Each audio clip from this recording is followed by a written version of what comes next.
What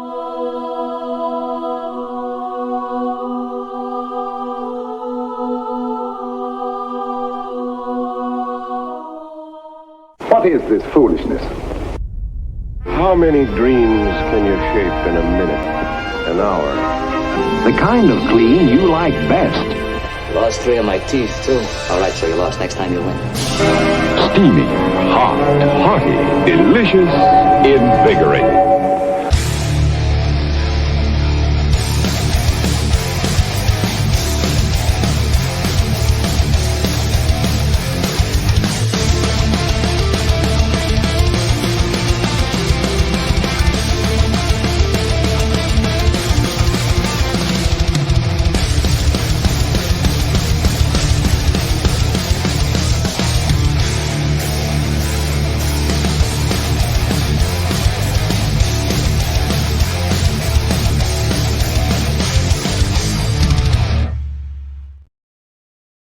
Hold on. We just heard the intro on the headset. That never happens. No, it's up there. No, it was right here. It was in both places. Right?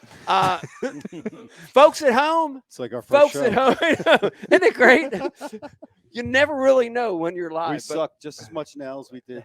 That's important. 10-ish years Consistency ago. is important. Folks at home, welcome to a brand new show. This is the 10th anniversary Ike Live show. Unbelievable. As I sit here, it is so hard to believe, except when I look in the mirror, that 10 years has passed already. Man, we got a great show for you tonight. We got a bunch of special guests. We've got a great crew. We've got a live studio audience, and we even have. Let's hear from the audience. Yeah, let's hear from the audience. Let's hear something. Anything?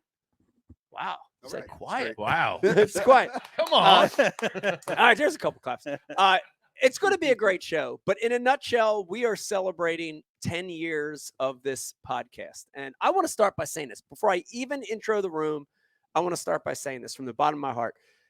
What an incredible journey this has been. Thank you. Thank you. Thank you to everyone who's watched this show, whether you are a brand new fan from this year or last show, or whether you've watched from day one. Thank you for supporting the show. We've got a big list of people we're going to be thanking tonight, but you guys, the people that watch and listen, that's the most important thing about this show. And you've kept us going for 10 years. So thank you guys. Hats off to you. Thank you. Thank you.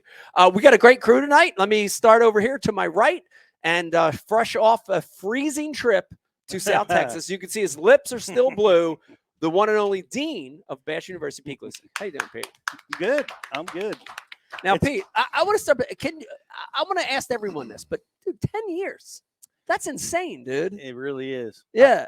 I mean, when Brian brought it to me, and I'm like, wow, has it really been that long? Yeah. You were Like, no, you're probably right. it might only be 9.5. It might be 9.5 or 9 3/4, but technically it's been 10. But dude, that's unbelievable. There's so much that has changed. Yeah. Since we did our first show. Oh yeah. Think about it. Like, lives have changed, families have changed, people. I mean, everything. Well, businesses. The sport has changed. The sport has changed. There's been purchases and mergers. Yeah. The advent of live. Yeah. In the world of fishing. Yeah. All happened since we started. It's crazy. It's like everything's different. New personalities. Forward scanning sonar. Yeah. Forward facing sonar. Yes. The kayak world has blown up in the midst of all this. All in that decade. It's crazy, dude. We covered it all. We've covered it all. It's been crazy, incredible. Sitting to my right, and here's the great thing. This show has been going on for 10 years.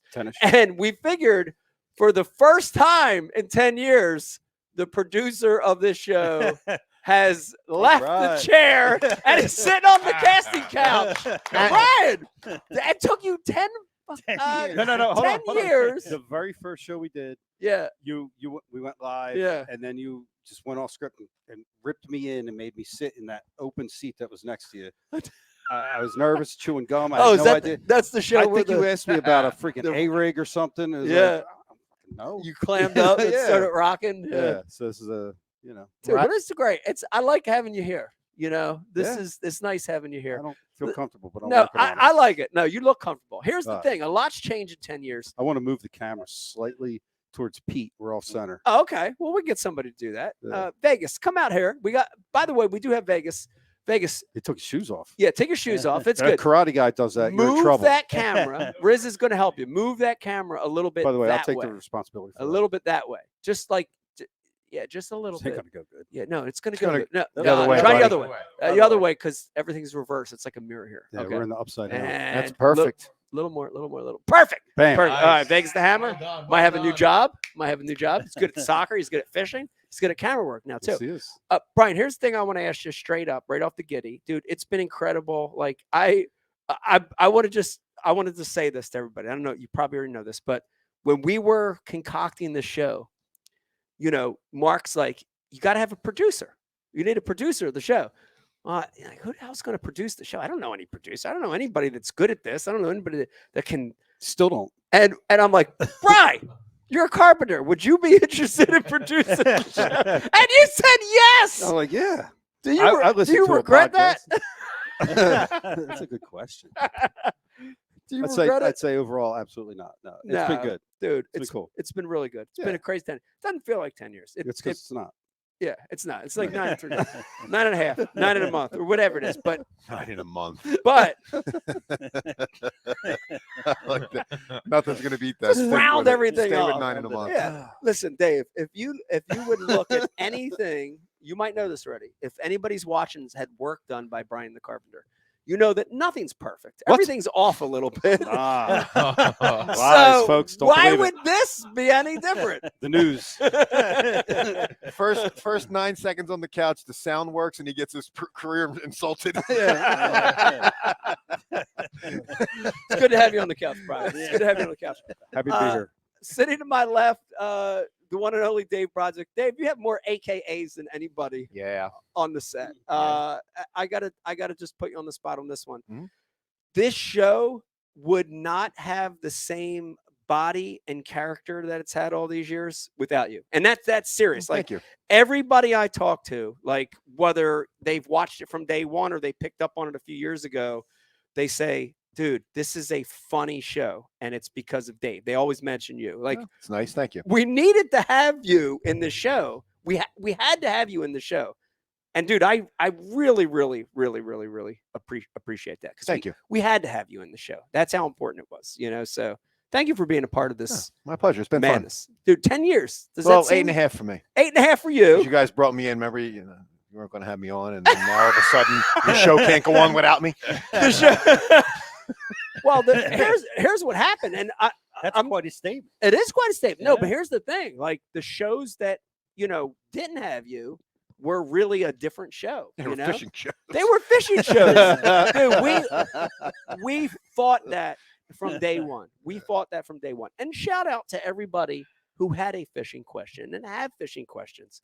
And We're going to post Pete's phone number. We're gonna post- Call Pete. we're gonna post Pete's cell phone number. Just Rizzo, put it down in the comments so everybody can see. But listen, he Done. won't answer anyway. He doesn't answer us, so he's not going to answer you. No but, sweat, right? But you can call.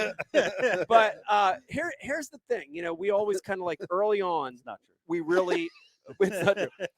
It's a lot true. We really like Maybe a broke little- the podcast away from being a traditional fishing show. And, Bash You is where, man, we have a podcast that's hardcore fishing information. And it's a great place to go to get that. But we've always shied away from it here.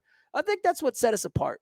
I'm happy we came up with that philosophy, No, that was you. Yeah, I'm happy we came up with that philosophy. Yeah. I don't mind answering the rubber worm questions every once in a while. That's Yeah. fine. 6 Yeah. batteries. Why 6 batteries in your boat? I don't mind answering those questions, but You've done it- it for it the is last 30 it years. is nice to have a separation here, and it's a little It's different. fun. podcast. It's fun to learn about like the trials and tribulations of these characters in the fishing biz. There's more like, to fishing yeah, than how just they- the techniques. Yeah, how they got there, how they, how things went south and their big successes. and Yeah. Dave's always busting chops. Of course, You yeah. know, I remember what was the brothers? What was The Lee brothers. The Lee brothers. Oh, we had the Lee brothers on fight, When they're- making them fight with each other. You You were When- like you were like, what were you saying to him, Dave? Like, are you pissed off that your other brother is? Oh is won yeah, the just Classic? straight up called him to You the know? plate on it. You had a whole character. No, I know, but that You took character. helium balloons and did Matt Lee. Oh. It was highly offensive. I remember that. I remember being told I'm not allowed to do that no more. And Matt's a good sport. Oh yeah, yeah. Here's the thing. We're going to talk about this continually throughout the show, I'm sure. But dude, Well, hold on. If one brother's always winning and the other one just is amazing but doesn't win the big ones, come on, the voice has to be helium. Oh, balloon. yeah. It sucks. Well, here's the thing. Here's the thing, Dave. You just hit it on the head. We have said things over the years that a lot of the traditional podcasting or radio shows or whatever, fishing industry is uptight. It's always been uptight. I'm just telling you, that's Yeah. the way it's been. Oh But yeah. we, Because but they're we've mostly all always- rich blue bloods, dude. Yeah, well, They're never I- told how much they suck by anybody. I know. Well, here's the thing, though. I think one of the strengths of this show, is as we've been Vegas. Listen to me. We've been. Vegas, listen to me. This is an important life lesson for you. We've been honest. We've been upfront. We were not afraid to kid around. We're not afraid to push the boundaries. I think that's Original. been the strength of the show, and I think it's And cost, having people on the show that aren't in the industry and have nothing to lose in their personal it's lives. it's perfect. It's perfect.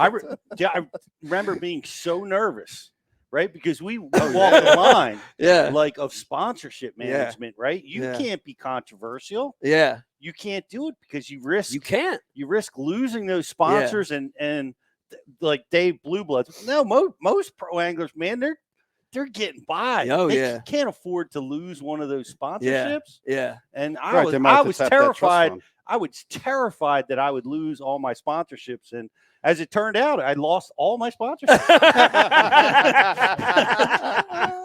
Perfect. Dude, the power of Ike Live. The power of Ike Live compels you. The power of Ike Live compels you. Dude, Oh, how about the growth of man. Pete though? Like he would get so nervous he would leave early. Oh, I don't know if you yeah. remember like in the early shows. Oh, yeah. Somebody Jake Haas reminded me like Pete would actually like get up and leave. Yeah.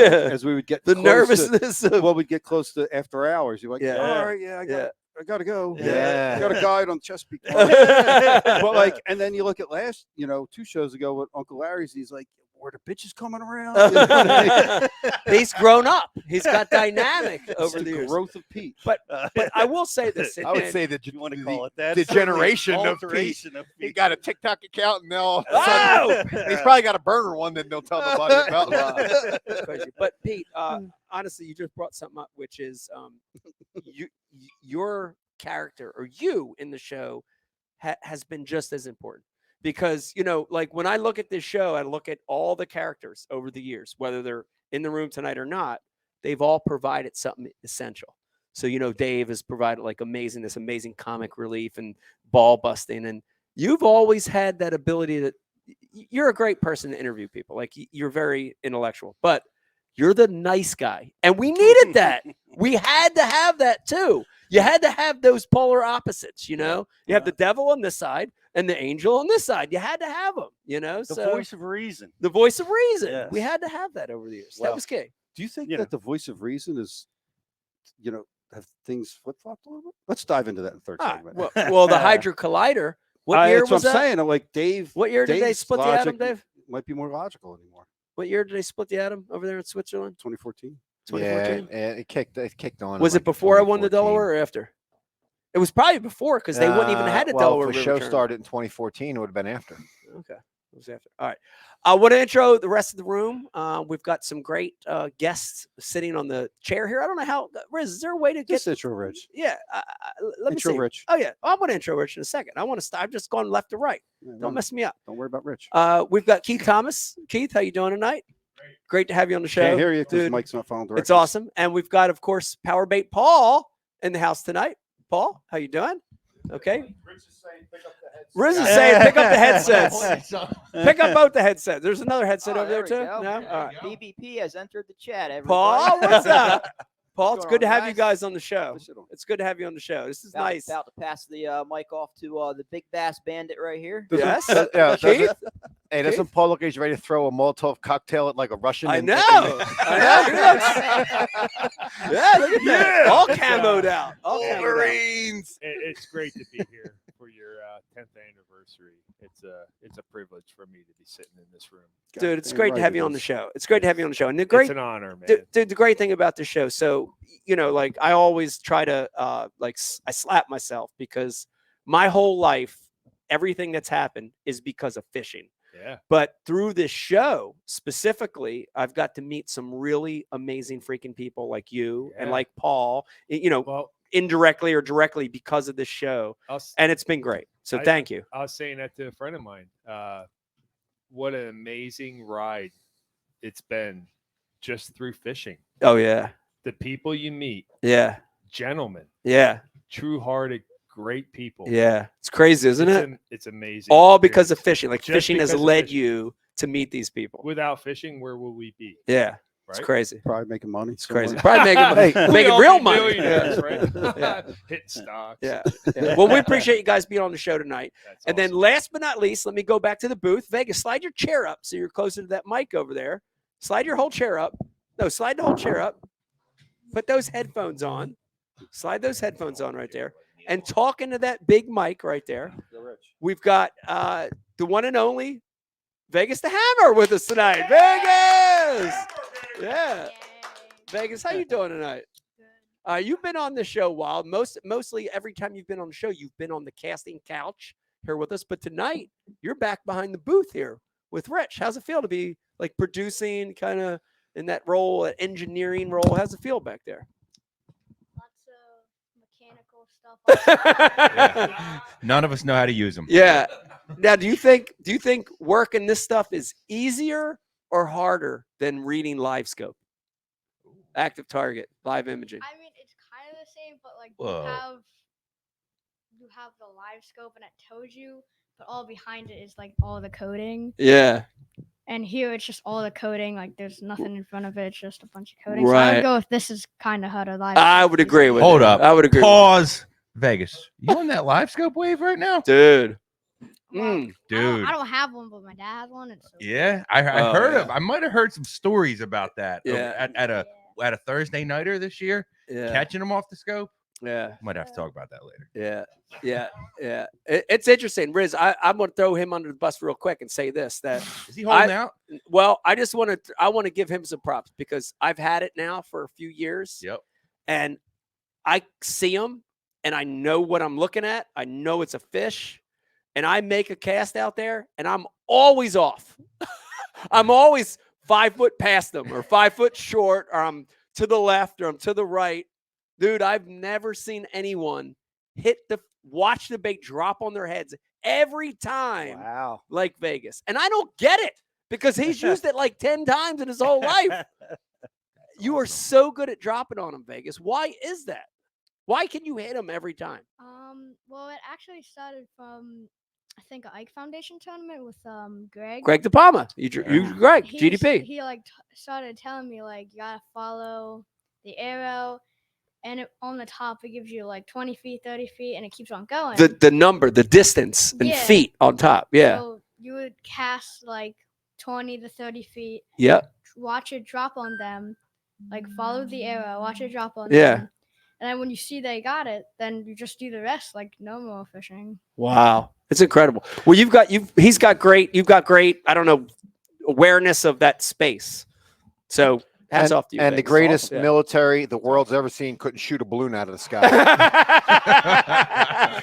Yeah, if you've seen our Ike Live post earlier in the day, you know about that balloon that's been floating around and couldn't even get it with a Red Ryder BB gun. Vegas It's could have still got it. floating around. Vegas could have got it with his flipping stick and some forward Oh, sonar. yeah, dude. dude. Like, Slingshot, flipping stick, shoot from the hip. You know how Vegas casts. Last but not least, producing the show tonight, and this is awesome because this is a bit of a homecoming too. We've got the one and only Rich Ledbeater, a.k.a. Riz, a.k.a. Rizzo in the house. Riz, good to have you in the house tonight. Good to be back, man. It's been a fun ride, through the Ike Live years, the ups, the downs, the wins, the losses, the broken boats, the everything. It's just been a good time. man. Broken So- boats, broken hearts. Yeah, exactly. All that. Everything in between. Yeah. So, Well, same goes for you, Riz. It's I think the first time I met you and saw you, I think it was actually at like a Thursday nighter or Yeah. something. Yep. And like it was introduced to you by Brian or something like, hey, this is Riz. Hey. Nah. But dude, it's been awesome. All day. And thank you for everything. You know, of course with Bash U, but especially with Ike Live, dude. It's been so cool to have you involved in this project. So thank you. It really has been. It's been a fun ride. Getting to know all you guys and the viewers, the chat board. Like, it's crazy. When we go to the Classic or ICAST or whatever, everybody's like, you know, they're always saying, "Oh, I watch Ike Live. I watch Ike Live." And I'm like, man, I haven't been on the show in 3 years. But that's awesome. Yeah, it's crazy. And that's true. It is. And that is true. And I know we all have those stories, Pete. I know you've got some. I know Brian has a lot. For crying out loud, he's got his own logo and hat. But we've all had, and they're for sale, by the way. We've all had those moments where we're out and about. And, you know, for me, it's very surreal because I meet people and the two biggest things they want to talk about all the time are Ike Live or City Limits Fishing. That's awesome. That's it. And, you know, in my mind, like just the competitive tournament guy in my mind, just a little piece of it, like that much of my brain is like, what the hell? I won the Classic. I won Angler of the Year. I won Angler of the Year for crying out loud. Nobody cares. Nobody wants to talk about that. They want to talk about this and they want to talk about City Limits Fishing. And I love that just as much. I think that's just as powerful. We're connecting with people. We're reaching people. So that's all that counts. You know, that's all that matters. It's you know? connecting with people in a way that, like, when you won, they get like a snippet of you. Yeah. And that's it. Right. This is like, it's 24/7. My favorite one is, you know, guys like, how many Ike Lives does it take to get to the launch ramp? You know what I mean? Oh yeah, they the drive. Yeah, they got 4 hours. They know they can get one episode in. They got an 8-hour drive. Yeah, they're going to get 2 episodes in. Yeah, you know, it's awesome. It's pretty cool. It's very cool. This is our 10th year anniversary show. If you're watching, let me remind you, as from the first show to now, I'm going to say the same thing. Your input is critical. We want to hear from you. If you've got a question or comment, hit Riz up on the IMs. He's going to be putting them through. We might get Vegas involved. We might have Johnny coming in later. Johnny Valdez might be coming in later to do some IMing. Wawa Hoagie lady. Wawa Hoagie lady is coming in. So if you got a question or comment, am I going to sit here though? Please sit him through. You got to sit here for a while. Yeah, sit here. Chill out. Never imagined it all my life. New York Chris said, "Wow, it's been 10 years of supporting you jackasses." Shout out to New York Chris. How many prizes has he That's won? what I'm saying, dude. That's a trivia question. Yeah, we've only really over the years, 10 years, we've probably only actually sent out like less than 50 items. We probably guaranteed 1,000, but we've actually only sent out 50 or less. The Ike Live Vortex. Yeah, New York Chris got like 30 of them. So. Right, you remember at the Classic this year when we overheard the person come up to the foundation booth? They're like, "Hey, I was wondering about that Ike Live gift from a they year ago." never got it. And like I flinched when I heard it, and I'm like, "Oh crap!" I didn't hear it from Becky, and then I started doing the math, and I was like, "Wait, that was after I left. I'm good." Oh my God, it's so crazy. But here's the thing: I want to get through this because this is important to me. It's important because it keeps the show afloat. It keeps the show going. But these people are also supporters of the show. And I want to start with the sponsors and companies that have supported Ike Live. And right there, if you're looking at them, you see those boxes stacked up. This has been a supporter from day one, almost, you know, that whole 10 years to now, Brian Carpenter, Mystery Tackle Box. What a great supporter of the show. We're going to be doing an unboxing in the third segment. This is the only live podcast that does it. And let me remind you that we have a crazy, crazy, crazy, crazy deal going on right now. If you want to get this thing, if you want to get a Mystery Tackle Box, I know you've heard of it, use a promo code Ike Live, 30% off your first Elite Box, 50% off your first Pro Box. That's amazing.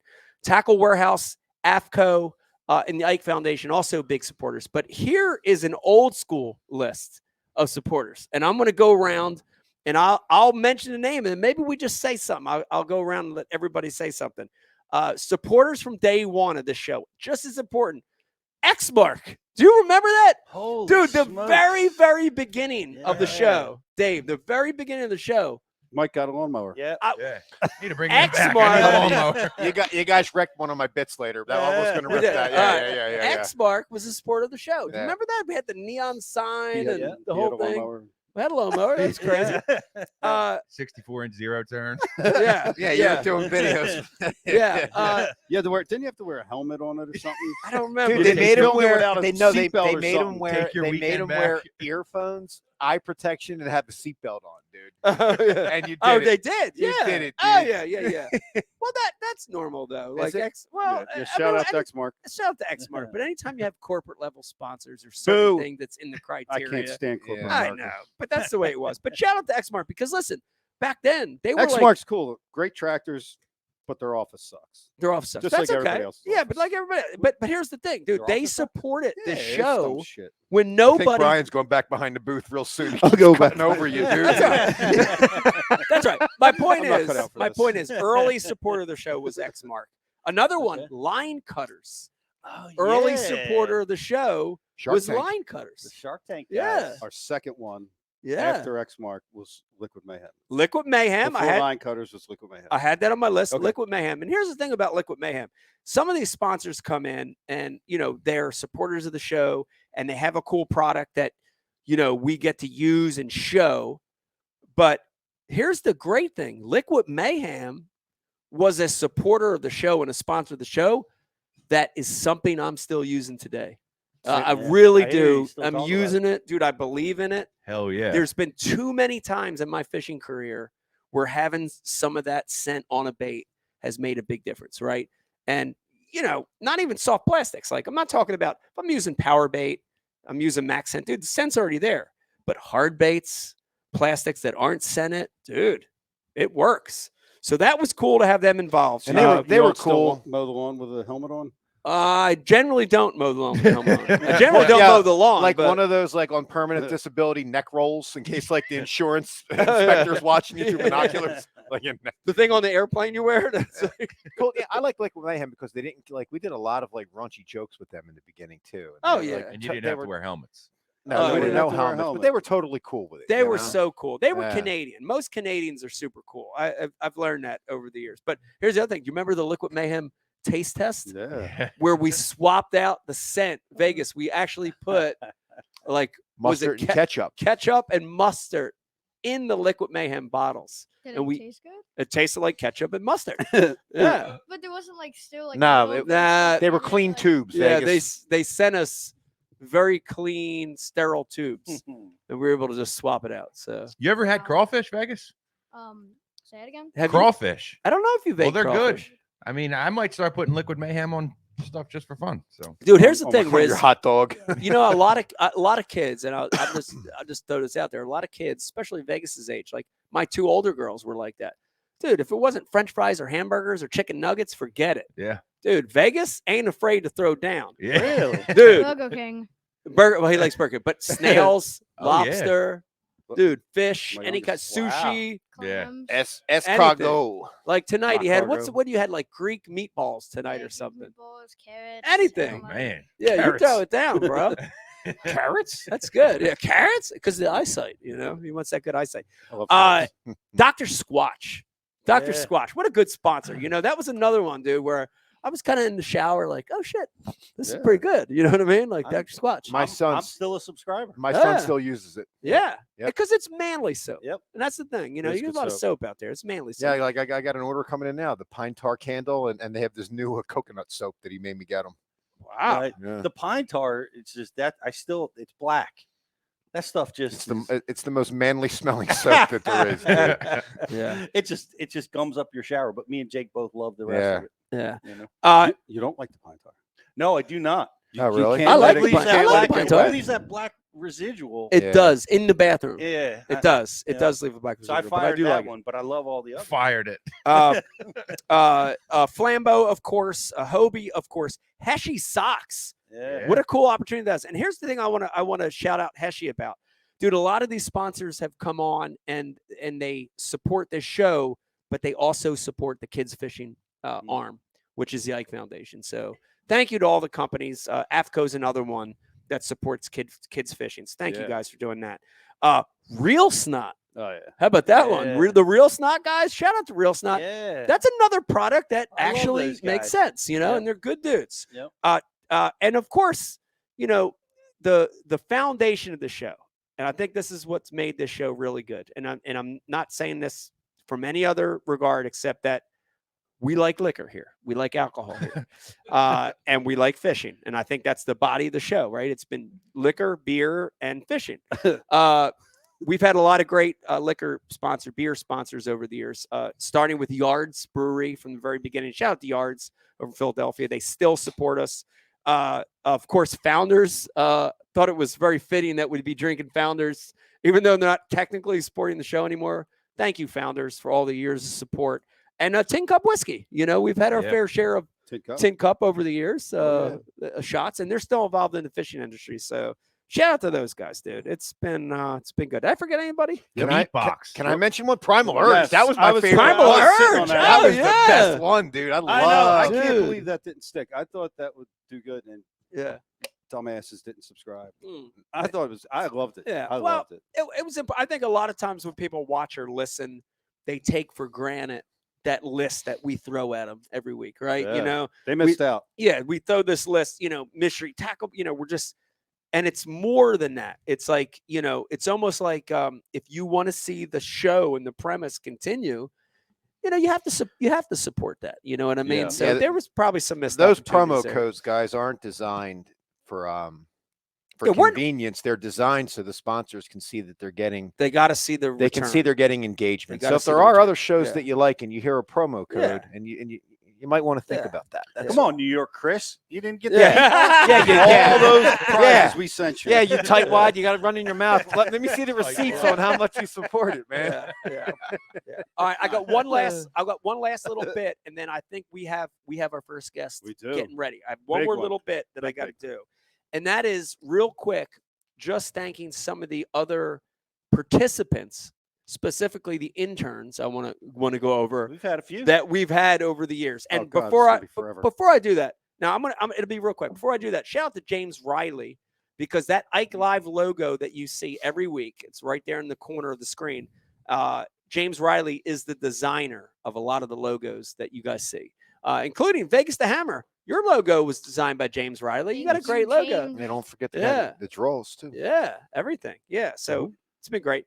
The guy that drew all your pictures. Oh, Steve Steve Donis. Donis. Oh, Yeah. dude. Shout out Yeah. to Steve Donis. I'm glad you said Still- that, Dave. Yeah. I didn't have same that here. in my notes. I spend like a few hours with him still every day, like every Christmas, Thanksgiving. Hey, Yeah. you know, Dude, to you and the family. And, oh, you know, dude, Steve Donis gentleman. is the most genuine, Yeah. down to earth dude He's a I think I've gentleman. ever met, and he's super talented. And that was one of those deals where I feel like You said this would be short. it's all right. Why? I This feel is- like people want to hear. some of the guys that we've met and worked with, we've helped them and they've helped us. That's very It's true. been a great, Yeah. where we've been able to give back and forth. And I know Mhm. Steve, we've helped Steve a little bit, but Steve for sure has helped us. And some of the original You got his artwork art, everywhere. over the his artwork's back here in the halls. over there. It's Yep. been great. So And then thank he you, went Steve. on to now he's full time with the Bassmasters. He is. He's doing a lot of cartoon Doing work for all their Bassmasters. stuff. So It's that's amazing. really cool. All right, here's a little short list. I'll get through this real quick of some of our past interns. One of our original interns, Dave Wallace, aka Tom. Shout out to Dave. I know he's not watching, but that's awesome. Of course, Eric the intern, and we just had a great show Yeah. with Eric, and Eric was spent a really lot of cool to years with see him. us. Yes, I think Dave was the first intern of any kind that didn't fish. he didn't. He might be the only one. I think he wore. I think he wore corduroy pants. He did wear corduroy pants. Yeah. Of course, Zach. Oh, Let's not forget Zach. Yes. Spent a little time with us. 6'9". Yeah, Cesar. Zach Yeah. Cesar. Zog. Zaggy. Zog.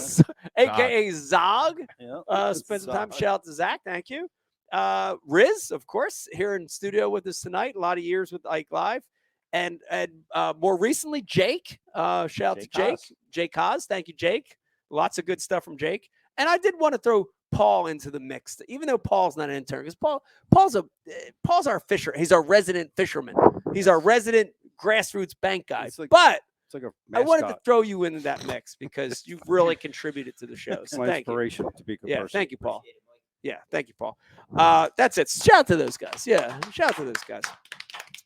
How about Becky? No love for Becky? Now Beck's going to be in later. All right. Yeah, I'm just going to throw her on the spot. Beck's going to be in later. Yeah, she. It's funny. She does a lot. Like she does. I will say this. Dude, Becky does a lot. A lot. She handles. Look how he times it as she's coming. Oh, Jesus. Storming up the She stairs. handles a lot, and she does not get the credit that she deserves. Your for- trash. for a lot of it, you know. So. There she is. Oh! Oh! Look at this! Wow! Wow! I didn't think anything could be prettier than that Blacktown swim bait tonight, but actually, kind of looks the same. Look at the finish on the sleeves, sparkly, and that donk, very similar. Very nice. Beck, how you doing? Put on that headphone, man. I didn't realize that all this was happening here, but this is great. It's the almost 10th anniversary. Yeah, it's almost 10 years. Don't you remember when I used to get dressed up? I do. So, Yeah, what are you wearing? And Yeah, the who are last you- like 3 years, who are I've you worn wearing? pajamas Yeah. to this show. yeah, who are you wearing tonight? Give it to us. Oh, Start with the bottoms did I and end just up. breathe like Yeah, that? yeah, start with the bottom and go top. I think this is Free People. Check out these boots. These are Italian. Are they not amazing? Can you Ooh, see Italian these? leather, white Italian Dang. leather boots. Hi. Well, they're big. Some shit kickers. Okay. Oh, Michael Ve- Stars. What else Vegas. you got? Vegas got me this jacket. Ren and Glory, isn't it? So Ren and fab? Glory. Yes, ma'am. Yeah. Yeah. Nice jacket. Vegas. Nice work on that, Thank by the you. way. And a little jewelry. Dave's falling asleep. Dave's falling asleep, horrified. No, Yeah. so I'm watching Brian almost make a mistake. Okay. Pete's studying my outfit. He's like, should I be buying this shit for Yeah. Shelly? Yeah. Yeah. Notes. It's key. Beck, honestly, I had no idea you were coming up the steps right now. But here, I want to tell you real quick, because we do have a guest in the queue here. But I want to say real quick how it went down. We went through and we did a homage, the payback to all the participants. I know Stella and I were watching. Yeah. And then everybody was like Pete and Dave were like, what about Beck? Like, is she like, Thank is she you. like chopped Thank liver? you. You know? But I Actually, knew Pete, why'd you give Pete Valor on that? I solely said, what about that? It was Dave mainly. It's the It was Yeah. mainly Dave Dave. and I got each other's Well, you back. guys garden together, so you I have that know. gardening. You bond. couldn't About give, to lose our second you guest. couldn't give me that, Dave? Oh, we're about to lose a second. All right, but thank you, honestly, thank you for being a part of the show all these years, and you have done a lot of the work, and it's been really special. So thank you. I try to keep things PC. Yeah, PC. All right. Without further ado, that was probably the longest intro in history, but it's 10 years, and we had to catch up with some of Ish. that stuff. 10 years-ish, and we had to catch up with some of that stuff. But we have our first guest joining us right now. I'm so excited to have him on, and I don't know the number. Brian the Carpenter, you might be able to give it to me. Has to be one of the guests that's been on We the have most. We have it. He has to be right up there 4 times. 4 times. I would say that's Is this 4 or is this 5 This tonight? is 5. this is 5 tonight. Yeah. He's Wow. right at the top. Joining us now, the one and only, AKA Z, AKA Mark Zona. Mark, how you doing tonight? Z, what's going on? Guys, Yeah. Mike, I know you're a nutbag about horror movies. I asked the carpentry man. There's a big Amityville horror marathon, so I wanted to be the first guest. Get this knocked out. Hey, I mean this. What's funny is when, gosh, man, this is weird. It's a bittersweet. It's a great anniversary. And what you guys have done, number one, I do not think you've given Beck enough credit. Karen, the Scorpion Woman, is married to a 100% Italian man. She is Mike Iaconelli Inc. Okay, I know that as a Mike. You're a handful, as the kids call it, right? But what's funny is while you guys were talking, Dave and Pete and Brian, and I mean this, your kids, half of my kids' life have grown up with this. And look, this is It's crazy. it's crazy, Mike. It's crazy. Right? And It's- I'm going to rewind. My gosh, I'm going to rewind. I think I watched the first one, and correct me if I'm wrong. I think Ed Bassmaster was on, Yes. right? There was. Wow. So let's Nice include job, him. Z. Let's include him. Wow. And I remember saying to the Scorpion Woman, I said, Karen, they're swearing. They're using the F word. They're using the F word. Karen, they're drinking. They're drinking on camera right now. And I was like, this is the best shit I've ever seen in my life. Oh my God. Dude, But what I found, Mike, was you're right. What you and Pete were talking about, it was not, look, we live in the world of 1/8 ounce sinkers and 3/0 hooks and all that stuff. So listen, I came on Ike Live and I got, we're doing this and and all of a sudden, Pete and Justin, they invite me to Bass University. Well, hell, I thought that was just like Ike Live. I could just cut it up. Anyway, those are some of the memories. But I'll tell you, if it's okay, I'm gonna pull the curtain back. Before you had this studio, the studio that was in your basement. Yeah. So I came into that. Well, Oh yeah. You and I were gonna tape on Chesapeake Bay. Yeah. And I came in that studio, and I'm telling you, it was a sweat box. It's the 90s. Right? Yes. It was Wayne's so World. Wayne's World. Party Oh, time. God. Excellent. I hate to do this. I have to call out Brian the Carpenter. I gotta do this, man, because like you said, look, man, I like a libation, right? Well, let's celebrate a little bit.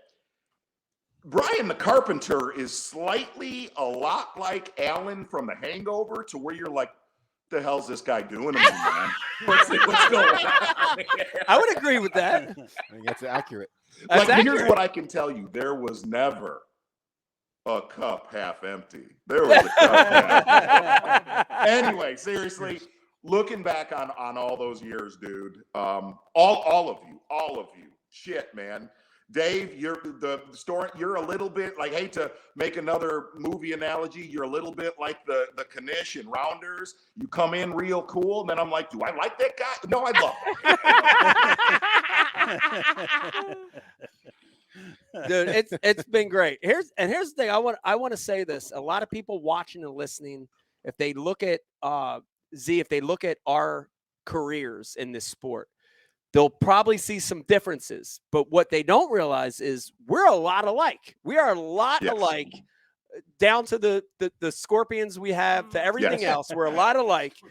But I want to say this. I really appreciate you, because you have been one of our most honest and outgoing and not afraid to hold back guests. And that's important. Yeah, you have. And that's important.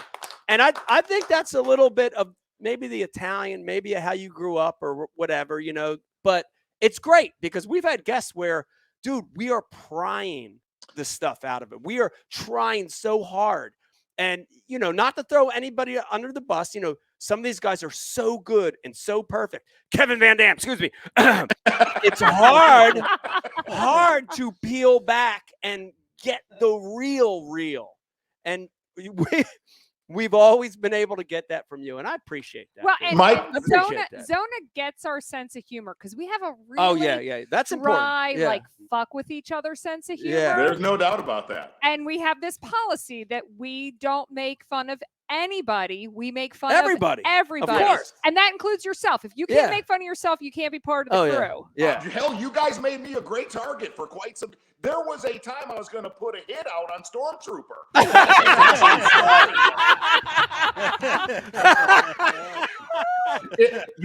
You know what's and I don't know why this is.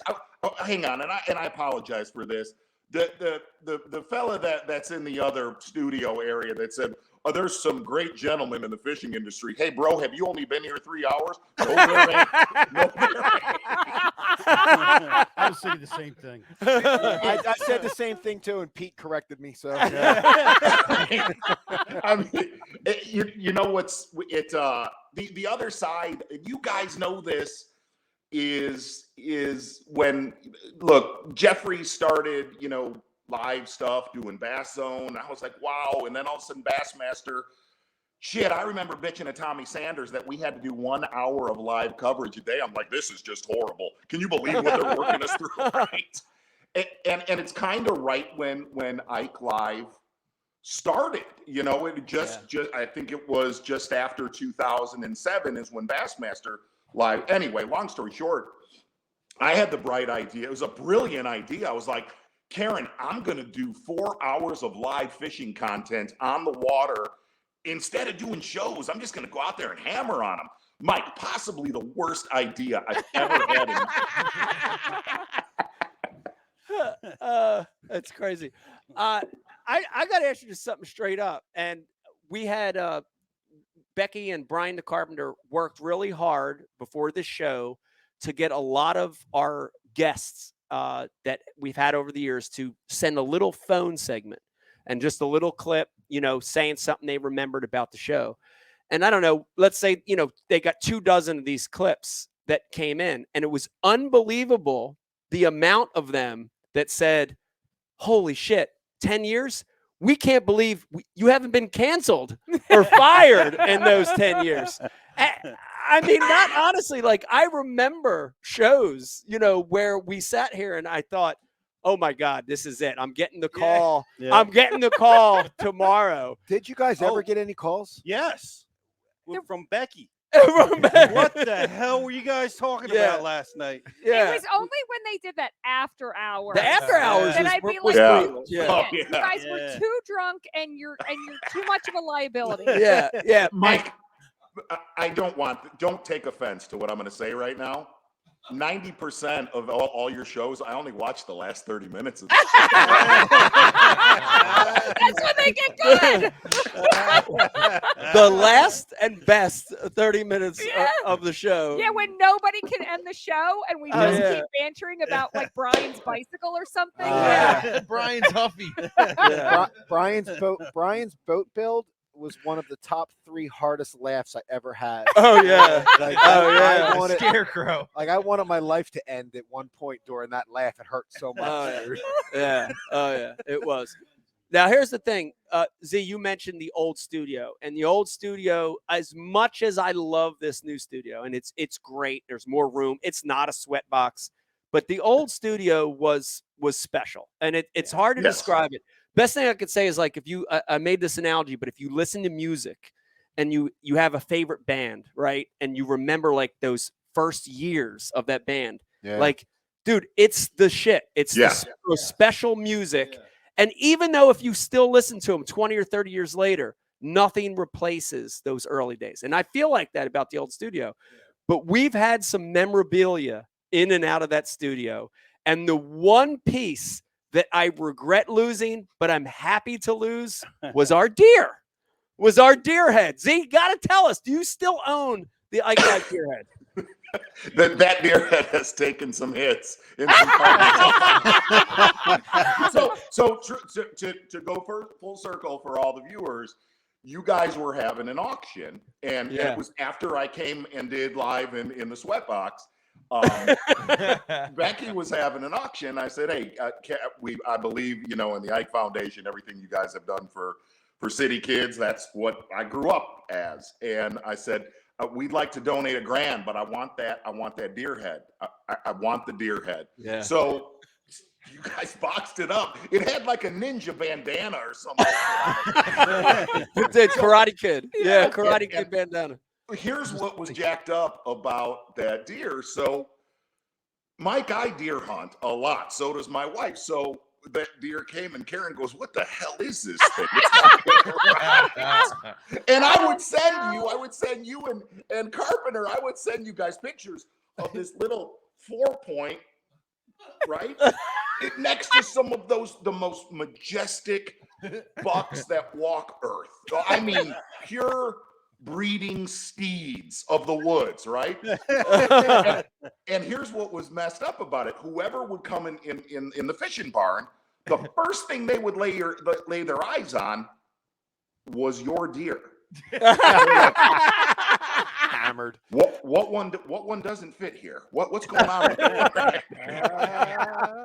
Oh man. He's in good keeping, but I'm not gonna lie, through a few barn parties, he has taken some darts. Heck yeah.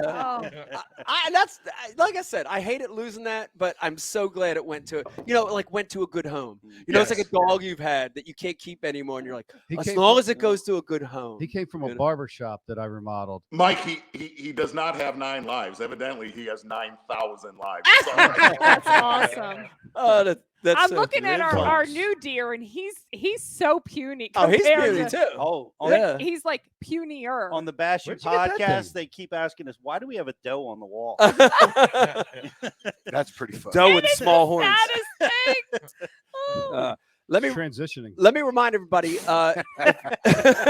Transition. His horns Let- are going backwards. So we might be canceled yet, even after 10 years. Let me remind you, you're watching the 10th year anniversary. We've got Z on the line. If you have a question or comment, please send it through. Z, I gotta bring this up because this is something we've dealt with in our 10 years, and I know you've dealt with this. And I don't know if I'm looking for advice or maybe I don't know what I'm looking for here, but we've had guests on the show that left with a bad taste in their mouth. We've had guests on the show that literally have called me, text me that night, that next morning. No! Oh my God. And I know you've had this. Or still won't talk or to us. still won't talk to us over the years. Like, and I know, Over you know, polygraph. well, whatever, but your role at Bassmaster, you have to, you know, I know you have these same things happen to you. So I don't want to call it hate, but that controversy. I'm gonna guess that maybe they're the same people, Michael.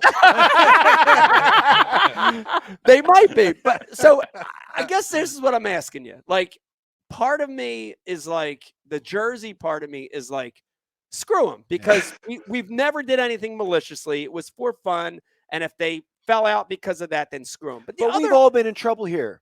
We've all I been know. fired for shit that we shouldn't have been doing. Like, we're all got some dirt under our fingernails too, you know? Yeah, It's yeah. not like So- we're hypocrites or So, something. yeah, you so know? part of me feels bad, and the other part of me doesn't. But how do you deal with that? See, how do you deal? Because I know you get some of that too. Hope that they go to another tour. Fuck yeah. Hold on.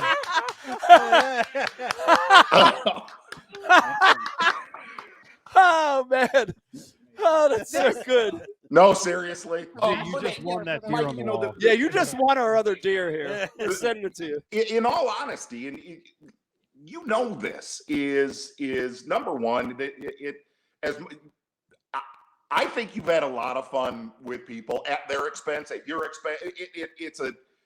It's a different situation than actual coverage. But what's funny is it's taken me a long time to be able to answer this question. Mike, you and I have had wars together. Oh yeah. Wars together. Oh yeah. Best buds. Could Oh yeah. 5 minutes later could be, dude, screw off. It's all good. Yeah. But there are some grudge holders in this industry that will. And it's taken me a long time. Look, there are certain people now that fish bass that do not. The hardest one I ever dealt with, ever to cover was Denny, because Denny Brower was his career. He was ending his career right when content was going this way. Yeah. Internet content and the internet, and you know this, all of you know this. Internet content was and is, it lets those secrets out. It lets those things maybe out probably earlier than they should be in an event. Yeah. And Denny was a monster, dude. He was, Mike, you've kicked me out of your boat. Denny has kicked me out of his boat every time I've been in it. Mike fell out of your boat. I did. Yeah. You did too. Boy, you and I had some words that day too. Mike, somewhere Wes Miller got that content. It was fantastic. So, Mike, how does a Chicago Italian argue differently than a Philly Italian? I would say the only difference is the accent and the inflection might be a little different, but the tone and the depth of yelling and arguing is the same. I throw you under the bus a little bit, Z, on this one. I've seen you at a bar before sort of get heated with somebody, and dude, it was like looking in the mirror. It is exactly the same. And I didn't know. I'm like looking at this. I'm like, holy shit, that's Was that weird. when I like, almost punched Boyd Duckett's brother? It might have been.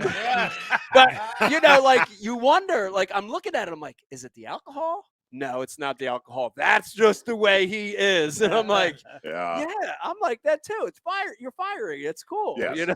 I think it's where you guys are from, like Philadelphia, Chicago. I know an Oklahoma Italian, and he's like cruise ship ice. You know what I mean? Like they just taste bad. Like I don't know. It's not the same. Dude. Cruise ship ice.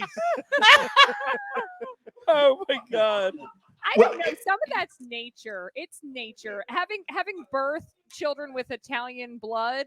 Yeah. There is. It is nature. I mean, you can try to nurture that fieriness out, but it is just it's your nature. where you grew up. Is. It's your parents. Yes. It's your siblings. It's your peers. It's your friend group.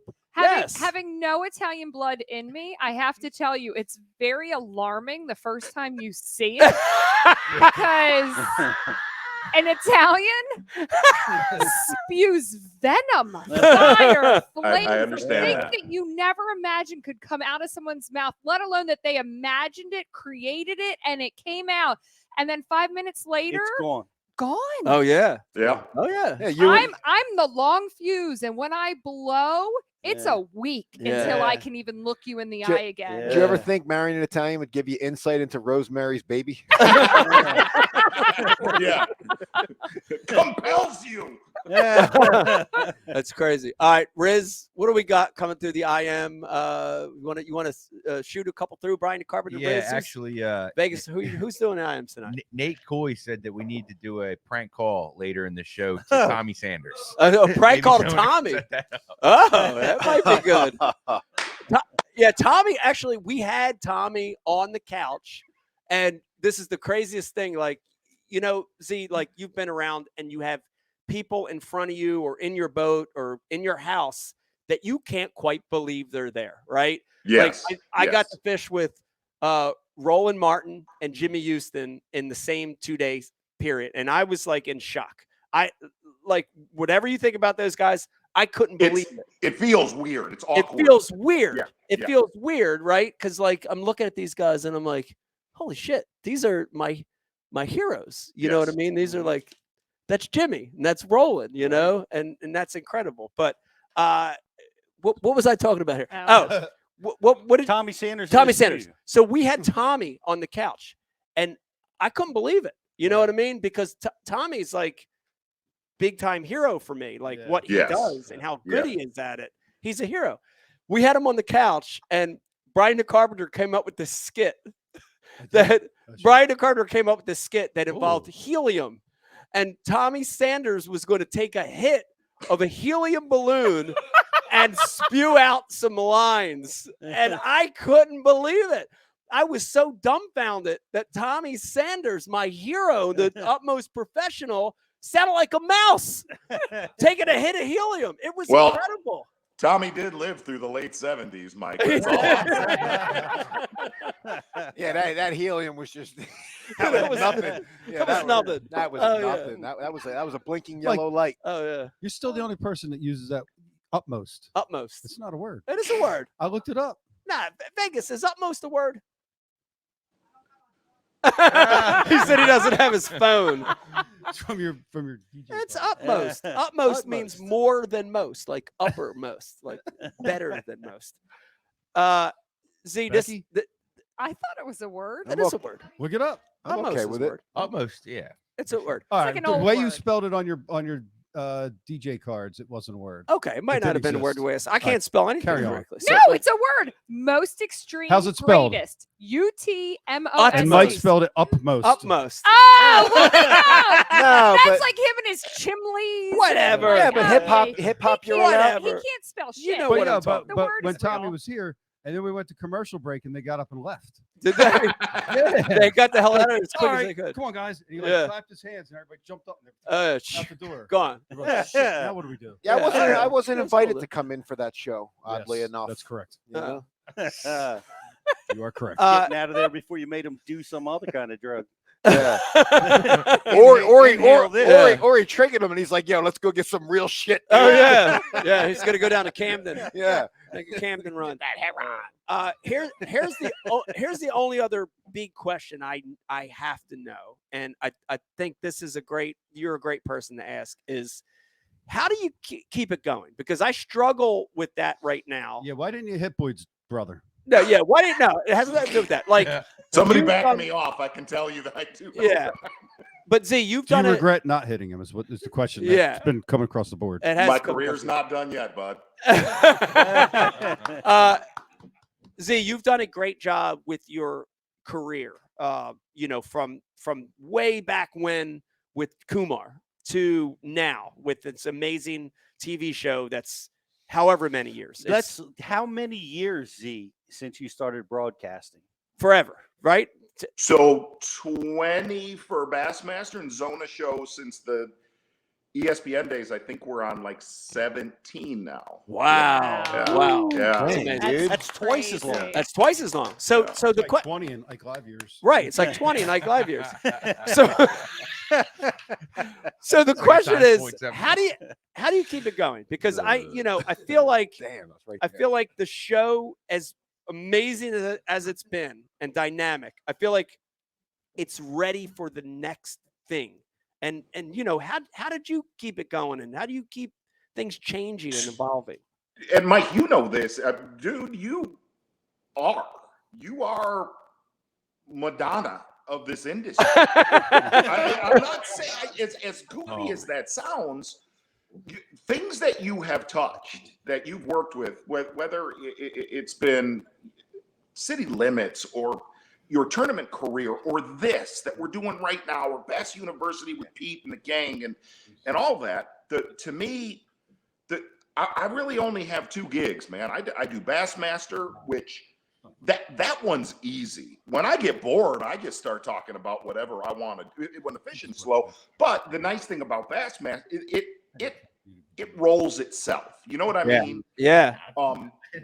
And when we have we have an off period, your batteries recharge, and we're good to go when Okeechobee starts. So that one kind of, it rides itself. But when it comes to Zona World and Zona, what I've learned about myself is when you get 5 years in, 10 years in, and you're like, shit, man, what do I do next? What do I do next to keep? And what I really learned, whether it's right or wrong, it works for me in my head, is I purposely every year try to put myself, look, man, if you know this, you have your go-to places, the Lake Ontarios, the Chesapeake Bays that you guys grew up on. Yeah. And the problem is we always want to go back to the comfort well. Yeah. The comfort well is, I hate to say this, the comfort well is lazy, the comfort well is boring, and the comfort well is safe. The last really 3, 4, 5 years on Zona Show, I go to places that are not that known in bass fishing, and try to do things where it makes me uncomfortable. And I hate it while I'm doing it, but when I look at the final product, I'm like, that was good. You know what I mean? Yeah. At least in my, hell, somebody could watch it, man, that sucked. But the more I can make myself uncomfortable and see new things, I know it energizes me, instead of, hey, let's go to Detroit River and drag a tube around, Mike. How's If that makes sense. It does make sense. It does make sense. The more uncomfortable I am, the more energized I get. Yeah. Yeah. And I think some of it too has to do with Pete, has to do with the environment being different, And it's like the environment of podcasting now, of webcasting, is so different than it was. Crowded. It's crowded, right? It's so different than it was 3 or 5 or 7 or 10 years ago, And it's like, I still want to be, fun and different, And it's like, how can we keep changing and evolving to be fun and different, break away from the 1,752 fishing podcasts there are. Yeah. Now, you know, And that's something you hear from a lot of highly successful people like you, Mike. In your career, you've gone after a lot of different ventures in fishing, whether that just be from a straight business perspective to fishing for different species to all kinds of different things. And like you always hear, you got to embrace the uncomfortable. You got to put yourself in those uncomfortable situations or else you're never going to grow. I feel like Howard Stern and fight every one of them. Riz, you know what's really strange about what you just said, and every one of you, Vegas, I'll even throw you in this loop right now, my friend, is what I have found, especially this year, is I find myself when I'm taping a show, you're staring at your live technology, okay? There is nothing more boring on planet Earth than it's like my cameramen are talking to somebody that's texting. Oh yeah, all right. Well, hold on. He's looking at it. He says starting to move. And this is a true story. And it actually aired. Is when I found myself staring at it, and this season more than any, Mike, I would be crushing them out on a break, crushing them off of live technology, and go, guys, we're going to those docks. I cannot do this. I cannot do this. Yeah. I'm losing my sixth sense of bass fishing right now. Yeah. And there was a show that aired with Corey Johnston, and we're just staring at it and staring at it and staring at it. And granted, dude, we're catching 4 to 6 pounders. It's going, but I just start bombing a 3/4 ounce out, right? Blah, blah, blah, doing that stuff. And I'll never forget this. I'll never forget the sentence that he said, because it aired in the show. He goes, wow, did you actually catch that fishing? Wow. It's crazy. It's so crazy. Yes. Yeah. It's so bizarre. So Mark, what are you guys gonna do this year? Like I heard where they're doing HDMI hookups to the Humminbird units, and gonna get a direct feed into the units so that it can be more dynamic during your coverage. Pete, I think, and I've made this statement, I think that if and when that happens, I think that's in the World Series of Poker, when their ratings went up, remember the camera on the table? Under the cards, the cards. To me, that's what it is in if you can split screen, like we are right here, if you could split screen what the angler's doing, his retrieve, and what he's seeing, that's all well and great. But now we're going to go back to some of those anglers that maybe are upset with this show or me as a human being. They're not the easiest people to get along with, where they're like, oh yeah, just plug right into my depth finder. I'm fine with that.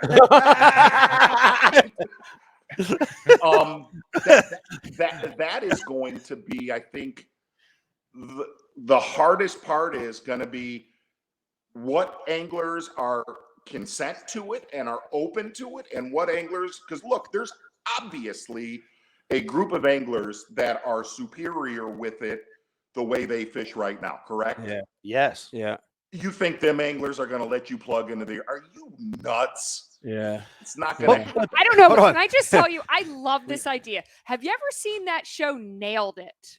Nailed It. It's the cooking show where like they find these people who can't cook or bake to save their lives. And then they have them make these really ornate things. Well, one of the things they have is multiple challenges. And if you win like the first challenge, then you get help from the head baker and you can like penalize the other bakers. How cool would it be? You plug into their electronic units. The guy on day one that's in the lead can just for 5 minutes just clear everyone else's like their units out. Like for 5 minutes, nothing's there. This sounds like, little, like this sounds like, this sounds like Major League Fishing. It's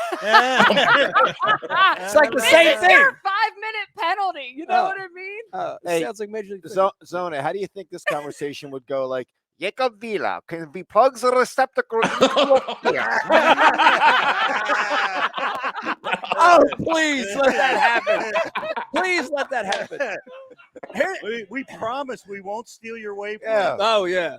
Oh, my God. Oh, it'll start snowing the minute that happens. The ear hole. Yeah. Yeah. Is hole. Dude, I hope they do that. I would let them plug in to Yeah. my active target, no problem. Right. But on one condition, that I could jump naked in front of the active target, so everyone can see my Peyronie's disease. The carp. Stop. We're fishing for carp. What? Peyronie's? Everybody has Peyronie's disease. Don't they? It's like a carrot. What's that? Is that the bent? That's the bent. That's a bent peanut. That It's a bent commercial carrot. shows up all the time. Yeah, the Wait, Peyronie's Is it disease northeast or And northwest? he's like, he can't remember Well, it the goes name both of ways. anything. One's a better bend than South, the other. southwest. Yeah, Gonzo's a worse bend than the other one. If you have the Peyronie's, South, southwest. Hold on, Yeah. you got this? You got that? I don't have it. I'm just You messing want- around. I was You, gonna say, you after want all the these crescent. years, Yeah, I you, know. you want the You crescent want- moon. You You want want the the other moon. one. Yeah, You don't crescent- want Gonzo. Crescent moon. I bet Mark and Tommy have this conversation all the time. All the time. All the time. All the time. All right, Z, I'm checking the Ike Live social Don't say feeds. Steve Pellegrino. No, I have a couple ones. Don't say Steve. You wore that one out. No, this one. Even alive. This one's actually from Paul Eargang, and Paul wants to know. So Z, have you and Dave, aka Stormtrooper, officially buried the hatchet? That's a good question. I never had a problem with Z. I like him. He's one of my favorite guys. Well, that's a good Maybe- question. but Z's the one putting hits out on me. So I mean, what? So to what it was, look, I took a few arrows from Dave when I came out with Zone Alive, which was a polar. It was not even relatable to what Ike Live is. yeah, I got to remember what I Right? did. And he's throwing darts at me, and I told Brian the Carpenter, I said, "Does he get mad at NFL Live? Does he get mad at Good Morning Live?" I remember he came out with Zone Alive, and then I started like saying all these new ideas that he had were like slight mimics of what Mike had. Totally. Like instead of never give up, it was like don't stop trying. Like he's gonna have all these. That's what it was. That's what almost got me killed. Don't ain't even that fucking hard. hard. God damn, you don't know. Philadelphia Italians would have killed me for that, but Chicago Italian will. Look, I'm a very thick-skinned human being, but boy, when I do get rubbed, the Carpenter knows I will snap. Yeah, because when I met you for the first time, we met at the Classic, and you like squared off with me, and you're like, "Damn, why are you so big?" or something like that. You're like, "Damn, you're so big," or something. I don't know. I was about ready to shake your hand and give you a hug, and you're like sizing me up like. Look, I'm that big now, man. I'm in the ring. It's like he like wouldn't have, but he was like, I maybe couldn't have punched him in the face if I wanted to. That's what I felt. You know what I mean? All right. Oh, you hurt Dave's feelings. It did. I did.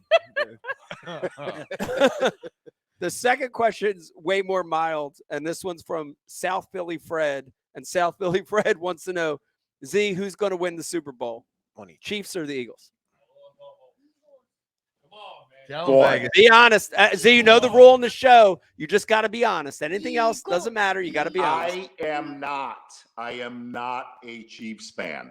I was so praying that it was going to be the Bengals and the Eagles. And look, dude, two of my coworkers, Mike McInnes and Mercer, they're like I am with the Chicago Bears. Okay,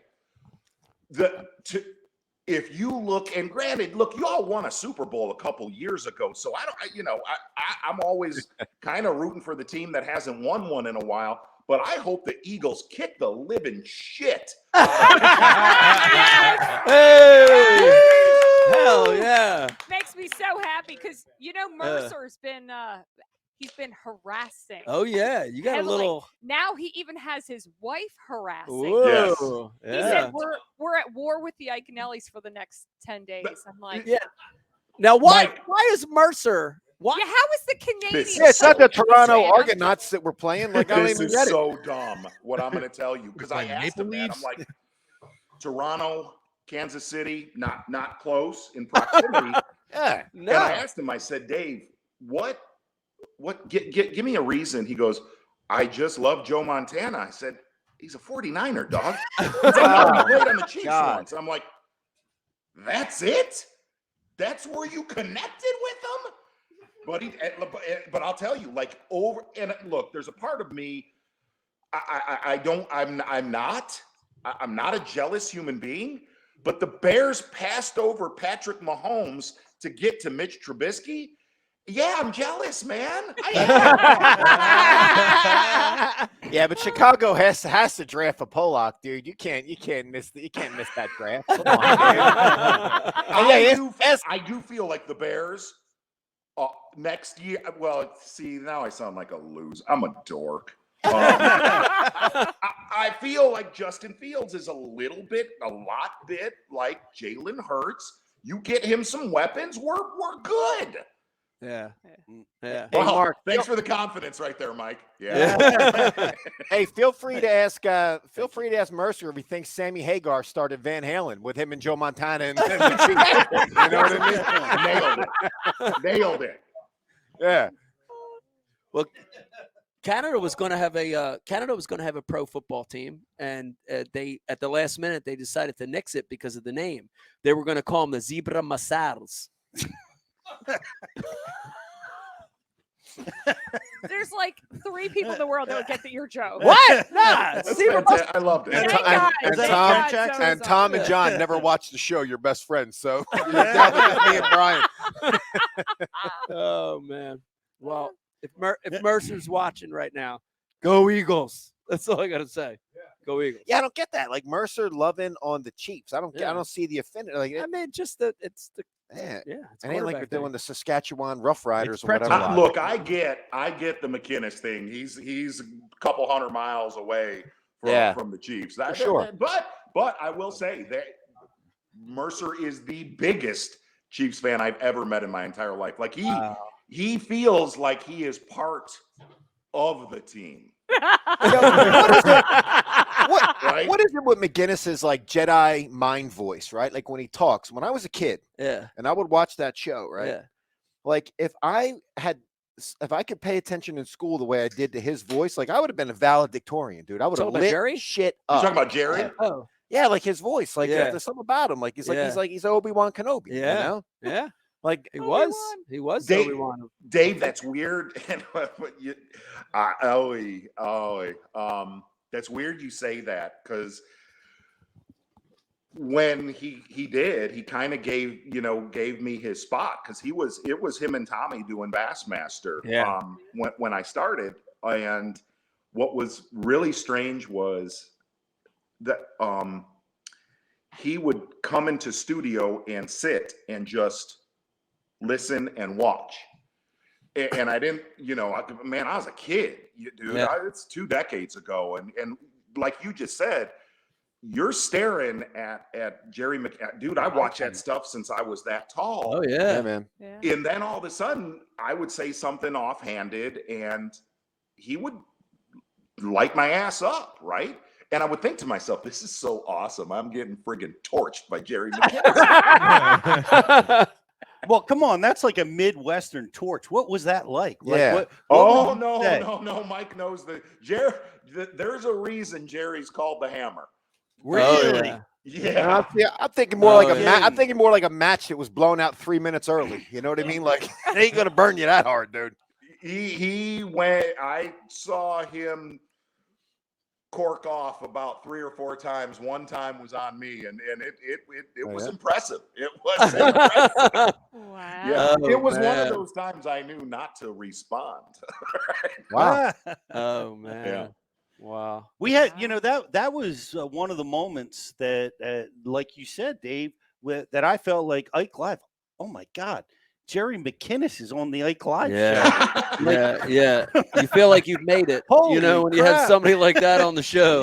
Yeah. Yeah. Like, That was a great show. We had Jerry on, and it was Yes. great too because he had just written his book, and Right. we were really getting to dive into a lot of like his life and what got him to that point. The dog, right?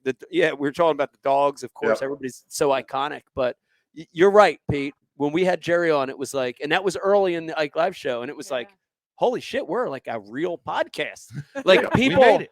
people care, and there were a few other times where it felt like people in the industry were actually listening live, and it was like, damn, people really give a shit, and it's that's cool. It's a good feeling, that people responded to the show. It's funny. You guys hit this off the top.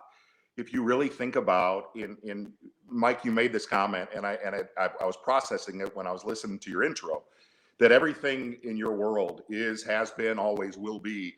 It is connected to fishing. Because, dude, besides managing 2 fantasy football teams, and I mean that, and chasing deer around, I am a very shallow human being. There is not a lot of depth in here, bud. If you really look at the decade that you guys have been a family and created, you guys were a podcast before podcasts were cool. You were. I mean that. If you look at what has happened in the professional fishing industry in the 10 years of your guys' existence to this sort of anniversary, I don't know what it is, 9 months and a I don't know. I call it 10. It's loose. It's loose. 9 years. I think there's been more that has gone on the last 10 years than the history of this sport of fishing. And you guys have attacked some incredible, I was a part of a few of those with you as a guest. You never softballed stuff and took it on. And I have a big respect for that. Well, dude, I appreciate it. And when Brian came up with the ideas for who was going to come on this show, and he said you were going to come on, I was so happy because it means a lot for you to come on and say that and support this premise. So, Z, thanks for being our first guest on our 10th anniversary show. That means a lot, dude. That means a lot. It really does. It really does. Listen, I mean this. You guys have been awesome. Knowing from experience, I'm going to now celebrate. But I don't do that till I'm done being a guest on the IKE.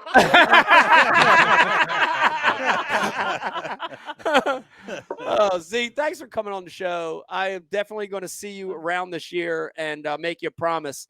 I'm going to catch a bass this year. So, Mike, I always look forward to our top 10 calls going into live coverage. So make sure that I get to make about 6 or 7 of those this year. You got it. You got it. There'll be more this year for sure. Mark Zona, everybody, the one and only Z on IKE Live. Yes. Heck yeah. Hey, Beck, the trolls are selling IKE hats on Facebook again. Isn't that crazy? Dude, so why does Facebook not have an option when you report a fake account? I know. Scam. I have no idea. Just so everybody watching knows, we'll never ask you for your credit card information if you won something. Please ignore these people that are the scams are crazy. But why does Facebook not have an option for that? They should have an option for that. They miss it? No. We report them over and over. It takes like a week. We finally get rid of them, but as soon as you get rid of one, 5 more come back. It's like, what is that? Like the Hydra or the whatever? Like you chop off the head and 5 more come back. Yeah. Here's the thing. If you're watching right now and you see IKE Live Mike Iaconelli with an L, that's not us. There's 5 or 6 right now. He's commenting to you. It's not him. Yeah, Iaconelli. Yeah, if he responds to you, it absolutely is him. Shit. I don't even answer Becky's text. You think I would answer that? I like the days of the sex bots better because that was on you. You wanted to respond to those chicks. Like, this is awful. There's only one person in this show that will respond to you, and that is Brian the Carpenter. So if you want to start, for you scammers, if you want to do a scam account, do it under Brian the Carpenter. Brian will give you his credit card information. Yeah. Wow, this is incredible. This is incredible. What a great guest, Pete. I couldn't think of a better guest to have on than Z. Very, love him. Very awesome guest. Good dude. And it was great. Some of the comments he had, makes you feel good that hearing it from him. Yeah. We really have had an impact on people. And that's great. That's great. It's really true. And I noticed this when, I deal with a lot of industry people in a lot of different ways at times. Yeah. And the industry people would comment to me, we saw it on IKE Live, or we heard you guys talking about it on IKE Live, and and it was fascinating to me that that everybody inside the industry was listening to us first. Yeah, it's crazy. Yeah. It's crazy. Yeah, what it's true. What an amazing time. Mhm. I don't know if they were just like, what the hell are they going to say? They- or did they they were. actually like, Yeah. Yeah. I think they were thinking that, you know, Yeah. how far are they going to take it? You Yeah, know? we've had some amazing moments over the years, man. I mean, there's a couple that I really think back on that like stand out, you know. Mhm. But one of the best, and Brian the Carpenter, you know, this was a show where I think we had a lot of live viewers, and we've probably gained a few fans and gained some new viewers, but we lost a lot of fans and we lost viewers. One of my favorite shows when I look back on it is the MLF.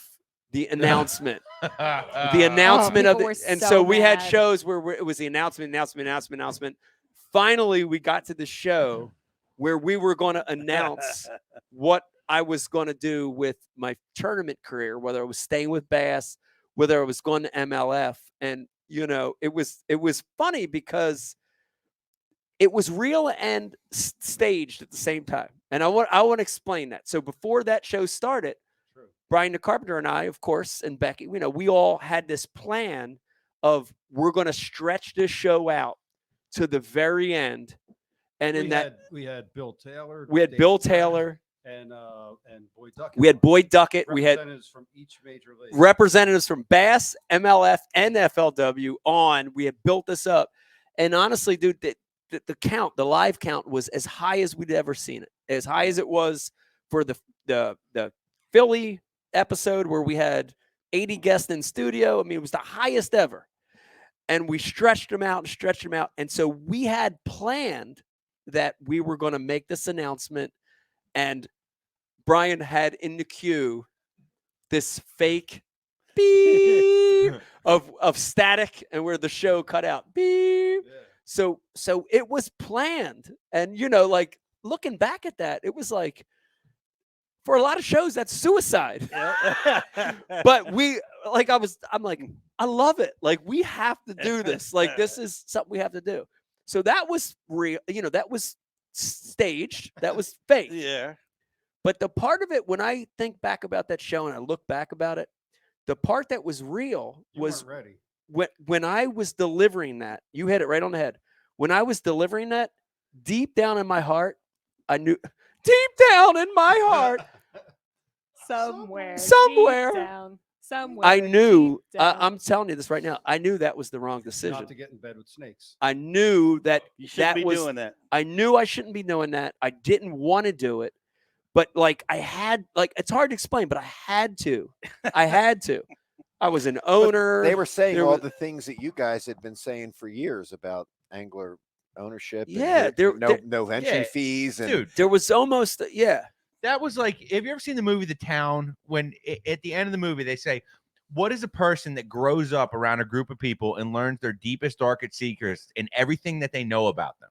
That's exactly what happened at MLF. Like it was a bunch of anglers that at the top made these promises to you guys because they knew that the angler group would just eat it up. Yeah. And then they took all that stuff and then used it as a device against you. Yeah.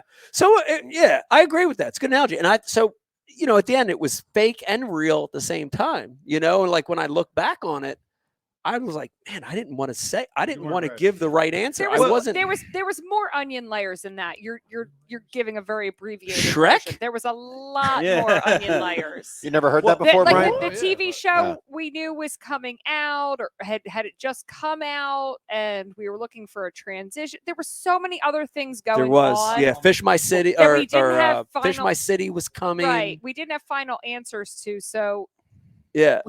you weren't in a place. I wasn't in a place to make a great decision. But the greatest thing is the emails and texts and calls we got over the next 24 hours. So mad. Dude, it was great. Like literally texts. And I would look on my social feed, you know, it was like 1,000 things saying unfollowed, not cool, unfollowed.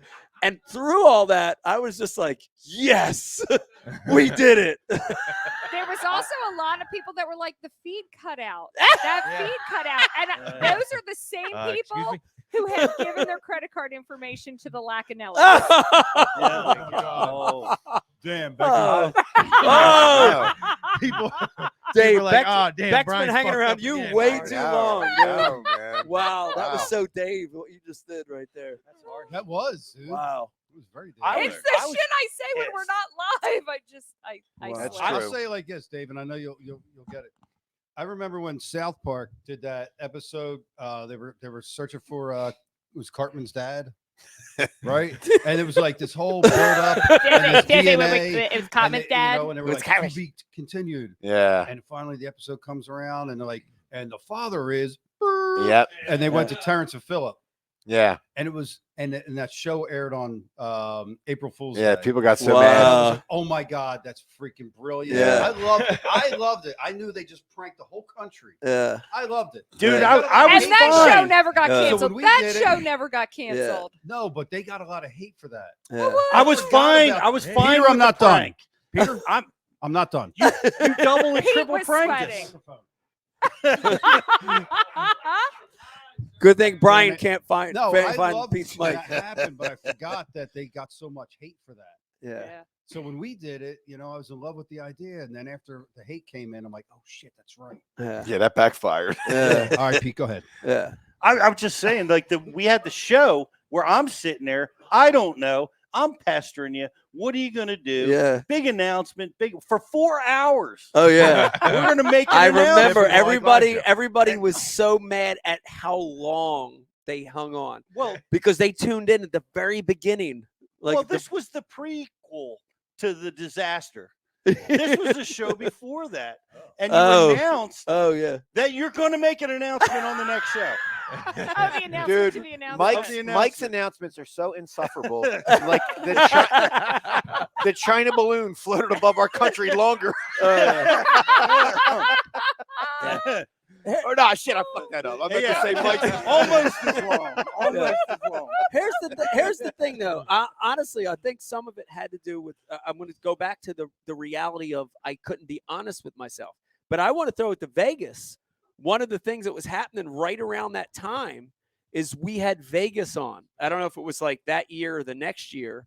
And the thing I love about youth and about being young, about being a kid, is that, dude, when you're a kid, you're honest. Like, you don't lie about anything because you don't know that yet. You're who you are. And we had Vegas on, and the conversation came up, Vegas, I don't know if you remember this, but conversation was like, would you think about doing this as you get older? Would you want to do this professionally? And you're like, yes, I'd like to fish professionally, but I want to fish at Bass, not MLF. And I remember you said that, and it was but he gave his reason. He gave his reasons. His reason was that he wanted to be able to come on stage with fish. With fish. You wanted to weigh your fish. You remember saying that, Vegas? Yeah. The only reason I wanted to do that is because I just like, even if you have a bad day, you can still come up stage. You could talk to fans. You can talk and say like, I caught this. This is Yeah. what I did. Yeah. And I'm glad. I'm happy I caught this. Yeah. But I like that. See, like Vegas was being honest, but I look back on that decision that I made. I don't think I was being totally honest with myself back then. Let's take a break. Yeah. Let's take a break. That's a good place to take a break. When we come back in, though, I want to ask Vegas a question. Okay. All right. You're watching the 10th anniversary Ike Live special. Ish. 9 to 8, 7, 6, 3 quarters. It's like, how long are you actually pregnant? 9 months, 10 months? Yeah. Somewhere along there. It's been a great show. We got a few more surprise guests coming up. We actually had a surprise guest walk in studio. We're going to introduce when we come back. Hang in there. What's that? Oh, Mark Jeffers and Fat Cat. Okay. Is that it? No more? And commercial break. All right. Hang in there. When we come back, more of the Ike Live 10th year anniversary.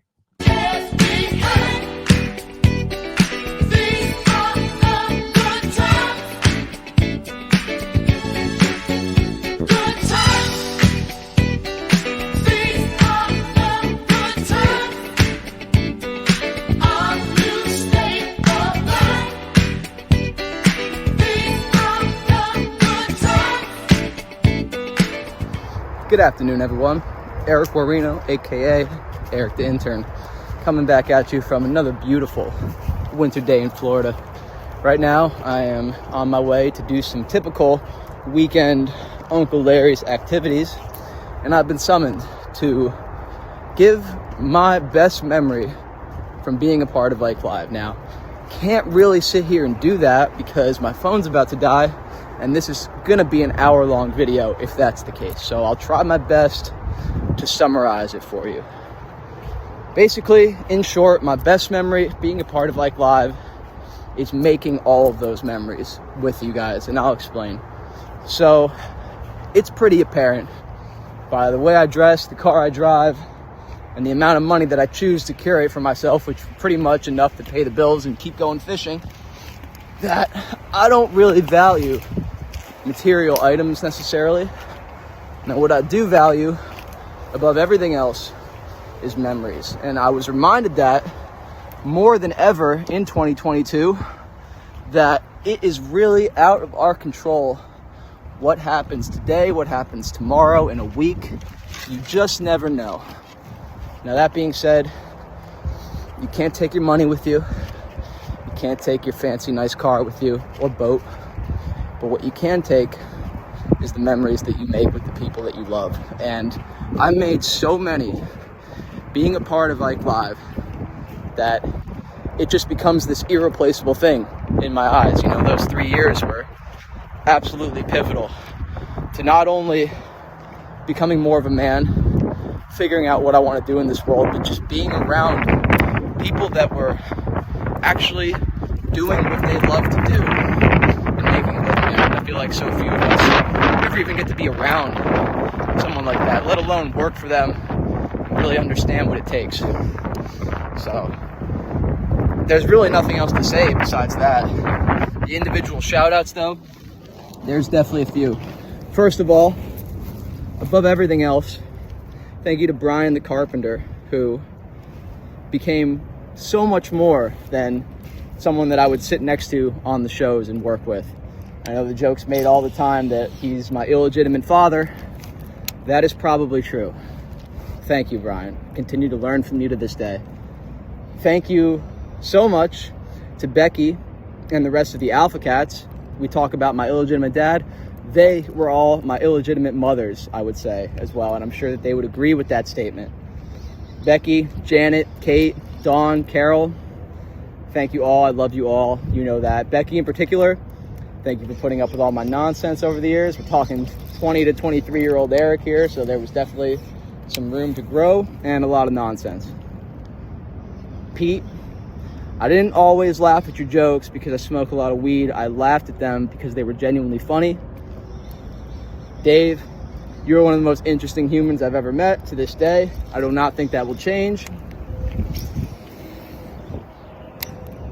Rich, you were always the homie, man. Just thank you for always being cool with me and offering me up whatever advice you had at the time. Really good dude. Powerbait Paul, I know that I only met you late in the game, but it was great to finally chop it up with you in the studio. I'm trying to catch a fish right now, if you can't tell, so then I can kind of ride off into the sunset, holding a big bass, watch Ike Live forever. It was really cinematic in my mind. But right now we got a weird front moving through, so I don't know.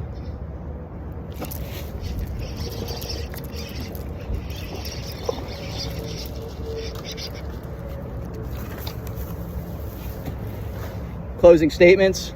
I love you all. I would not be sitting here in this field in Florida catching fish if it was not for Ike Live and Professional Edge Fishing. So thank you. Ike Live, Uncle Larry Outdoors, forever. I was so caught up on trying to catch a fish and make the video look cool that I missed the most important individual shout out. Thank you to Mike for being that very person that I was talking about, who showed me that you can actually do what you love in this world and make a living at it. That's all I gotta say. Love you all. Ike Live, Uncle Larry Outdoors, forever. Come on.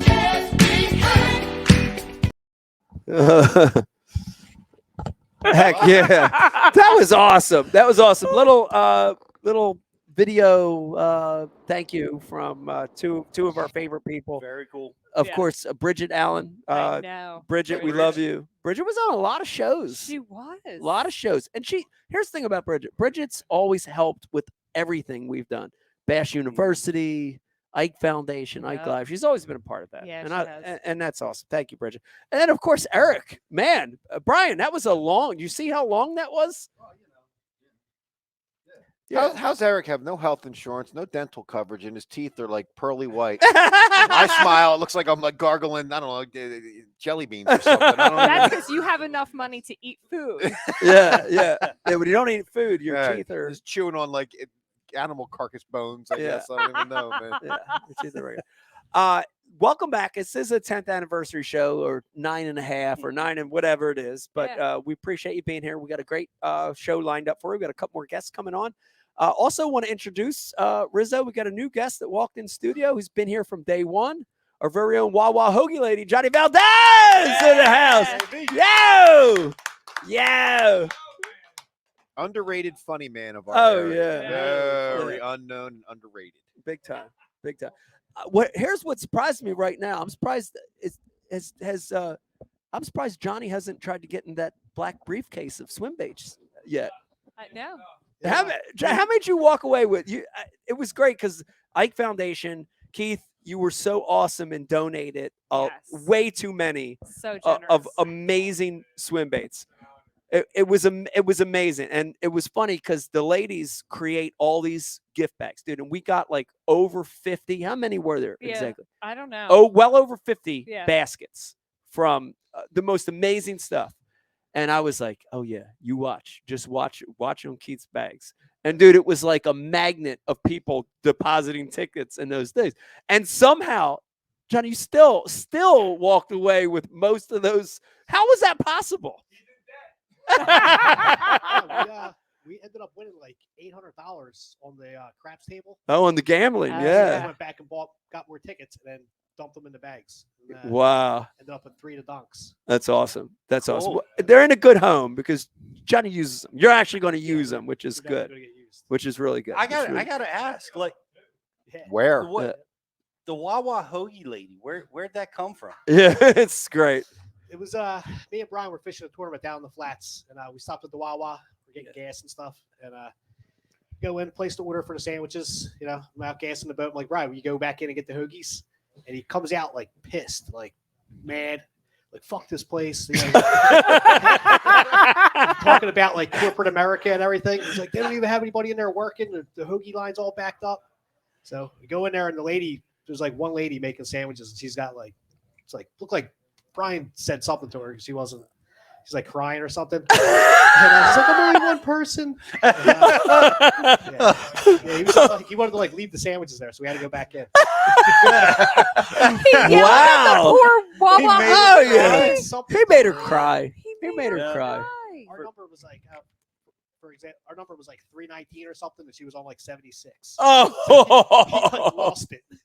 Oh my God. We don't condone that on Ike Live.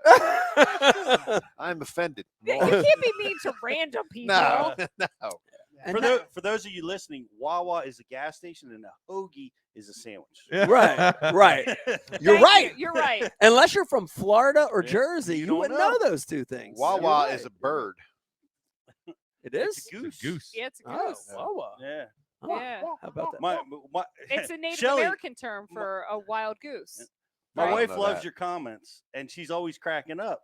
And she goes, "Who is this lady? That's always watching and commenting on the show. This Wawa Hoagie lady." Yeah. And I'm like, "That's John Valdez." She's like, "It's a man." I always enjoy the comments very much. That's so great. Yeah, but thank you for being a part of the show, man. You've supported the show from day one, and I appreciate that, man. It's great because you guys are the roots, like the South Jersey roots, the hardcore anglers here in South Jersey. You guys supporting the show has meant as much as people across the country. So thank you for that. Thank you. Yeah. Thank you, John. Heck yeah. Thank you, John. Real quick, while we have Vegas here, what? Come over here, real quick. You didn't bring Mark in yet? And no, Mark is not in yet. And we got a very special presentation. Vegas, this is a gift from Keith. No. This is a really? one-of-a-kind swim bait. This is the small one. That's the dink. Ooh. Say thank you to Keith. Look at that thing. That's beautiful. Dude. Isn't that Go awesome? walk up to that camera right there and show the camera. That's the camera right there. Show them that thing. Dude, what a beautiful paint job on that. That's gorgeous. Yeah, and Free Vegas ball killer. Send your offers in. That's highest all bidder. trigger colors, man. Wow. Cold water. Yeah. That's what you want. That's amazing. So crazy because Sea red. that is definitely not your traditional glide bait color. Not You know, even it's close, yeah. traditional glide bait color. Yeah, it's cool, isn't it? But you know, normally the shads, the pearls, the Right. whites, and that thing's straight up orangey red, dude. Yeah. Makes no sense, but they chew it. Trigger color. Pete's not. Trigger Wow. color. Wow. All right, Vegas. If I'm going to make a prediction, That's one of the biggest bass part of you the will show. catch this Forgot year about that. is going to come on that bait. I'm going to make a prediction. So say thank you to Keith. That'd be awesome. The thing's You got awesome. it, buddy. You're Heck gonna, yeah. you're gonna have to work on Heck your yeah, arm Vegas. muscles to. Heck yeah. Yeah. We'll throw that on Did Bigger we plug Rupture. the that we're giving that bait away yet? We are giving this bait away. All right. No, because you said bring Mark in, and now you want to talk. Yeah, about that's okay. Pay back. That's okay. That's okay. All right. So if you're watching you rate the bait. tonight, Wow. I know a lot of you have been big fans of this bait for a One long time. undeserving fan is going to win this tonight. Yes, and this is a custom, Dude, that one thing of a looks kind. good. Looks so good. It got that foil Gizzard finish shad on it. looking. Gizzard shad. It's just donk. It's just amazing. Have we come up with the criteria for how we're going to give this away? Yes, What's the deal? it's going to Okay. be an Ike Live This is trivia hard. question Okay. Ike Live- predicated upon the history of the show, Okay. deeply rooted in Deeply the history rooted. of the show. History show. It's Okay. History Hey, Channel. I want to add something. I made that lure with the foil that's very distinctive. Yes. It's the only one I've done With his that bare type of- hands. yeah, with my bare hands with no fingers. Dude, that thing's amazing. And it's got I made it literally just for the show. I Dude. probably won't do that type of foil work after this. So it's literally one of a kind. dude, it's a one of a Wow. kind. It's got amazing sheen to it. And it's got, hey, you see that little pink in there? I do. Dude, that's key right Yeah. there. I love that little pink in there. So we're going to do a trivia question related to the history of Ike Live. We'll probably ask it at the end of the second segment, give it away in the third segment, something like that. But Yeah. we'll give you the criteria coming Dave, Rod Schlapper wants to know if you're going to a Pearl Jam concert after the show. up. What's his name? Rod Jammer. Rod Schlapper. Oh, Rod Schlapper. Yo, Rod, that's Not Rod funny. Schlapper, Rod Yeah. Schlapper. That's pretty funny. Yeah, you kind of, except the shoe. The top looks like it, but then you get to the shoes, and it's not. The shoes aren't Pearl Jam. She has Sperry's on? Yeah, Sperry's. Yeah. Yeah, it's very strange. Very strange. Real quick before we get to Brian, I want to give you this. This is a sheet, which is amazing. This is 4 pages, 4 full pages of different guests Yes, no that have kidding. been on the show. Yo, read the Wow. top of the list of who's been on the most and the number of times. Okay, so I'll just give you. I'm not going to go through all of them. I'll give you a little rundown. Fat Cat Newton 9 times on Ike Wow. Live. Ish Monroe 9 times on Ike That Live. one, that's surprising. Yep. JT Kenny 9 times on the show. Cliff Crochet, the Cajun baby, my mama said 8 times on the Yeah. show. John Cruz 7, Luke Duncan 7, Aaron Martin's 7. Yeah. That's great. Wow. That's great that we had Yeah. a lot of shows with Aaron. Bob Soley 6, dude. Yeah, Sick. dude. Mark Jeffries 6, Dave Mercer 6, Carl Jocumson 6, Kevin Van Dam 6, How about that? James Watson 6, Seth Fighter 6, Fletcher Shyrock, Brandon Polinick can go down from there. So Wow. great list, man. Who's Great been? list. Cool. You know who's been on the show the most? You? Not on that list. No. Who? The Carpenter. Brian Carpenter. What's that? You have the most appearances Every on Ike Yeah. Live. Every single Every show. Every single Yeah. show. Not a single Round of one. applause, everybody. Yeah. Let's hear it. Stirring round of And- applause. And here's Yeah, because you and I even had Yeah. to do a show Well- one time when Mike wasn't. well, that's what I was around. going to say. There Right. was a lot of shows. There were a lot where I wasn't on at all, or I would call or Skype or Or could whatever, just ghost us. or I would ghost you. You would text But- me from Becky's phone. but and you say, got- Mike can't come on. Yes, yes. But you guys kept it going. Yep. You guys We kept did it a going. lot And, without you. and that's a testament to the show has. It's more than it's not me. It's an embodiment of the characters. So it's been a great show. It's been a great show. That really has. So yeah, Brian, you're right. Holy shit! What can Thank we you, give Peter. Brian tonight? We need an It's award. BTC Live. All right, get Mark Okay. Jeffries on. All right. Enough of that. All right, enough of that. You got me? The absolute reason this show even exists. Hold on, the intro's still going, Mark. The intro's still going. You got me? You got me? Welcoming to the show again, the executive producer, the reason, the start of the show, Mark Jeffries. Mark Jeffries coming on. Hey, By the way, you got me? Yeah, I'll have you, Mark. Oh, Let me mention all that right. besides being the creator and producer of the show, you are my friend. So thank you. That's right. That's right. I am sitting in a, I don't know what this is. Some kind of, I think it's a grocery store in Waxahachie, Texas, in the parking lot. Wow. All right. Well, So, But why? you sound good. Why are you You shopping sound there? good. Why are you there? no, I had my very first bowling tournament of the year, and it was in Waxahachie, Texas. I wrapped up, I don't know, I think it was like 30, 40 minutes ago. And look, these are always good. Can you see that right there? Hell That yeah. is- That's check. That is a check. Wow. That is success. So what But did you bowl? Mark, you've here, already exceeded all predictions of how long it's going to take you to turn this into bowling. no, Crushed it, Mark. but that's what I did today. No, I 8 games, 227, 215, 256, 221, 214, 204, and 225. Wow. I can't break 100. I can't either. Hardly ever. What was that check for? How much did you win? What place? Not that much. 450. That's good though. What was it? I mean, it's not that much money. Nice. Entry fee. The entry fee was $150. So Nice. you know, Damn. it is what it is. Get that in some BFLs. You definitely know. I don't think I made that much fish in the elites last year. No shit. Oh man. I'm just being honest. I don't think I made that much this year. Mark, thank you for taking time out to be on the show. And yeah, here's the first thing I want to run past you. We mentioned it earlier. We had Zona on, and we said that today, as we speak, there are literally 1,752 other fishing podcasts. But you were the first. Yeah. Mark Jeffries was the first. Yes. Dude, how does it feel to be, it sort of has to make you feel proud and old at the same time. But you were the first. How does that make you feel?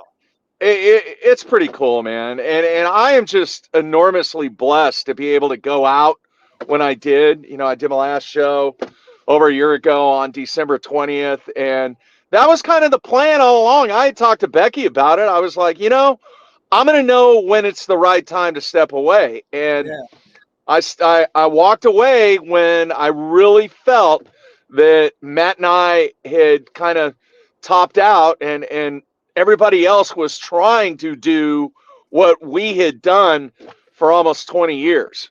Right. And it was the right time to go. And do I miss it? Yeah, I miss it sometimes. But I just kind of dove into so many other activities here. But I got a super quick story. This cracked me up. So this past week at school, we got all iced out. So there were 2 days that we didn't have class. So the one day that I was staying home, it's unbelievable that the bowling industry, and I know, Brian, you're going to get mad at me, but this is funny. Okay, this is pretty funny and pretty cool. So there is a bowling podcast that I follow. Oh. All right, and it's called Sweep the Rack. No, but listen, listen. You were on Sweep the Rack. Yeah. It's based out of Philly. Yeah. Yeah. Okay. And Big Mike, I talk to Big Mike all the time. So it was one of the few shows that I could actually get involved in the instant feedback. So on YouTube, I don't have my own YouTube account. It's still Bass Talk Live. So I'm sitting there throwing comments out, and it's Bass Talk Live. So then some dude gets on there and says, "Holy crap, Jeffries is on the instant feedback." It didn't have my name. It didn't have anything. I know Okay. He goes, I love BTL. And then all this other stuff started to pop up about how they miss me and how BTL is still, the best podcast out there and all this other stuff and everything. And it pissed Mike off because the instant feedback got taken over by BTL people that bowled. Well, Mark, this night's supposed to be about our show, so we're kind of getting pissed off too here. Oh, well. You might want to transition a little bit here. But come on, Brian, man, I had to set it up. I had to set up where I'm at. I mean, do you think I really want to be in Waxahachie, Texas? I mean, you drove there. I did. Yeah. But I got a check too. Yeah, congrats, buddy. You know who that was? That guy is. Yeah. You do? You know the guy that hung your TVs. Oh, okay. Bass Fisherman Bowler? Yes. Oh, wow. That's awesome. Here in the South Jersey, Philly area. Yeah. That's All very right, rare. so Mark, Memes. Yeah. I personally want to know, because Mike always has great questions. Boo. And I just chime in with random stuff. But let's be honest. Yeah. You had a great show. Well, you have a great show. BTL was a great show. You were alive, you had viewership, and you had the whole market to yourself. Yes. Yeah. Why in the world did you approach Mike and I to do this show? Yeah. Yeah. It's great because it is a great question. It's like, one is why would you want to give yourself competition? And then the other part of that is why you wanted to make yourself look why better 'cause us? You knew we'd be like a disaster. why us? Because there's there was Swindle, there's Van Damme, there's yeah, but he knew we'd do it. Marty Stone. No. Come on now, man. Why us? No. All right, listen. And I don't know if you will remember some of the conversation that we had over 10 years ago. Because remember, it took us a while to get this thing going because you guys were thinking about it. And when I ran it by you the first time, you were kind of like, oh, I don't really know. But listen, all right, there was a reason because I felt that there was a need for somebody like Mike. Oh, All no. right. Did we lose him? This Went to that. This is my fondest memory of the Ike Live show. He's back. People cutting out. Yeah. No. I was getting a phone call. I'm sorry. Okay, but that conversation that we had, I knew that it was going to be something that was different than what Matt and I were doing because we took the journalistic type of approach. And, kind of like the a la Sports Center, kind of just a different vibe that was totally about entertaining, engaging, and educating the viewers that we had. Well, when I looked at everybody that I really worked with on the Elite Series at the time, man, there just wasn't anybody that I felt like could take this idea and run with it from a personality standpoint. From just connecting with the viewers. And Becky, remember I had that conversation. I go, look, there's nobody else out there that could be successful at this concept with this idea that I came up with IKE Live. And look, man, 10 years later, yeah, it's evolved through the years, but you guys have had a great support staff. Brian's been great. Everybody else that you've had involved with the show have really done what the show was kind of designed to do about that conversation that we had many years ago. Yeah. And, Becky and Ike, it's amazing to see how things have evolved over this 10 years to get to the point that you're at. And you are absolutely 100% right. There are a trillion podcasts out there now, man. Oh, yeah. And it's just, it's so saturated. But the ones that were in the early stages of what we were doing, those are the ones that really solidify what this whole concept was about. Yeah. From, doing what you guys did with IKE Live and what Matt and I did with BTL. And yeah, what is that saying? Copying somebody is flattery or whatever it is. I just think copying somebody's lazy. That's what I think. Well, but you have to think about it. It's so easy now. So I don't know if you guys really remember 10 years ago, but in order to do this, we had to build a studio. Yeah. And nowadays you can stream like Oh, With yeah. your phone. Through your phone, through Yeah. social media. You can do all this so easily, but 10 years ago you could not. You had to We invest 10, 15 grand. Oh, easily. Yeah. Like How many hours did I spend in the basement, Becky? Mark was like a troll. Yeah, for troll days in the on basement. Troll in the It basement. would have been nice if you'd have taken some of that funding into air conditioning. For the studio. Yeah, it was all in cameras and audio. We didn't have money for air conditioning. We would just open the door. But think about it. It was like, the old school tower computer things. Oh, like yeah. that's what you had Yeah. to do. You had to like empty it out, Oh, hollow it out, and install the different the like mixing, pieces. dude. The mixing board was as big as this table Yeah. right here. Yeah. It Yeah. had dials and slides and it's buttons. a bunch Brian of stuff nobody knew how to use. Brian Oh, still yeah. doesn't know how to use any of it. It was just like a piece of art. Still. But we I- had wires real. everywhere. Yeah, but Mark, I want to say this. When I look back on it, it's funny because there was, we didn't jump on board with it in the beginning, and there was a resistance a little bit in the beginning. Yeah. But 10 years later, I look back and I want to say thank you for creating this for us. Thank you for everything. We owe it to you. This has been one of the most rewarding projects I've ever done in my life, especially in the fishing industry. So thank you, Mark. Yeah. It's been Yeah. incredible. Thank you. Yeah. No, thanks for letting me be involved and be creative. And one quick thing real quick, man. One of the memories that I have, obviously in the early years, I spent a lot of time in the basement at your house doing stuff. But one of the greatest memories that I have is it was like 10, 11 o'clock at night, and I had just finished putting together the intro for IKE Live. And I went running upstairs, and I was like, Mike, you got to come down here, man. You got to watch this. You got to watch this. It's badass. You got to watch this. And you like looking at me going, what did you just do? Come on, man. Come on. And you finally came down here, and you sat there, and you watched it. And you turned and you looked at me and you said, dude, that's badass. And it was.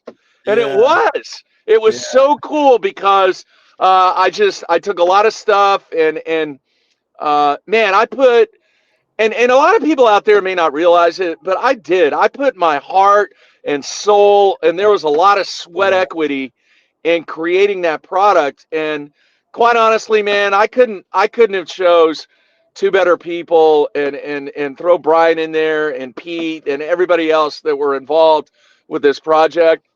One of the funnest projects that I've been involved with, man.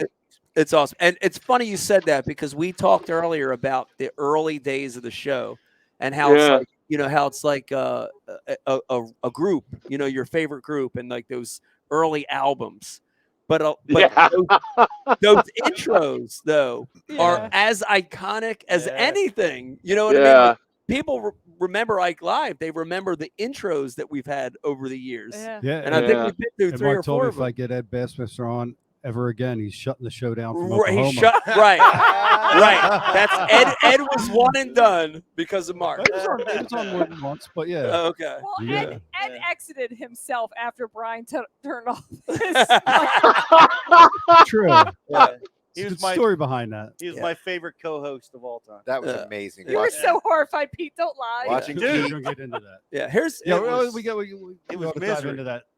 All right. whole we thing will. later We with will. that. Here's the thing. So, Pete Mark, and we've had a Boyd. discussion about the best IKE Live ever. What was that, right? And some of the ones that were brought up, of course, were the show where we were at the Delaware River tournament and we had the entire, we were on site.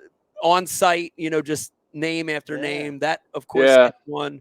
We had the military guys in, which Yeah, was one of an my favorites. incredible show where Yeah. they were talking about their experiences. We've had so many good shows over the years, but one of my favorites is one that Mark was at, And of course, we went after hours and we were able to track down Bob Cobb. Yes. And we got Bob Cobb on the phone. And Mark was, it's funny because you would forget that, you feel like you were at Bass Zone and you would interview.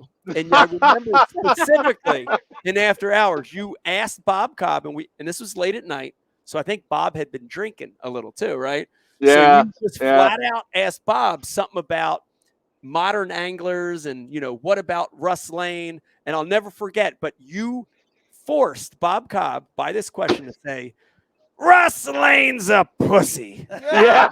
I'll never forget that. That's one of the best Ike Live shows, in my opinion, ever. And that was one you were on, Mark. So thank you. Yeah. Russ Lane's a big guy. Russ Lane's a big guy. I can't believe Bob said that. I can't believe Bob Cobb said that. That still blows me away. Yeah. Well, we'll just chalk it up to maybe Bob Cobb had a few cocktails. Well, he did have a few Why? cocktails. He deserves What it. was his opinion? Why is Russ Lane? Well, it had a lot to do with the modern angler and young anglers, and I don't remember the whole. We actually don't even remember.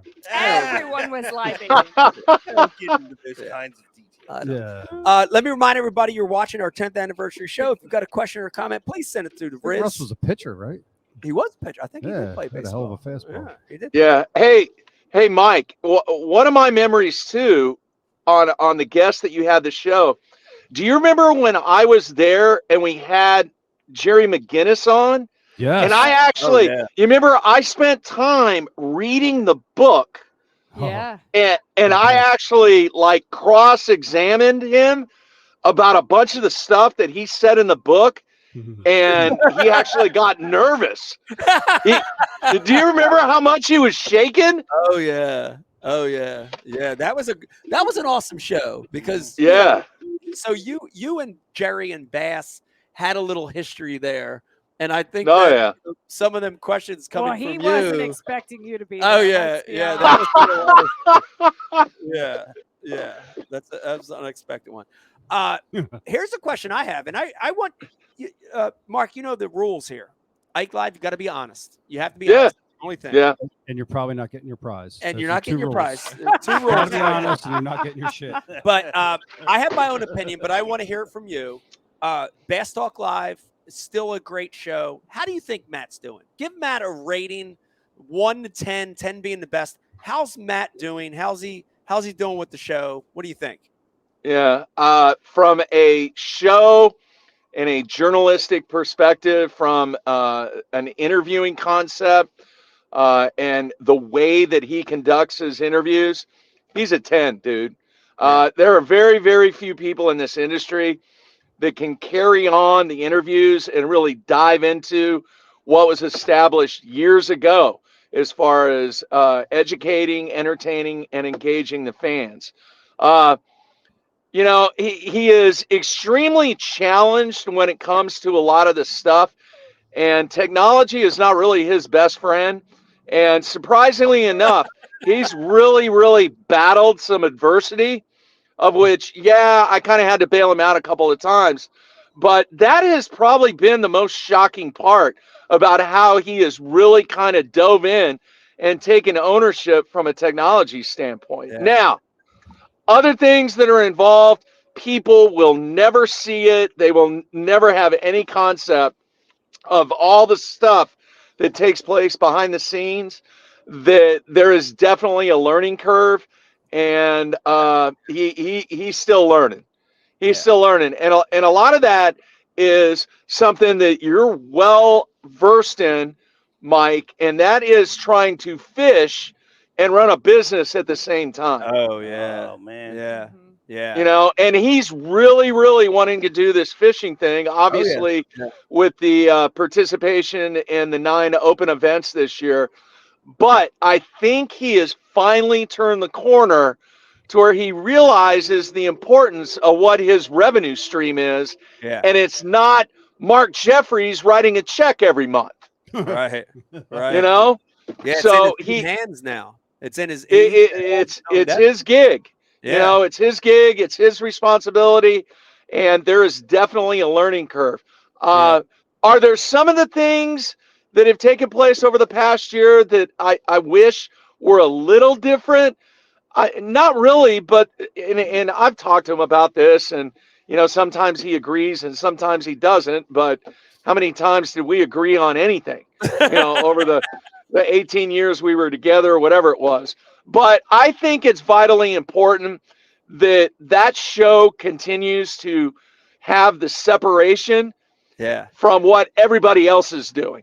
Right. So he constantly has to be creative. And I think one of the most important things is the way that we would engage the fans through a lot of the creative stuff that I came up with over the years. Some of the goofy ass contests and some of the Sunline Hotline show and that kind of stuff, where people actually call in, and instead of typing their opinion, you get a human to actually kind of hear the emotion that is in their opinion that they feel very, very strongly about. Yeah. So is there separation still between what BTL is and what the millions and millions of other podcasts are doing out there? I think there's definite separation. I think it's still the leader. I think you can tell by the guests that he has on, and the fact that he has committed 4 days of the week and will continue to commit 4 days of the week to this great game that all of us still love and enjoy, and do it the BTL way. It's going to take a lot for somebody to take BTL and take Matt off of the plateau that he's worked really, really hard to get to. Mark, I are you think saying that he's he doing a doesn't good job. I think like he's doing a go? good job. And I had the pleasure of being on the first show of 2023, which was cool. I Yeah. was his first guest. His on the That's first awesome. show. Yes, and it was awesome. I thought, dude, the questions were great. I was on for almost it was something really long. Like, I was surprised. Yeah, that's the difference. I was like an between hour you on and- there. I was like, that's the damn. difference between Mark and Matt, though. Yeah. Mark efficiently got you on. He asked questions and he got Cut you it way too off. short. Yeah. Yep. Yeah. Oh, yeah. I would listen to it and say, "Damn it, Mark, you should have went longer." Yeah. Yeah. Matt had some great questions. Matt's and been he kept me watching long. Ike Live Yeah. too long, and so he's of the You're right. longer- So You're Mark, right. are you saying that Matt doesn't go back to the same 6 or 8 guests that and milk their achievements Milk in them the like a industry cow? to try to benefit himself? No, not at all. And once again, I mean, when you're number one, you don't have to do that. And people want to be on the show. And he's really expanded his guest list over the past year. I mean, he's had people on that, number one, some people may not have known, some people may have forgotten about, and really opened up a lot of professional anglers that are involved in this game that a lot of people just didn't know anything about. So he's got that part dialed in. There is no doubt. I think sometimes, and I've had people send me emails too, I think they kind of miss the bantering that me and him had, because obviously I was old school. I'm more of the business side of fishing and the very conservative, way that, look, man, a dollar saved is a dollar earned and all that and everything. And I do. I think the fans kind of miss that sometimes. And I think he needs to expand, and we've talked about this. I think he needs to expand a little bit to not just be this interviewer and tips and techniques and just talk about fishing, because I think there's a lot of things out there that are going on in the world that the fishing world can actually relate to. And that was something that I was really, really proud that I was able to compare a lot of stuff in the business world, a lot of stuff in the entertainment world, a lot of stuff in the sports world that really kind of coincide what we had going on in professional fishing. Yeah. Or just get the same 4, 5, 6 guys on.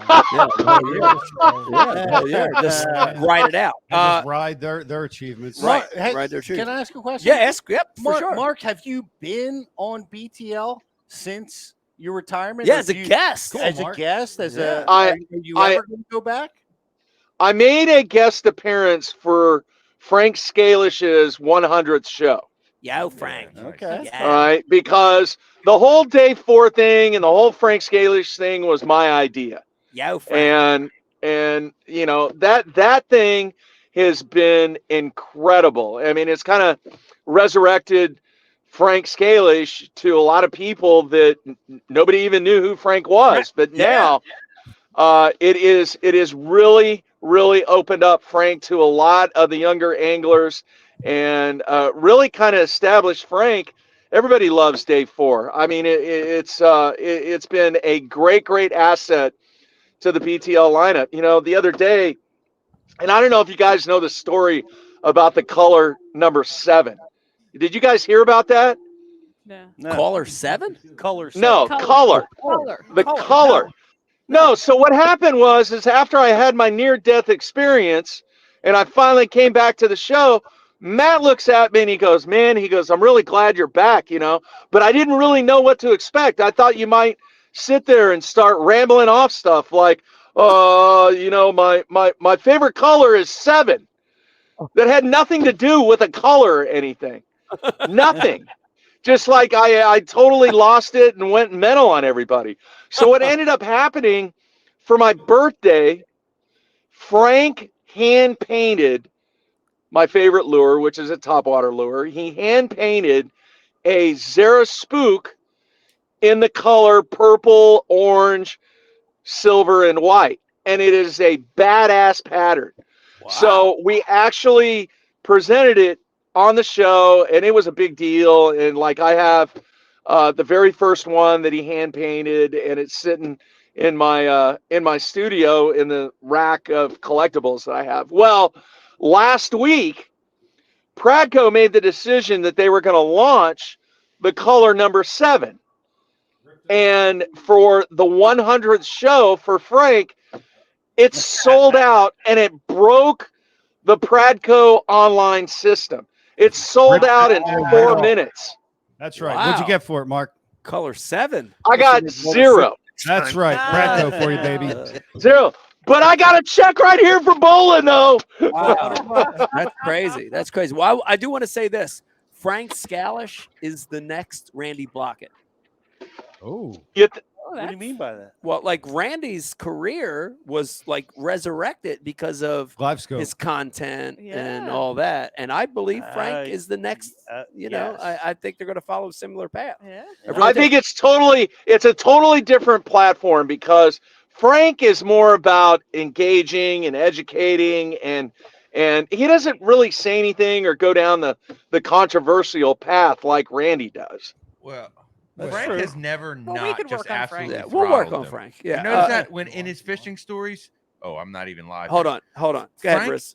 Frank has never not absolutely throttled them. Like in the day 4, like his day on the lake. I mean, I was absolutely smashing him, and I that's a good Frank voice. I'm like, damn. I'm like, dude, this guy never does not just absolutely crush him. He crushes every time. He crushes them every time he's out. It's amazing. Yeah, he does. I know we've got a couple coming through Instagram. We have a couple coming through the messaging. Guys, you had a good one. I saw your face. You had a good question coming from Mark or a comment. We can't read any of them. You can't read any of them? No. Well, all right. We got some. But we got the legends of the Ike Live message board, which, I mean, tonight, I think this is, we really haven't dove into that, but this is the end of the Ike Live message board. You can't clean them up and say them? Pete, you don't want me to do that? I'll hit some of them coming through the social feed here real quick. On Instagram, Mark, we have one from Russ Scully, and Russ wants to know, have you officially buried the hatchet with Dave? This is the second time that someone said that. I know. That's crazy. Yeah. With Dave? Hatchet with Yeah. Zona. Yeah. He just buried a hatchet with Zona. I feel like Dave is misunderstood. Dave is misunderstood. Yeah, that's all good. The message board wants to know why Dave looks like the kid that didn't get his Valentine's Day card. Oh, please. I'm 51. I guarantee I'm twice as handsome as whoever the hell said You know what I find humorous is that all 3 of our guests, Yeah. they hold their own interview. Oh, yeah. That's good. Yeah. Like there's Mark, you'll just talk. I love it. I Zona, love it. It's just good. talk. Yeah, And I we know need our that. next guest will just talk. That's and we'll all perfect. sit and we'll hang out while you have your own conversation. That's the best kind of interview you could ask for.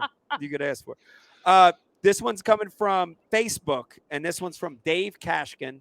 And Dave wants to know, Mark, how's retirement? Well, it's awesome. I can't tell you how great.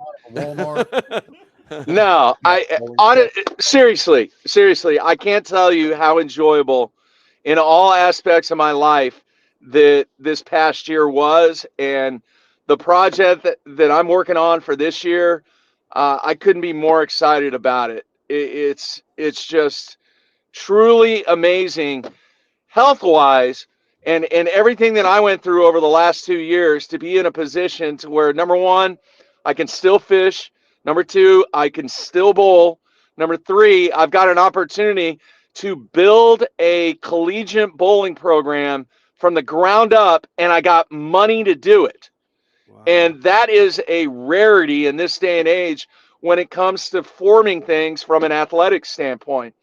It's kind of sad in a way, not in a bad way, but I have so many memories walking out of the back door of my house and walking back to where the studio used to be. You know, now I have my boat in there, and I kind of have a little mini studio that I'm going to be doing some video work for the team and some of the other things.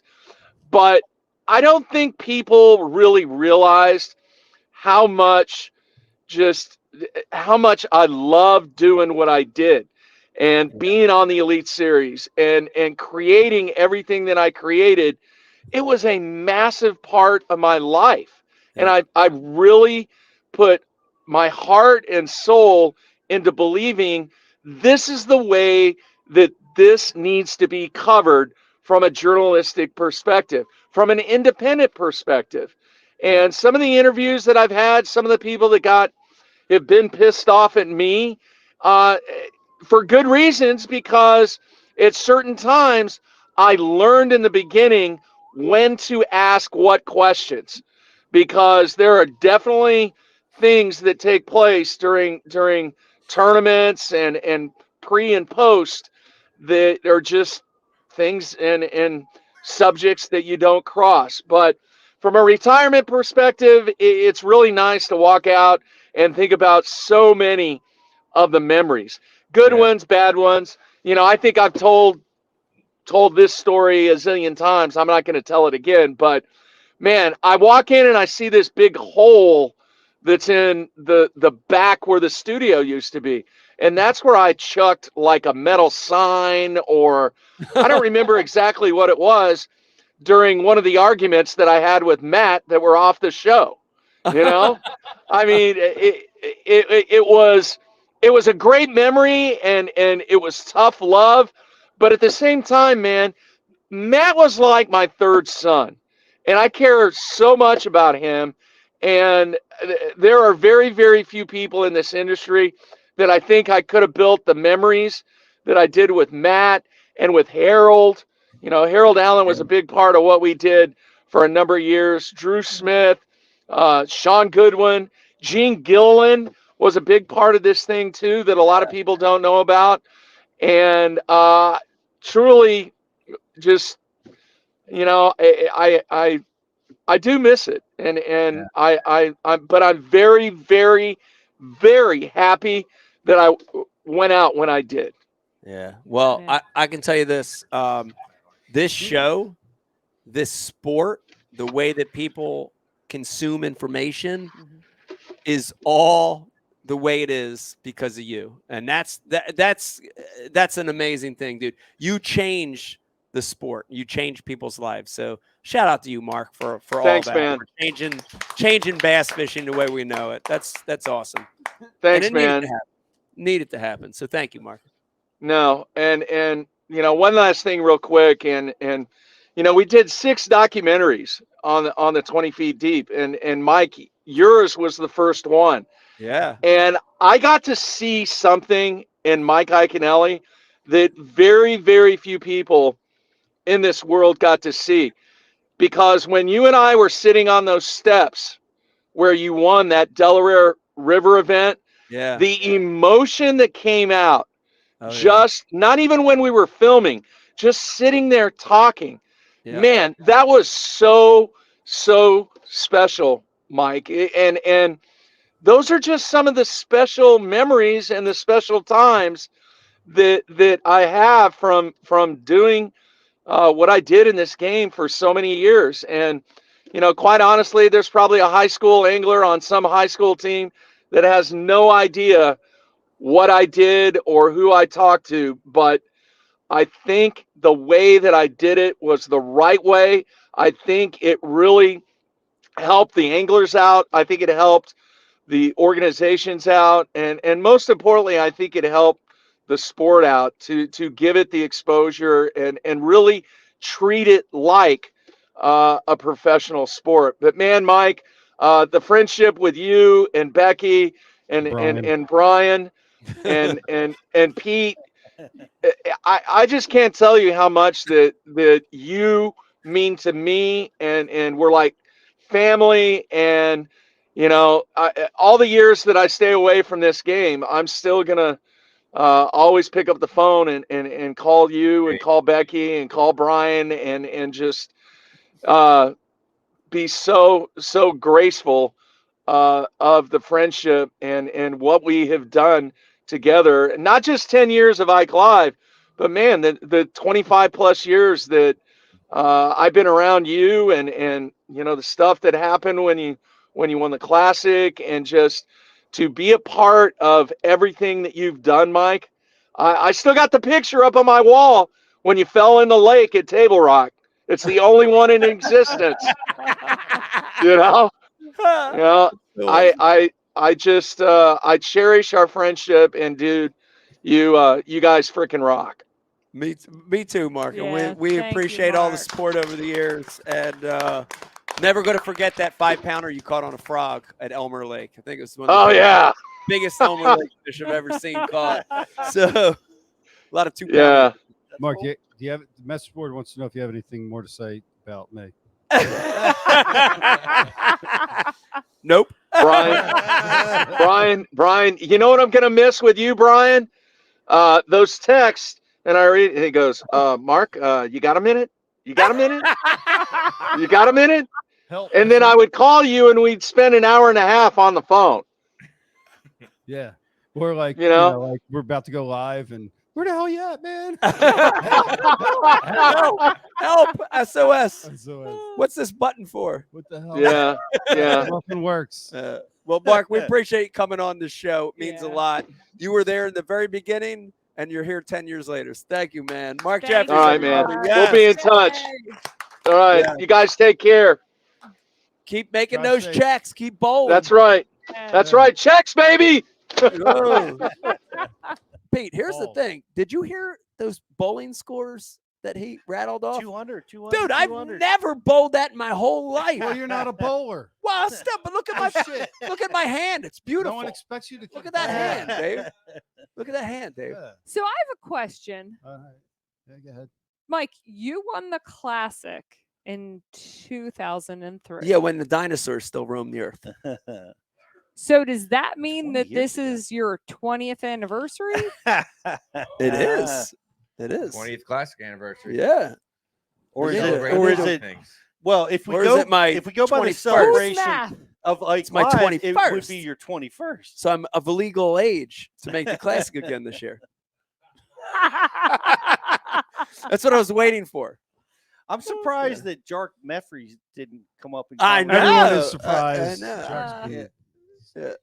That Was was a it? great. Is that how you say it? Jark Meffries. Jark Yeah, that was a Meffries. great skit. That was a great That was- skit. Yeah. Yeah. Skits. Yeah. Mark never loved that skit, but I always thought it was good. I got threatened by fucking Matt Pangrak over that. Matt was mad. Threatened me over an Instagram account. I had nothing to do with it. Dude ends up living in like Oklahoma. Mark This was Ja- like one of their people. Jark that- Meffries. Oh, but yeah. Oh, yeah. What was the Jark threat? Meffries. Huh? What did he say? I don't know. Like, man, Like handle it. Like handle what? You got nothing to do with it. Wow. Yeah, There's Matt, been a dude, lot Matt of stepped up. He dropped the gloves with me. I was Yeah. like, all right. All right, That reminds me though. So you think back about the years and the impact the show's had. We have been responsible for a tremendous amount of fake accounts over the years, and I'm super proud of that. I'm super proud of that, dude. And fake podcasters ripping shit off. Oh yeah, dude, it was the most amazing thing. I'll never forget. Me and Brian were on some adventure somewhere. Maybe we were practicing. I think we went down to practice somewhere in North Carolina years ago. And at the time, the FLW guy, or I don't know, there were texts coming through that were pointing the finger at Brian the Carpenter and Ike Live being responsible What was he for Wanahoo? Oh, was it Randy Flowers? Randy or- Flowers, No, the no. other one, like there were What was 3 the or other 4. one? What was the other one that was? But we were accused of being all of those at one time. Fake Boy Duckett. No, there was one that was really controversial. Yeah. Who was that? Mike Jones. Mike Jones. Oh, Jim Jones. Bitch. Jim Jones. Jim Oh, Jones. Jim Jones. Yeah. That's the one. It was Yes. Jim Jones. Yeah. Yes.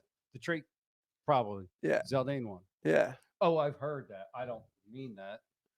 But yeah, no, Okay. that's who I got accused of. Yeah. Jim Jones. Yeah. But that's Which how you- is funny because I feel like we've always been very outspoken with our Yeah, dude, I'm not hiding horrific behind opinions. shit. Yeah. You know what I mean? Like, Yeah. it's it. Yeah, we Right definitely- Need for a fake Like account. personality wise, Yeah. it doesn't fit us to have a fake Nah. account. We But throw they our don't- stones they in the don't open understand field. the We don't people. hide I know. behind bushes. The real account is damaging enough. Yeah. right. I know the amount of people that are already pissed off. all those calls that I fielded over the years, like the day after calls or the night after calls, the text and the calls of people pissed off. It's like the one thing, like I've always tried to explain the premise of the show and the same things that you said, like, I can think of 4 that come to my mind. well, there's a But- lot. but yeah, we won't. There's you a, know. yeah, there's I a don't think lot of there's them. a lot. There's just been a No, couple but that, there's- that like played along and then the But next But here's day the thing. we got Show where you sobered up fake and then we're butter like, up wait. people's Yeah, but sticking here's nose up here, people's here's the ass. thing. I've Fuck always that guy. I've always explained that, like, it's like entertainment, controversy sometimes is part of that, and like, but I've never apologized. I've never apologized because I didn't feel like it was right to apologize because we didn't do fucking anything wrong. You know what I mean? So I never apologized, Yo, but I let's get in a always tried fake to fight with explain nobody it. right now. Yes. Yes. Brian, do you remember the Becky calls, like the specifics? Who? What? Like something happened and it was like Becky's like got these mass emails going. Like, what did you guys do? Oh yeah. Like That would can be you that would been remember- every show. Yeah, it's always police. yeah. Every show Mike wasn't here. Right, but it was always like our no-nos in this show are like like Politics. politics, race, Yeah. religion, And stay the away. fu- The now. funniest stuff. Yeah, stay away from You know? those. Skirt around, but And now it's genders now it's gender, whatever. and balloons. Yeah. And lately it's been conspiracy theories and They're not so But let's much be honest. conspiracy. right. They're They're actually theories. real They're theories. actually happening. They're actually Yeah. But you know what's interesting? Like in 10 years, there was a lot of things that we could talk about and say. I mean, we dressed up as pilgrims and Indians. We did. And no one We did. thought twice of that. yeah. 10 We years got- ago. a No. couple 10 people years did. ago, it Yeah. was a Thanksgiving. That was the Yeah. beginning when Seth got hated on for Wearing having the that headdress. Yeah. Yeah. Yeah, I Okay, don't so think maybe there was one There were a person. few. I don't Yeah. think the term cultural appropriation existed when we started. the show. Right. That- It was during the shift. Like our Yeah. our People of the show. future. Yeah. When those new terms come out, But our you know what I mean? language. Like you gotta look at that shit because we let that like grow, and now look where we're at. right. Yeah. That But our- shit's out of hand. But think about it. Our, Should have fucking stomped that our out. in the language beginning. had to be kept in Vegas, check. you're must. Now our language doesn't have to be kept No. in check, but No, the it doesn't. other things. that- Judgments have to be kept in check. Yes. Yeah. Yep. Yeah. Moral judgments cannot be espoused, but you can absolutely use go. any filthy word that you want to use. Yeah. you know? Yeah. It's Yeah. confusing. Here we go. Here we go. Very hard. You want to take a break? Right down the drain. Yeah, we'll take a break. We'll take a break. Here's the Say good one news. sentence and we're going down the drain. No, this is a celebration. We're not going down the drain. Kill his mic. I didn't mean it like that.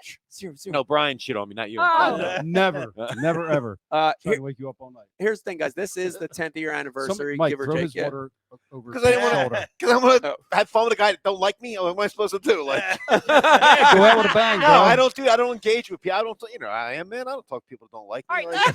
Like, Wait, do we have a contest for this, Bate? We have a contest. We have a We haven't contest. announced it yet. Does anybody give a shit? No, Yeah, no. no, let's do it. This is No, fun. let's just keep it. No.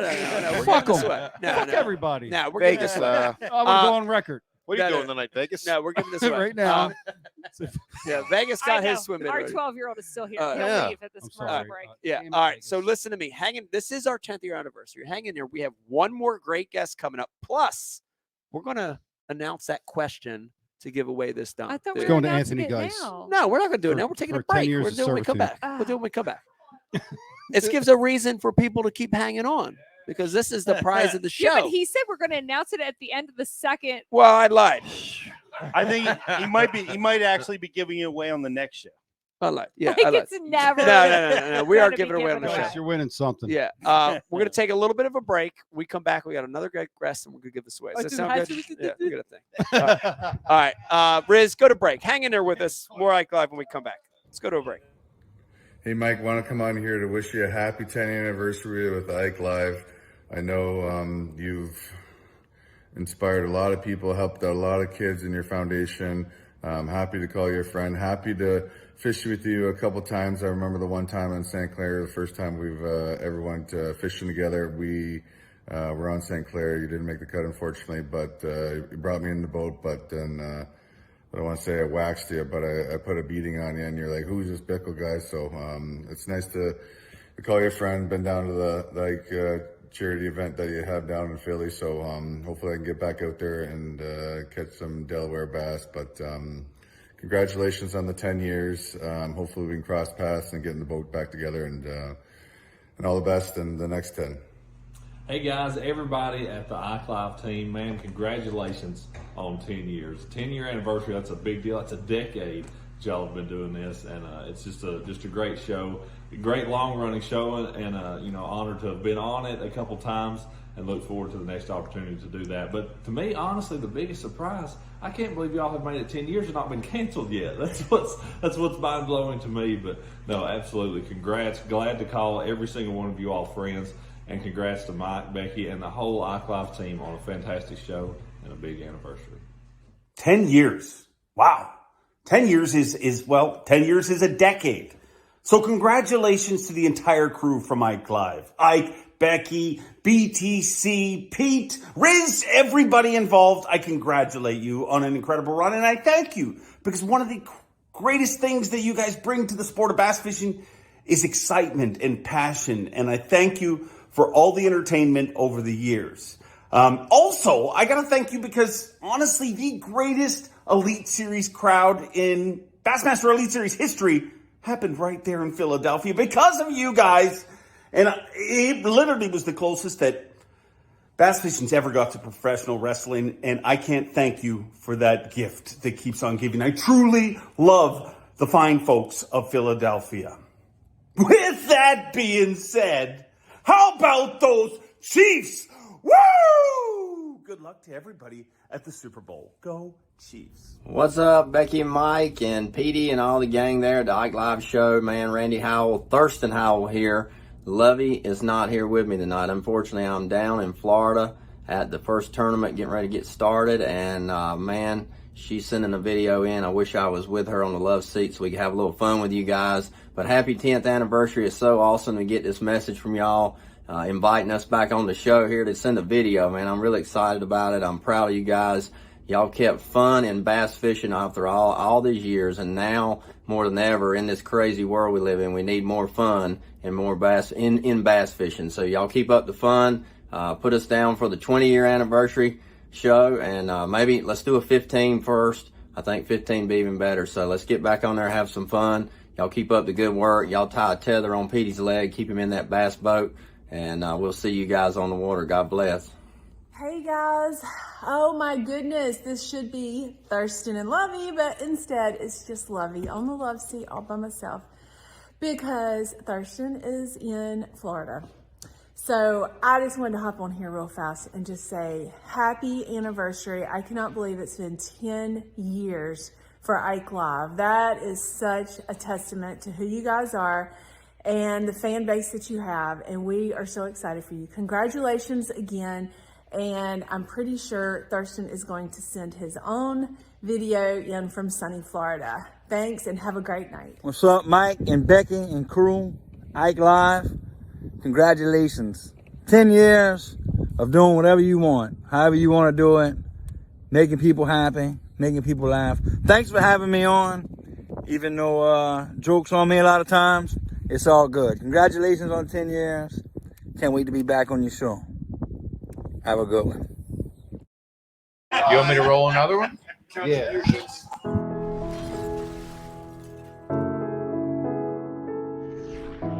You know, right now where we're standing, we're in Camden, New Jersey. Yeah. Philadelphia is right there. This is the concrete jungle.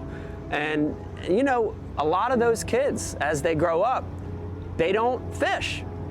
It's interesting because they're surrounded by water, you know, the Delaware River, the Schuylkill, ponds, city park lakes, but they don't have the influence to cast, to fish, to have a rod and reel. And that became our focus, you know, is to target kids in what we call non-traditional areas, you know, urban areas, city centers where the population's high, and let these kids have an experience. You know, it's amazing. I mean, some of the experiences we've had, whether it's Central Park in New York City, here in Camden, other parts of the country, even just casting. Yeah. It's unbelievable to see it, isn't it? Yes. It's unbelievable. Yes. And you know, you see these kids have this experience they've never had, and they light up, you know? The big thing, I think, for the Ike Foundation is we're not saying we want all these kids to become professional anglers. No. It'd be great if some of them did, but we want them to have that fishing experience because it ties them to so many other positive things. The outdoors, nature, conservation. Ecology, you know, all these amazing things in life that maybe they wouldn't have been exposed to any other way. We're trying to help with that. So it's important. It's important for us. We're proud of it. Hey, everybody. And we're back. And we're back. And we're live. Yeah, and we're live. Oh, bye, Beck. Beck's giving a wave. Bye, Vegas. Thanks for coming on the show. See you, Thanks for Beck. being a part of this. Beck, I'll see you next July at your party. Oh, man. Oh, man. What? Okay, cool. Yeah. Yeah, you got some good restaurants down Yeah, there. Man. yeah, they That's the whole banging. Collingswood area, they kind Yeah. of did a lot of That's good really stuff. come on. Want to thank everybody for tuning in tonight. This is the 10th year anniversary. Keith's going to sit down here on the couch with me. Man, what a show. It's been a great show. Of course, we had Mark Zona on the first segment, and then we just had Mark Jeffries on. It's been great, Pete, rehashing some of those moments that flew past. You know, it's just crazy. Like even during the breaks, you know, we have these pee breaks, but we all kind of like stop, and I was talking to Johnny, talking to Paul, and like remembering, While you we're all know, peeing. the things that Yeah. happened. And Crossing and streams the one and shit. thing we were just talking about is that those early shows, you know, Ed Bassmaster, Randy Howell, the early shows, The 1, overtake of 2, Randy 3, Howell. the overtake of Randy Howell. But those early shows where we did not know the premise yet of the show, you know. But it's funny Yes. because in life and in successful businesses, a lot of times in the beginning, you don't know. You take that leap. You take the leap. You have an gotta do it- idea you gotta of leap what the first. show is going to be. Yes. But it finds itself. And I really think that happened You need a with fat our cat show. of inspiration. Yeah. To like just burst upon the scene and show you the way. I mean, So you're saying Fat Cat determined how the show was going? I'm saying that we started doing the after hours, and Fat Cat appeared on an after hours, came out of nowhere. Yeah. Yeah. And that was the beginning of, oh shit, that's what we need to do. Yeah. Yeah. And just like we made his career, and he'll tell you. Well, that and winning, or reverse, winning or the the reverse Classic of that. in '85. Definitely, you know? definitely the reverse. Yeah. You know Or what? the We were reverse of we were talking about this on the show when Mark got a call and went out. Yeah. Like learning how to tolerate like bad signals. Oh, yeah. And decipher language. Oh, yeah. And like hesitate and like pause Yeah. through that That was process. the worst. It was horrible, and we're all just like sitting there looking at each other like, what do we do? Oh, Like- yeah. like it's in and out. Like, why do we have? Yeah. Yeah. Dead Like, air. yeah. Dead air. The We're like, do we talk to each other through yeah. this, Yeah. or do we wait? Yeah. Well, here's do we the try to figure out what they said. Here's the thing, though, Pete. As bad as we were early on, and I won't throw anyone specifically under the bus, but as bad as we were early on, Hey, did the guy just get his new merch line before the show got canceled? No. Week before the show gets canceled, he Yeah. gets a merch line. no, as Me bad. and Paul. No, as bad as we were early on, we are still we're doing it better than a lot of the podcasts now. Like that's the one thing I think we really got good at is that interaction and that knowing when to talk, knowing when to leave it. We developed into a really good, a decent podcast with that. You're right. Because I watch fishing podcasts now that have been around for a while. And it's horrible. Like it's hard to watch. And I remember we were like that for a bit, but we got good at that. We got good at the I interaction. definitely got okay. Yeah, we got okay. I remember KVD was on and his signal started to drop and he was getting calls and I was telling a story about when I fished with KVD on Eufaula. On Eufaula. I remember it. While we were trying to battle because that's what we did. Mm-hmm. You know what I mean? We would just like try to create Yeah. dialogue. And Fat Cat was in to the get queue, through. and your story kept going. and- I remember, dude. Keep going with it. That's awesome. It's amazing. Is Fat Cat in the queue? Maybe. Maybe. Keep telling the story, buddy. I was doing it again. I didn't know he was in the queue. Right. I'm like, well, we were waiting for Fat Cat. Let's keep talking. Well, that could be a production problem right there. Who knows? What? We do have. We do in fact have one of the original guests on the OG. show, the OG of Ike Live. Look at that. Very important guy Yes. in the evolution of the show. Fat Cat Nudie. What's going on? Hey, Pete, do me a favor and flop one of them tits out real quick. You first, bro. Hey, dude, I don't have them anymore, baby. I lost mine. What's up, family? How y'all doing, man? Been a long time no see, and I can see that it's still the same old, same old. I've been in the queue for 2 hours and 45 minutes while y'all been talking to people that don't matter. I'm just kidding. That's a Some joke. things change and some things remain the same. Fat Cat, it's good to have you on again. It's good. To I have you do. on Pleasure, man. Pleasure. Dude. Hey, so what are we doing, dude? Is it 10-year anniversary? Is it 10 years we're done? Like, what's happening with this show? Because I don't even understand. No, it's an anniversary show. Okay. All right. Now things change and progress, and of course, I think this show is going to change and progress. But here's the thing: Brian mentioned it, and I want to call this to the plate, which is early on we didn't know what the show was, and when you came on, I think you did point us in a direction, and you were on to something before anybody in the fishing industry. Maybe a few other guys before you had the premise, but you did it, which is fun and fishing mixed together, right? Comedy, laughter, entertainment, and fishing mixed together. Dude, that was so breakthrough for us. Mike, And this is brilliant, dude. I'm listening to you right now. This is brilliant. Go ahead. okay. But honestly, like when I look back on those shows, because Brian gave us a little homework assignment leading up to the show. He said, go back and listen to the first couple shows. And they were pretty stinking bad.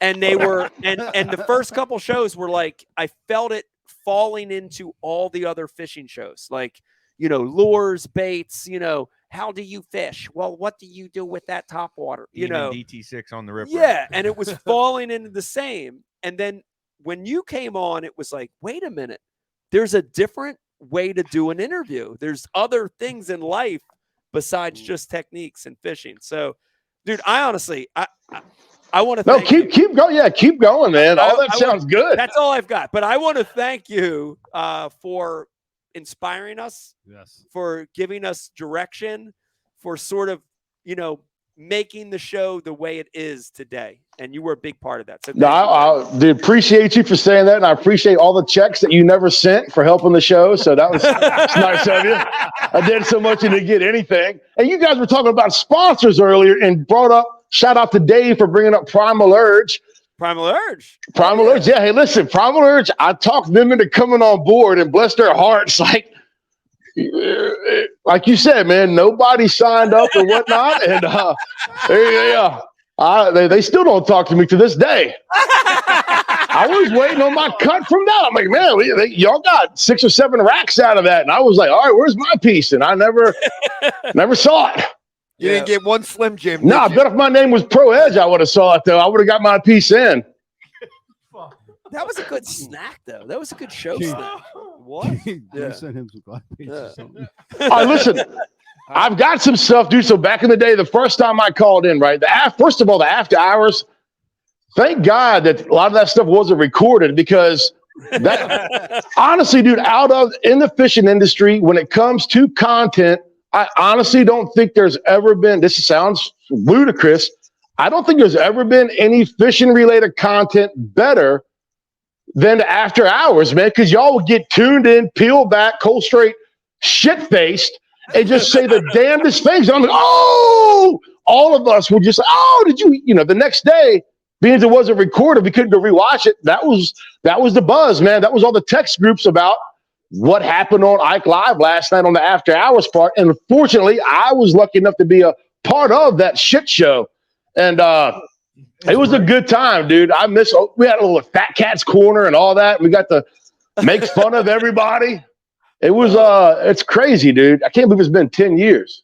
It was great. It's not really. But It was great. I know it's not. Yeah, It was I know. 9 1/4. But those after hour shows that was a memory that that was a key part of those early shows. I don't recall. Yeah, Pete had too many Captain Morgans. He was terrified to lose coffee. He was terrified to lose. He was terrified to lose Evan Rude.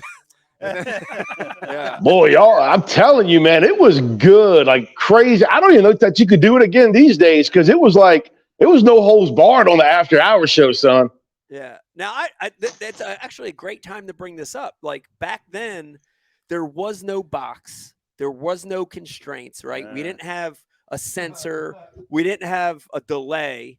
And flash forward to the last few years to now, and Fat Cat, you're emceeing, you're doing events that are, live and taped and working for these organizations where now you can't let loose and you're more in a box. Buddy, but listen, it sucks. It sucks. It sucks. I mean, it's cool to get, I've been doing this. I started March 14th, 2014 is when I made my first video.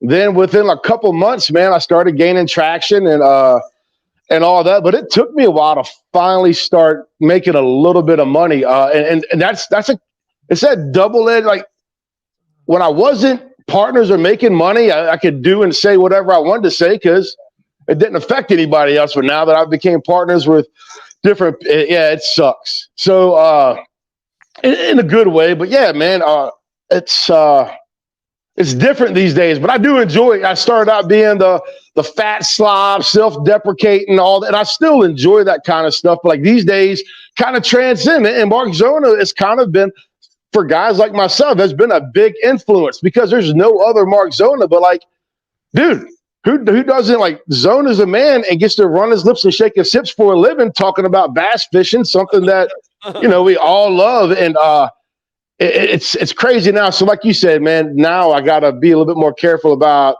what I say and who I say it about. Yeah, which sucks.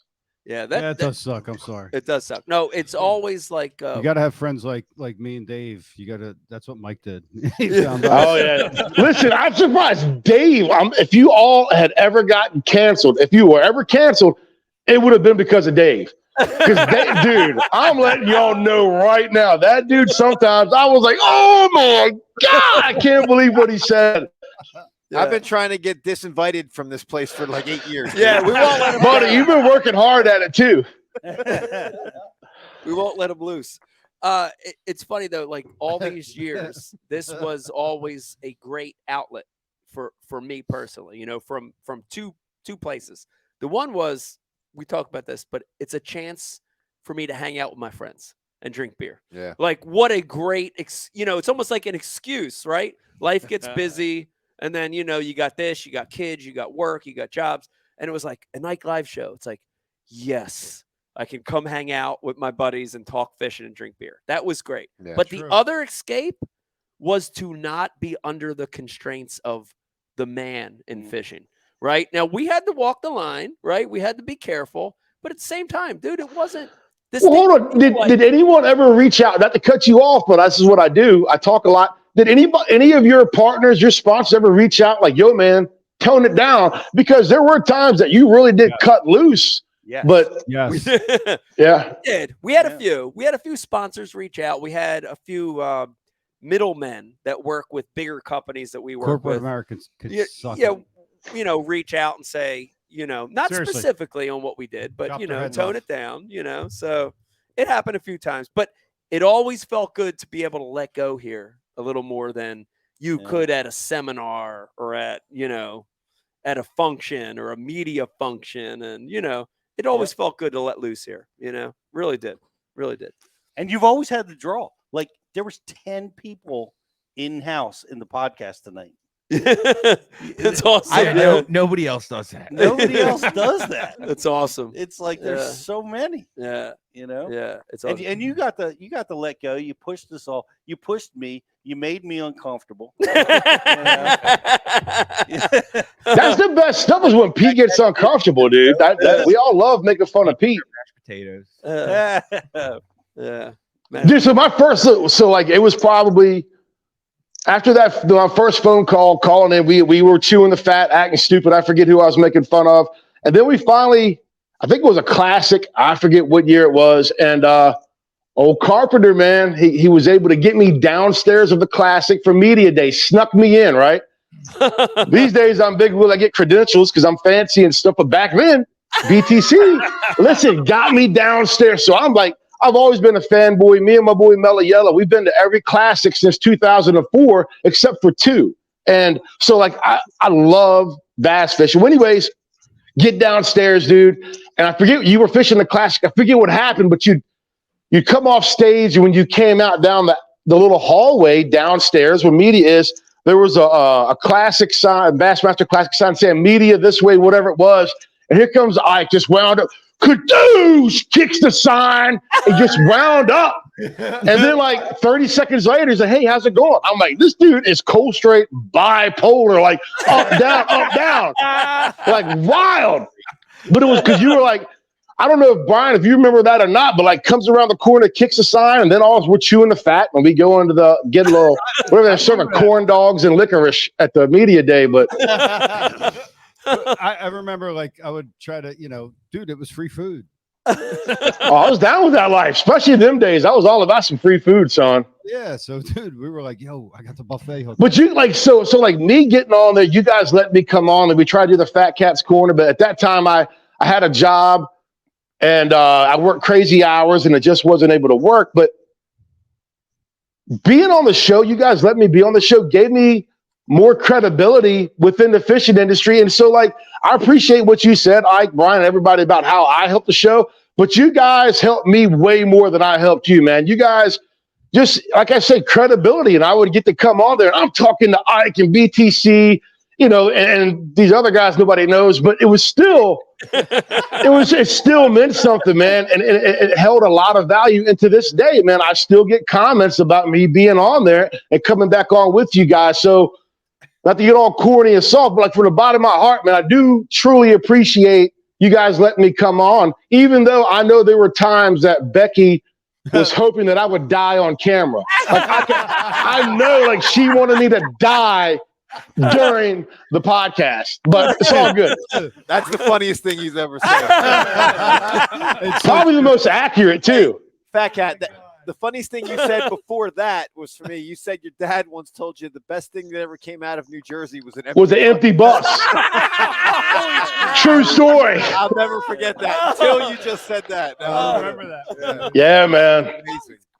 Yeah, dude. Yeah, true story. But yeah, Pops was wild when it came to them Jersey boys. And I'll tell you right now, too, y'all are a different breed. When you get up top around Jersey, I drove for a living, right? So whenever I would see Jersey tags, I'm like, oh, it's like nobody in Jersey, when they buy their car without turn signals. Like I've learned that. And it's just hammered down. Like Jersey drivers, y'all are wild, man. I think New York's worse. When you start getting beyond the GW, between the GW and like Middle Connecticut, that's some gnarly driving, dude. The GW. Them dudes get after it. I think they have us beat. I don't know. All right, so what else are we talking about? We're gonna make it all awkward and silence. Y'all have any questions for me, or are we about done? What's going on? Look what I have. Look. I've got some stuff. Look, I've got this. You remember selling these? Remember sponsoring that junk right there? Oh yeah. Oh, we got that. That's got the Look. tungsten powder. Come on, man. That worm right there. True tungsten. Now listen. about That those guys. they were actually ahead of their time. They were, man. It was ahead of their time. They had a plastic worm, parasol worm, regular plastic worm, and they were able to figure out a way to put tungsten powder in the worm to weight it. Dude, way ahead of their time. Yeah, imagine way that. ahead of time. It's sad that they sniffed all their money away, but is that what it was? Oh God, yeah. They sniffed every dollar away they had. But that But was still- a product. Yeah. Did you say they sniffed every dollar away? They All of it. Sniffed that away. booger sugar, white train to hell. Yes. Ah! Woo! Lord, watch out. This is the original from my first call. Y'all sent me a package full of stuff that nobody uses, but this is prime example. I still have it in the packet, but I still have it. You actually got stuff though. I did. I got a hat.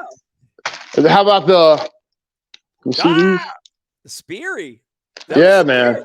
Damn, that's an eBay item. Yo, right B, there. real quick. Yo. How many other shitty ass podcasts have ever sent you anything ever?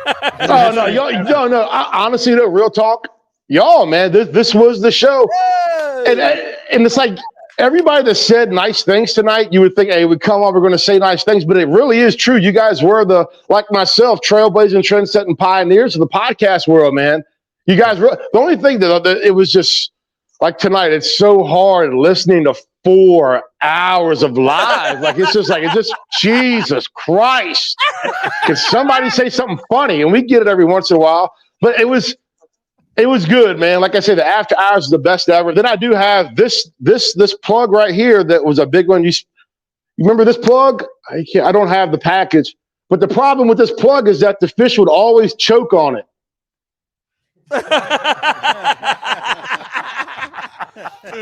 Oh wait, that doesn't have Peyronie's disease though. That's normal. Yeah, I was going to bring that up too. Yeah, you're right. It's pretty good. Pretty good. Doesn't need to be tuned like yourself. So. All right, Pete, you brought this up, and I want to bring it back up. Fat Cat, you have the 80s. You have the 80s on lock. Oh, so man. give us. I just want to know, like, different 80s eras. 82, 83, 84, 85. Give us, what was your actual favorite year? Buddy, 87. I want back-to-back classics. 1987. When I die, I'm going to bass fish in heaven. Boom goes a dynamite. Never lost a fish fight. Yeah, but 87 is where all the good stuff happened. So we're going to get weird for a second. I've even got, can you see the book? I got a book. There's a book on a shelf over here somewhere. But anyways, of 87. Listen to this crazy stuff, dude. I had never thought about this. So the whole Fat Cat thing started. I would just say random things, and some things would stick. 87 was one of them. Bobby! Me screaming Bobby stuck. People love screaming Bobby. But here, let's go to 87 real quick. Back in 2018, I was asked by St. Jude to MC their tournament. So the Dick Holly Bass Classic is the most unique bass tournament in the country. This year, the first weekend of May, our goal for a bass tournament is to raise $1 million. Last year, 70 teams raised $750,000, right? It's crazy. The Dick Holly Bass Classic is nuts. So what I'm getting at is when they asked me to get involved with that, I was just like, wow. Because I had childhood cancer. I had leukemia, right? And I got to thinking about when I was diagnosed with leukemia, and I was diagnosed in 87, but I had never thought about it. It's just crazy how shit works, man. But like, so this whole time I've been talking about 87, I get hooked up with St. Jude, and I realize it's just weird how, but 87, I didn't realize the meaning it had until I guess I made it have meaning. But yeah, 87, a lot of good shit happened in 87, a lot of bad shit did too. Yeah.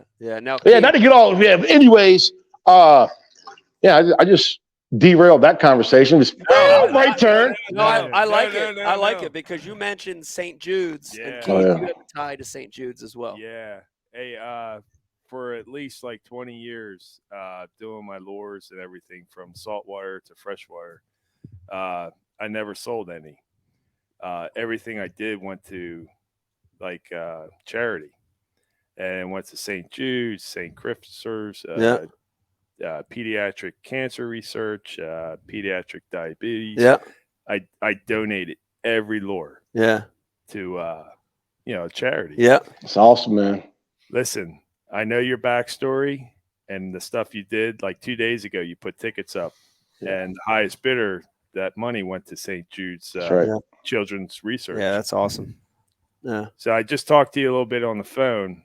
I'm going to donate 2 of my gliders. I'm going to mail them to you, Kat, and you put them up for auction, and then that money goes to St. Jude's under your name this time. Heck yeah. I appreciate you. One of those might get lost in the mail, though. No, we'll auction them both off, dude. 3 of them down. Well, no, brother. No, we will auction them off, man. I truly appreciate you doing that, dude. And I've learned in life, man, I've been... Listen. We've all had crazy lives, right? But what I'm getting at right now is, dude, it feels so good to be in a position to where I feel like I'll get all choked up, but I feel like I can make a difference. You know, I can contribute to where, and being selfless, man, actually doing something with no expectations to have anything in return. And just to know, like, I don't know, it's rewarding, it's gratifying, and it has so much more value than so many other things in life. Just being able to spread the word of something. Danny Thomas, the founder of St. Jude Children's Hospital, said something that sticks with me to this day, dude. He says, I would rather 1 million people donate $1 than one person donate $1 million, because it's all about awareness, man. So when I talk about St. Jude and I ask people to donate money, bro, I don't have, there are times I don't have money. You know what I mean? So it's not, I don't need your money now. They don't need your money now. It could be 10 years down the road when you finally get money, but I'm more concerned about spreading awareness than I am generating money, because I think if you spread the awareness now for St. Jude, the money will come down the road. And if you always say, give me money, give me money, give me money, people kind of, you know, I'm good, because we hear that everywhere we go is give me money. So just spreading the awareness for St. Jude, because I've been there, man. And these days, everybody wants money. Everybody's got, every time you go somewhere, they want you to put a coin in this jar, put a coin in that jar. Even Facebook about, hey, for your birthday now, people can fundraise. I don't know where that money's going. All these other places, I don't know where the money's going. I have no idea. But with St. Jude, I know where the money's going. You know, I've been there. I've seen it. I know what it takes to run the facility. It's a lot of money. And what they do is, it's wild, man. So now you get on the St. Jude campaign, but they deserve it, man. Those kids deserve our attention. They deserve, like, what you do, Ike, is awesome, man. You and Becky, Ike Foundation, we need more anglers like yourself to do what you're doing for kids, man. It's so selfless, and we need to, like you said earlier, even the kids don't become professional fishing, even if they don't fish, just that family, that unity, man, that brotherhood, that camaraderie, kids need that. So a lot of kids may not have direction. They may not have, you know, we got single moms with kids, and we have a weekend bassers here in Fredericksburg, Virginia. Every year they'll do a free fish thing at one of the trout ponds, and the moms, you know, the families come, but a lot of times, man, mama got a little boy, little girl, doesn't know a whole lot what's going on. They bring him, teach him to fish and all that good stuff. I don't know, man. Not to get all mushy, but that's kind of like the direction. Like that makes me happy. It feels like talked about earlier how Eric was talking about you can't take money with you, you can't take this with you, you only take memories with you. It's not all about what you take with you, it's what you leave behind. Right. For me, right? I'm not worried about taking nothing. I'm just worried about what I leave behind for somebody else. Yeah. It's what you give, man. Yeah. Yeah. I'd agree I'm with sure you didn't get that from a Randy Travis song. I could have. I wouldn't know. Yeah. Oh, what do you mean you wouldn't have? Back in the day, you were riding around on a Ford Ranger with 38 Balgers. Like, you know, you were listening to Randy Rogers back in the day, Brian. Dude, nah, man. 39-inch Super Swampers, Oh, yeah. and I don't have to listen to that shit. Yeah. You know what I mean? Yeah. Like, you guys don't get the monopoly on like living out in the woods. Yeah, Just saying. that Ford Ranger that you had though with the 39s on it had a 6-cylinder, like a little 6. in it. Listen, the Ranger didn't- shouldn't have 39s. That's not the point. That shit was It had a dog. little 6. But that was cool. But you could hear it coming down the road about 2 miles away. It'd be like, It's the little train that could. Yeah, we didn't really stop at stop signs. We just kind of rolled. Like, you good couldn't enough, stop. go. You needed that momentum. Speaking of 1987, let's change the pace here, Pete. We're going to go around the room. 1977. Give us one thing that was important to you that you remember About Fat Cat. about 1987. Pete, start with you. And the most important thing, I had a 12-volt battery, and a 17-pound thrust Minn Kota trolling motor. Whoa! That I kept in my dorm room. Wow! And that was my. Was it a college- Delco AC Delco battery with the little? It had the little indicator. I can't remember, but it could have been. Okay. That was my college fishing, Okay. program. All right, good. Keith, 87. 87? Yeah. 85 is when we started throwing big baits for. Whoa! So really go back that far? Yeah. Wow. That's the we didn't have Blue Striper era? Hang on. Well, no, it was actually we were out fishing on a local lake, which you know, and we were watching big bass eat big gizzard shad. Yeah. And we're throwing like a man spinner bait. And we're like, Yeah. this ain't working. Yeah. And the only thing we had available at the time was striper plugs for Whoa. surf casting. Like Yeah. metal lips, big pikeys. Yeah. Yeah, that's where it all Sounds like started. Bass University, bro. Match the hatch. Yeah. Match And the hatch. we were the only ones out there doing it, and we got laughed at by other fishermen. It was cool. It's all part of the process. We had it. Yeah. 85 is when we started. Wow. Yeah. That's crazy. That's crazy. That is crazy. That is Yeah. crazy. And we didn't have, I mean, we're using surf sticks. Mm-hmm. We didn't have the. There rods was that- no swim bait there was culture back then. None. Yeah. Zero. Yeah. But Early when you're on. watching, bass eat 10, 12-inch gizzard Yeah. shads right in front of your boat, Yeah. and you're throwing a man spinner bait or a little jig, and they don't. That's not what they're eating, so they didn't care about We it. went on a whim and we threw surf casting plugs. So back in 85, what we used to, can't really do it these days. So how you were throwing the big swim baits, what we would do, my dad, he would get the classifieds. And back then we were catfishing a lot. And we would do some bass fish. He'd get the classifieds and try to find free kittens. And we'd go around, pick up litters of kittens, and he would take a hooker right behind the neck live and throw them right over the boat. And we caught the biggest catfish, dude. I'm just kidding. My dad, no, I'm just kidding. They were dead. They weren't alive. That's that PETA cancel culture. PETA cancel culture. Yeah. It's all jokes, by the way. We got to preface that these days. It's all jokes. That's right. Dave, 85, 85 or 87? 87. A little bit of both. Anywhere in that range. Well, I would say 87 would be getting done high school in the springtime, going to Taco Bell, getting 5 Mexi Melts and a small Dr. Pepper for less than $5. And then shooting out to a lake and fishing, There you go. Sneaking on what's a private Mexi property. Melt? Taco Bell. It's like beef and some kind of like salsa and cheese. They were all amazing, fake, all dude. fake processed stuff. in No, a I little don't care. square. That was by far like one of the best You never been things to Taco Bell had. Taco Bell? I never had a Mexi meat. At Chris Taco Bell? Mexi meat. How Is about, that a what meat, you said? how about a meat pop? Meat pop? Have you had meat pop? Please say no. No. All right, Poor Brian, Pete. 86, 87. You got something for me? Regret. Oh. Yeah. I'm about to make like a lot of yeah. Yes. Decisions. Brian Bad was decisions. wearing Z Cavaricci's and gone to Omar's back in '87. Brian absolutely was never wearing Z He can at least say that. We Hey, can't. hold on, motherfucker. No, I'm not ripping I on took you. I took Z Cavaricci's to Elko, Nevada, and Littleton, Colorado, Oh wow. and I dealt with the consequences. And you were listening to And I Force stood tall. MDs. Well, Force that's MDs with your Z fault, Cavaricci. I mean, you're kind of like the modern era pilgrim that killed the Indians with the blankets. Exactly.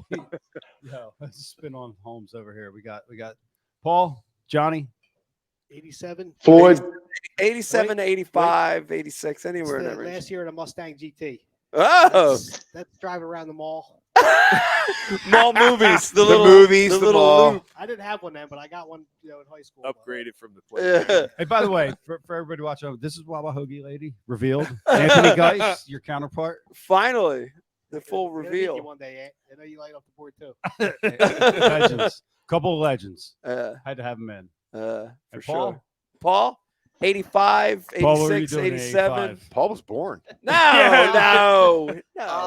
85, 86, 87. You know, I was kind of torn between two people, my dad and my mom, because I wasn't born yet. Ah! There's a lot there. He was a spermazoa, pre-spermazoa. I was just, swimming around pretending to be a bass. He's born. This flaming red spermatozoa bouncing off.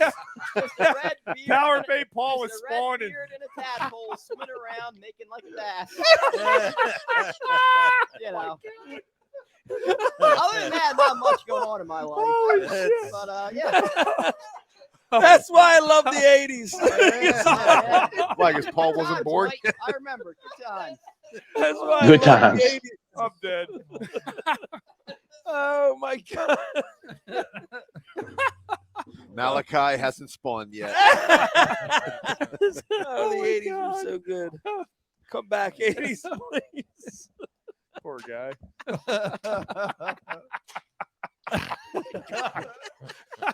Way to put him on the spot there. What about you, Mike? 1987. 87. Oh man, I'm trying to think. Did you tell your girlfriend home? I don't remember. Skateboard, BMX, Down ramp. down ramp. Yeah, a little bit of that going on. Hey, were you wearing Vision streetwear back then when you were skateboarding? Hell yeah. Vision streetwear. My first skateboard was a Vision Gator. Oh, okay. Mine was an Excalibur. Excalibur. Remember those? No. They were those ones Coffee. that they sold in the mall. They were like fluorescent, either green, orange, or yellow. Yeah. It was the generic skateboard. What sucked worse than both? I probably had that. What? Whatever sucked worse. The Nash. Nash. Probably That was the Bobo board, Nash. That's what you would buy at Rose's. It was like a leftover holdover from like my brother's 12 years old. Yeah. It's like a skinny ass, and I put a rope from the front truck over the top to the back one. And you put your feet under it, and it would like you could jump and stuff, and the board would stick with you. Yeah. Oh my God. It was Yeah. probably made out of like Yeah. wood, like legit. Asbestos. Wood. Yeah, John asbestos. Angelucci's. Angelucci's old deck. So Angelucci. Vision streetwear were definitely better than Vans. They held up harder. They held up better under like BMX conditions. Yeah. They didn't rip as easily as Vans did. You Mm. blow a Vans out in a second, dude. Well, you had airwalk too. Am I the only one that rode dirt bikes back then, other than a Yeah, dude, we skateboard? weren't allowed. We're in Jersey. They're That's like, right. Dude, That was nobody too had much plus money. we didn't no have one That had was too dirt. much money back We were all then. single moms, dude. No one had dirt bike money, dude. Like Nobody had that true. money. And we couldn't even like dirt bikes. Like we couldn't even skate anywhere. Really? Remember getting thrown out of everywhere we went to like just try to play some street hockey and like yeah. cops called. Yeah. So, Did y'all have like the bangs that covered one eye and all that stuff? And no, we had mullets. That was Paul Fisher. That's too early. Yeah, nah, Yeah. we were like trying to rollerblade and play hockey, and they would throw us out, and then we go back later and break their windows. Shooter tutor. Oh my God. Well, fuck them. Anybody listen? Rock salt. I had a KX80. Yeah. Yeah. He was a rich guy. Right here. Yeah. I had a kid. I used to jump the Jump the pool in Milwaukee. They would, The Shark Tank. I jumped that thing to the rim, span up, and Somebody draw this. yeah, it was crazy. I used to ride that bike hard. Good My times. brother had a Frankleville. 125 Suzuki. Yeah. And RM. we ran the power lines, and we ripped it up back Yeah. here in this part of the South. Pete's Jersey. neighbor, the Malachi brothers, and his high school and his high school crush, Pinky Tuscadero.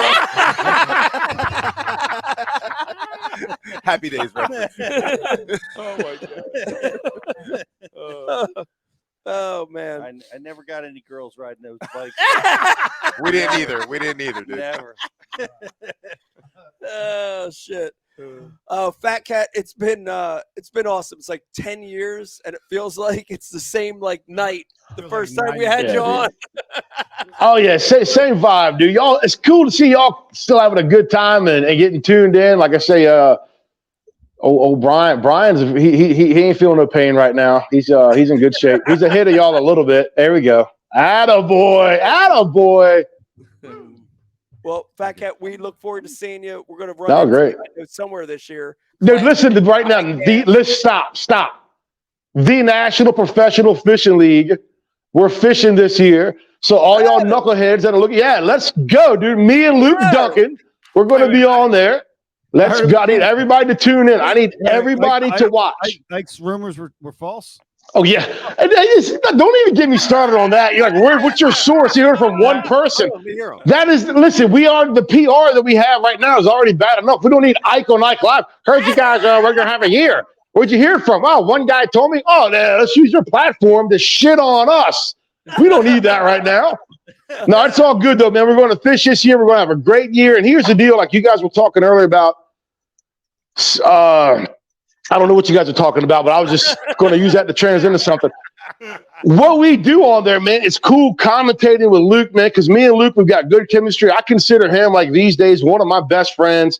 We get to go on there, and every time that we are on air together, we try to get each other to crack to where each show we think is going to be our last, because we say things we shouldn't be saying. And that's the cool thing about the ownership at NPFL. They kind of give us free reins to do what we want to do. And it's good times. Y'all tune in. Even if the fishing sucks, the commentating, the worse the fishing is, the better the commentating goes. So you guys get it good either way, man. So tune in. Please tune in to tnpfl.com. Watch us be stupid and watch dudes catch fat sacks. I mean, the first tournament starts March 10th. Down at Pickwick, and then we go to Texarkana, right? We're going to fish places. I need you guys to watch. So there it is. Yo, B, you guys got two John Coxes this year? Yeah, we do, man. John Cox signed up with this old so we have John Cox, the plumber that fishes, and then we have John Cox, the fisherman that fishes. That's kind of Hey, listen, my boy John Cox, the plumber, knows we're cool. I've known that guy since '87 too, so he knows I'm joking around. He had a couple good tournaments last year, but yeah. But Fat Cat, if you have two of them, shouldn't it just be John Cock? Right? Like bear. There's no deers or bears. Why is it John Cox? Should be John Cock. I don't know, man. Sorry. That was funnier. That was funnier when I thought of it. No, I agree. It probably was. I do it all the time, Dave, so I get it, man. Most of the stuff that comes out of my mouth, I just want to push back in there like you should have done that. So Yeah, so here's I liked it. Let me John just Cock give won. everyone the heads up right now. Yeah. Fat Cat, you need the heads up too. We got an angler coming into your league this year that's a local guy that's going to be hot. let's talk about him. Who is it? Brian Brooks. Okay. Brian Brooks from New Jersey. Look out, dude. He's got the fire. He's got the potential. He's gonna. He has the. Rizzo knows. Johnny knows. He's got the potential. Make sure the to check's clear. do big things. Come on, man. Shut up, bro. Listen, that's good for this dude because I will say, like, being a part of this organization, it's cool because we have had some guys that have started with us, and now we got a few guys that qualified for the elites this year, fishing the opens and whatnot. But they, I don't know. It's cool to see guys fishing with us, and then it's not like they qualified for the class, the Bassmaster fishing with us, but it's like I probably could have. I'm doing what Dave just did. I probably should have kept. But John Cock. But what I'm getting at is, man, it's cool being a part of a platform where we're showcasing talent. Because, like you say, having you got the MLF elites, NPFL. We know where we are in the totem pole, but it's cool to kind of be here, have a platform for guys to grow from it. This year, man, dudes, is a $100,000 purse. For the past 2 years, has been not a purse. First place. The past 2 years has been a $50,000 first place. This year, every term was $100,000 first place. So it's wow. Yeah, dude, that's what I'm saying. You want to sign up, Ike? Come on, Big Daddy. We can make room for you. I don't know, but Do $100,000 first place.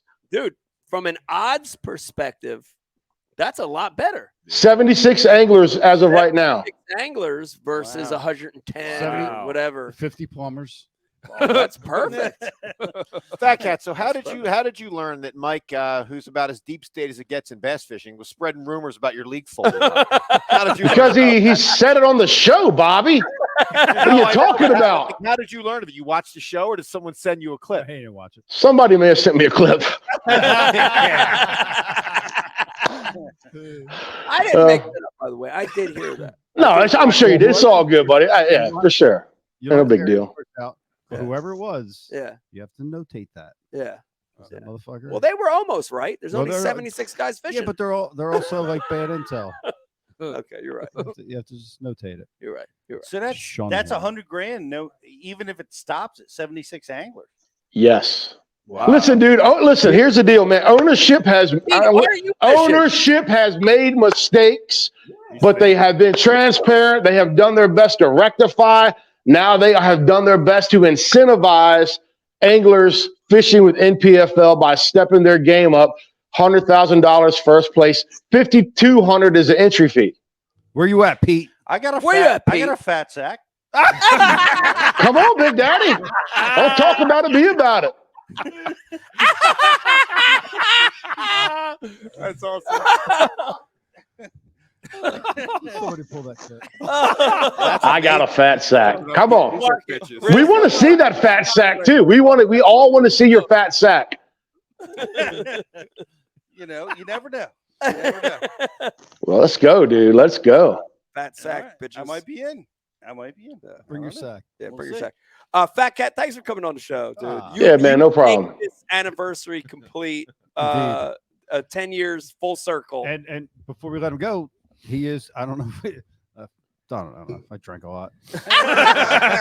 maybe we already talked about this at length. Probably. Like No, we didn't. Minutes worth. Yeah. But nobody has been on the show more.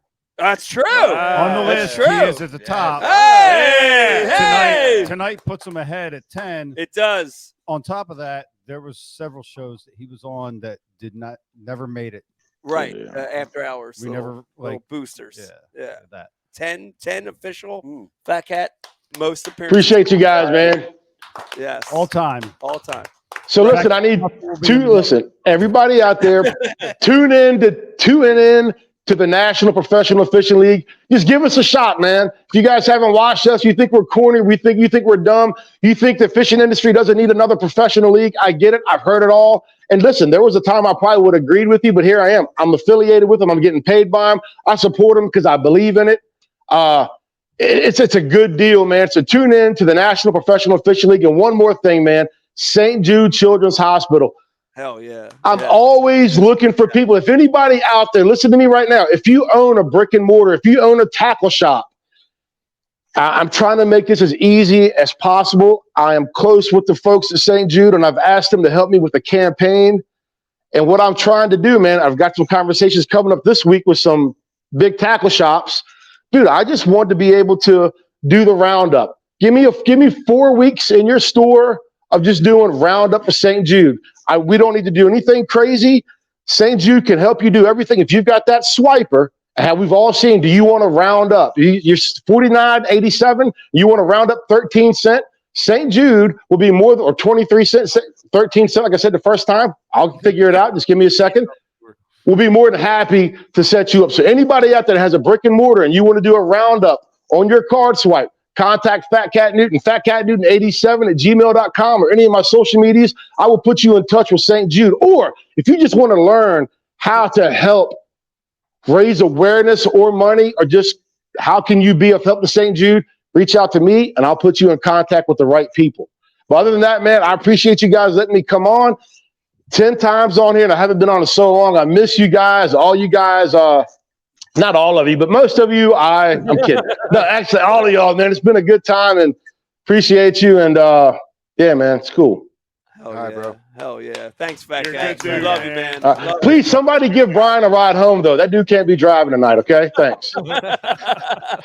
That Ford Ranger will be upside down in the ditch. That Ranger knows the way home. Yeah. That will be the first time. All right, dude. Appreciate you guys, and congratulations on whatever it is you guys are trying to do tonight. Still don't understand. Yo, B, is that your garage, dude? It is my garage, bud. Dude, it's come a long way. Thanks, man. I appreciate it. It has. It has come a long way. Hanging out with you about 5 years ago there. Yeah. Still waiting for the invite, but it looks awesome. Yeah. Hey, dude, before we go, I want to show you one thing that's cool, so don't go anywhere, okay? Just hang tight. Give me 1 minute. Just don't go anywhere. Oh, yeah. That place is Pretty good. Were you there, B? It's a nice space. Nah, not yet. Don't go anywhere. He's got a fire shot. Oh, yeah. You're not even going to retaliate Pete, for that unwarranted attack? I've retaliated a couple times, you know. Hey, what is Help me that? out, bro? Come on. Whoa. Spotted owl? What is that? What the hell is that? A mosquito? It's a mounted snakehead. Oh, It's it's an an owl owl. on a snakehead. What the owl on a snakehead? All right, this right here. He's just probably, what I don't know what you guys are doing. You guys are going to go out of business or what? But listen, this snakehead, my brother caught this snakehead 2015, okay? This right here was the IGFA World Record certified biggest snakehead in the world for about 8 months. So when he broke the world record, it was in Japan.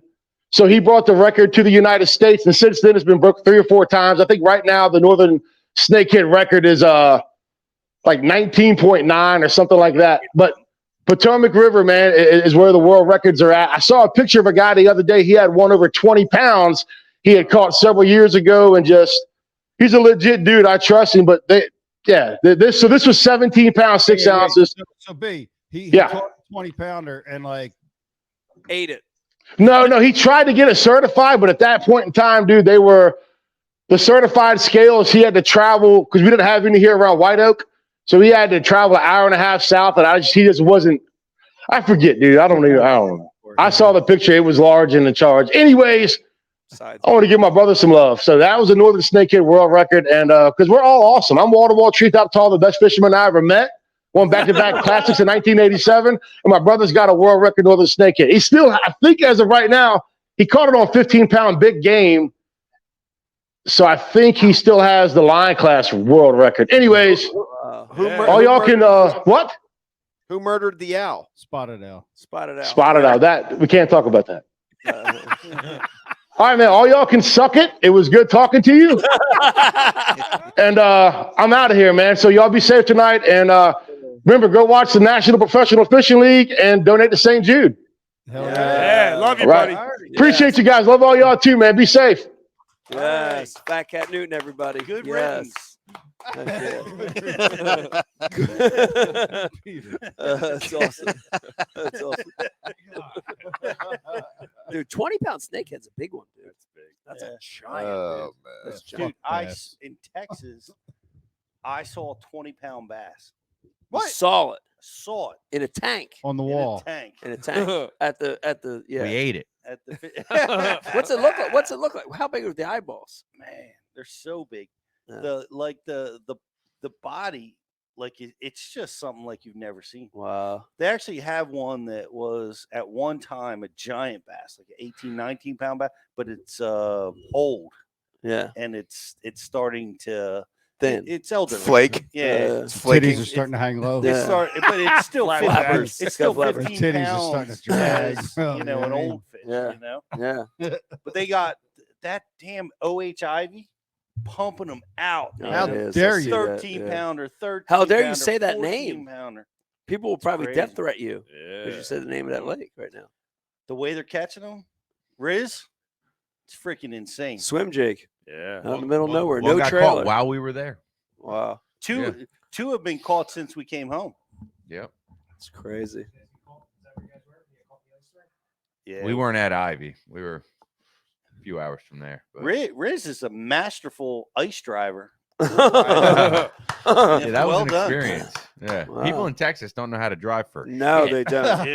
Not in that stuff. No. Not in Dude, that there's stuff. nothing but ice. They also have they they're have also shooting at snakes. they have no regard for human life Why when the they fuck- get why scared. are they so mad at snakes, dude? I guess because they're poisonous there. Yeah, because they're on the ground. Like, yeah, snake. Blah, blah, blah. Shoot that Fucking motherfucker. snake. He's on the Shoot ground. him. He got arms. He got legs. Shoot him. Relax, I guy. mean- you got I mean- fucking legs. You run away from him. I mean, I Fucking saw that. snake. I saw that in the movies. I never really saw that in real life. In Texas. Real life. Yeah. It's great. Dude, we had to steal wood from our neighbor's house. Yeah, our power went out like 5 times. Wow. The house, Yeah. the transformer in the house behind us erupted into fire, and it was like it lit the sky Yeah. up, man. What? I sent you Oh, the it's video. You, freaking you guys saw the insanity. video. Yeah, that was a power. Yeah. That video, I sent them a video. It was power line down, like the transformer started exploding, and the whole power line came down in the yard, and the Snakes power coming from line everywhere. was just solid blue flame, Wow. just Huh. smoking out the Blue whole neighborhood. flamer. Yeah, and Yeah. the fire department showed up, and they didn't do anything. They just looked. Can't. They're just like, well, we can't do anything about this. Yeah. Can't. Yeah. Meanwhile, it's like going into somebody's house, like. Huh. Well, what are they gonna Volunteers, do? Man. Yeah. They got no fucking Hey. idea. They Scared the can't crap do out of anything. us. We Keith, were you're You a can't hit it with fireman. water. You ain't doing nothing. Yep. You wait for electric company. Yeah. I'm serious. Yeah, what are you gonna do? Hit it There's with What are you water? gonna do? Nah. As a man, Jump there to is water. no waiting. You make plays. No. No, you make plays. You make plays on that, you die. Nah, you make Nah, plays. Brian, I'm gonna tell you. One day I was driving to work. Listen I story, live guys. in the real world.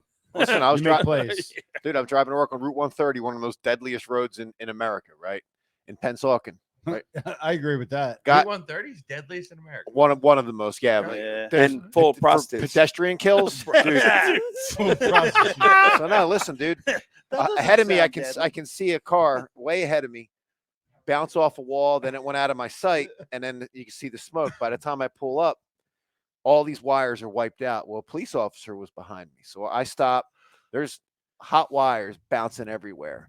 You see this dude in the car. When people die, your body relaxes in a way that you can fold over that you can't do like right now. Like if you die and you're sitting up, your shit can be almost down, like you know. You And could this be dude Marilyn was Manson. completely full. This cop's like running up to this car, dude. There were hot wires bouncing everywhere. Nope. I double grabbed him by his belt. I'm like, dude, he's dead, and you're gonna get fucking killed, You man. damn right. You're gonna Them get dead, wires were too. just Damn right. hammering, dude. Yep. You know, you could tell.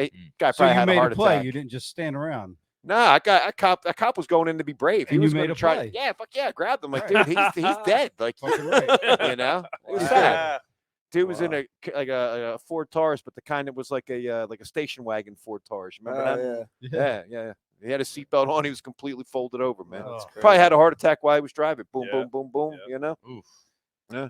That No. or he's trying to get one of those. But when those hookers wires on are 130. sparking, man, those wires move. They become alive. Yeah. They'll hit, and then they come out like Oh, a yeah. fucking like a snake's Snake. mouth, and they'll they'll That's light. why they shoot snakes, bro. You can be like 20. Yeah. Electric But tornado. you can be snakes. away How from about them, that? and they'll snap you, dude, like a whip. You Yeah. know? Texas, they know. Yeah. What do I know? They know. Well, we stole wood. We heated our We house. stole wood. And Stole it. And Stole it. Riz grilled. Lee Livesey came over and hung out, Nice. and we survived the night. Drinking Mick Ultras or Bush Light or what was you drinking? Bush Light, Bush Light, yeah. Bush Light, and then Riz drove us to the airport. 3 hours through the ice. It was crazy. Damn. You know, just crazy ice storm. Yeah. What you And guys? we- What were you driving? We had a GMC Acadia. What is Yeah. it? Oh, it's like Yeah. Sort of All right, guys, look. My Yeah, legs yeah. are still sore from the air Front wheel brakes. drive. Are you kidding me right now? Dave's looking at Dude, his I gotta phone. get up at 4 a.m., bro. I was up at 4 a.m. today. And And what? You start last one, bro. start the show on time. all right. 4 hours in, dude. 3 hours and 36 minutes. I will say this though before Dave leaves. I did want to rehash the characters that have been created over the years in Ike Live have been funny, dude. Yep. Funny. Stormtrooper. Yeah. Brian's Ghost. Brian's Van. Brian's Ghost. Huffy. Brian's Huffy. Shark Meffries. Jark Meffries. What was the boat? The boat X20. Oh, what was the boat called? The Bass Boat. Oh, No, Bass Boat. Doesn't the boat have a rebuilt. name? As the camera turns off on the front.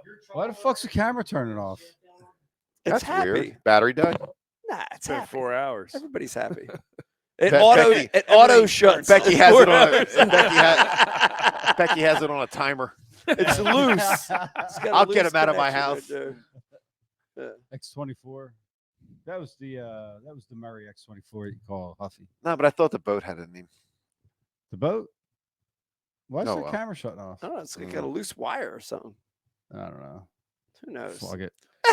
As soon as Riz gets like a foot away. Bass University's problem. Brian's Bash ghost. University's problem now. Brian's ghost showed up. Touching might buttons, have. sabotaging the Yeah, end of we the show. mentioned that, and all of a sudden we have mechanical problems here. Ghost in the machine. That's right. Are we supposed to give shit away? Yeah, we This, I gotta- hate this part of the show. Didn't someone win a No a offense, bait? guys watching, but man, you're harshing my mellow right now. Well, we need a good trivia question now. Has Well, to I be got good. it. You do. Ain't nobody gonna get it. Ask the freaking No, question. Let's dude. do it. All right. Let's do it. All right. So this is for the dunk. How come? A lot of people have been Yeah. waiting this whole show. It was like when I made the announcement for MLF. Yeah. They've been waiting the whole show, but we're actually going to give this one away. All right, Brian, give it to Fuck. us. Hold on a second. God, that thing looks good, man. I It know. looks really good. If no one gets it, Riz is going to get it. So Ooh, that's scary. yeah. Damn. Anthony Geis and Riz are going to arm wrestle. Let's go, Gus. They're going to cock wrestle for it. Oh, boy. Brian, what do you got? All right. Press one, Spock. Press one, Spock. Press one, Spock. Press Press one, one, Spock. Spock. Yeah. What episode? Ooh. What number episode? Oh, what number? Oh, boy. What the fuck is wrong with that? That's tough. You know what? man. It's a sign. Hey, guys. We out. It's a sign. Press Oh one, my Spock. God. Press one, Spock. Yeah. Well, it What- was. What number show? That's a hard the actual number. Yeah. Yeah, that's hard. That's That's hard. an I can make it impossible harder, but- question. That's not impossible because it was a Halloween show, Oh, Mike throwing fucking hints out there. right? Yeah. If he said Spock, it was. You know one what? of Don't our- make it too easy, dude. That bait's amazing. No, Nobody watching I didn't actually make it deserves easy. Yeah, No, you I didn't make that easy. Are Well, you people just- guessing? No, I don't know. I can't read that. Don't want- It's no. Just show it to him. Yeah. I know the answer. You do not. Yeah, I know. Like, not off the top of your head. How do you know that?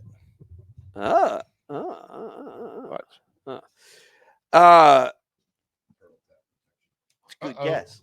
Uh-oh. What? Who? No. Bassmaster 2K2. with Come the correct on. answer of Bry. Nine.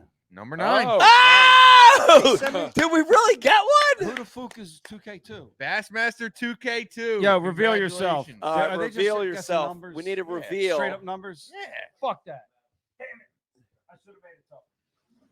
All right, Bassmaster 2K2. Got it done. 2K2. No, that's good. Message us. You got to get on the show. All right. Nine.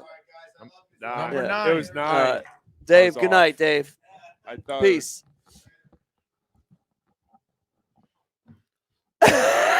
Brian yelled to him. What did he do? Brian yelled to him down the balcony. I'm actually surprised someone got that. I That am was too. tough.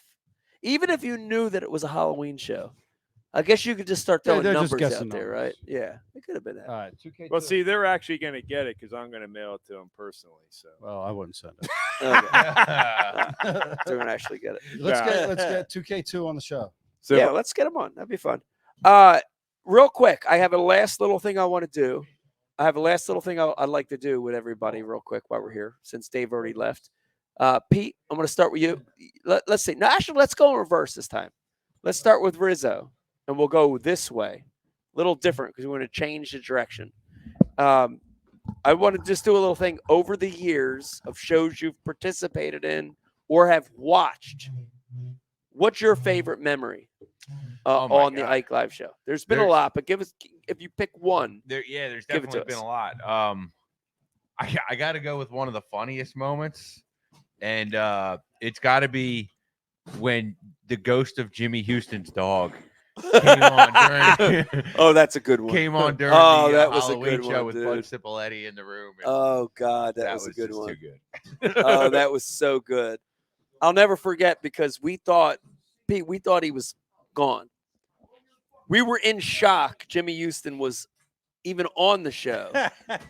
And the funny thing is, it was like I remember it being like a little patchy. Something was a little patchy. Like it was a little weird. And then we let Jimmy go.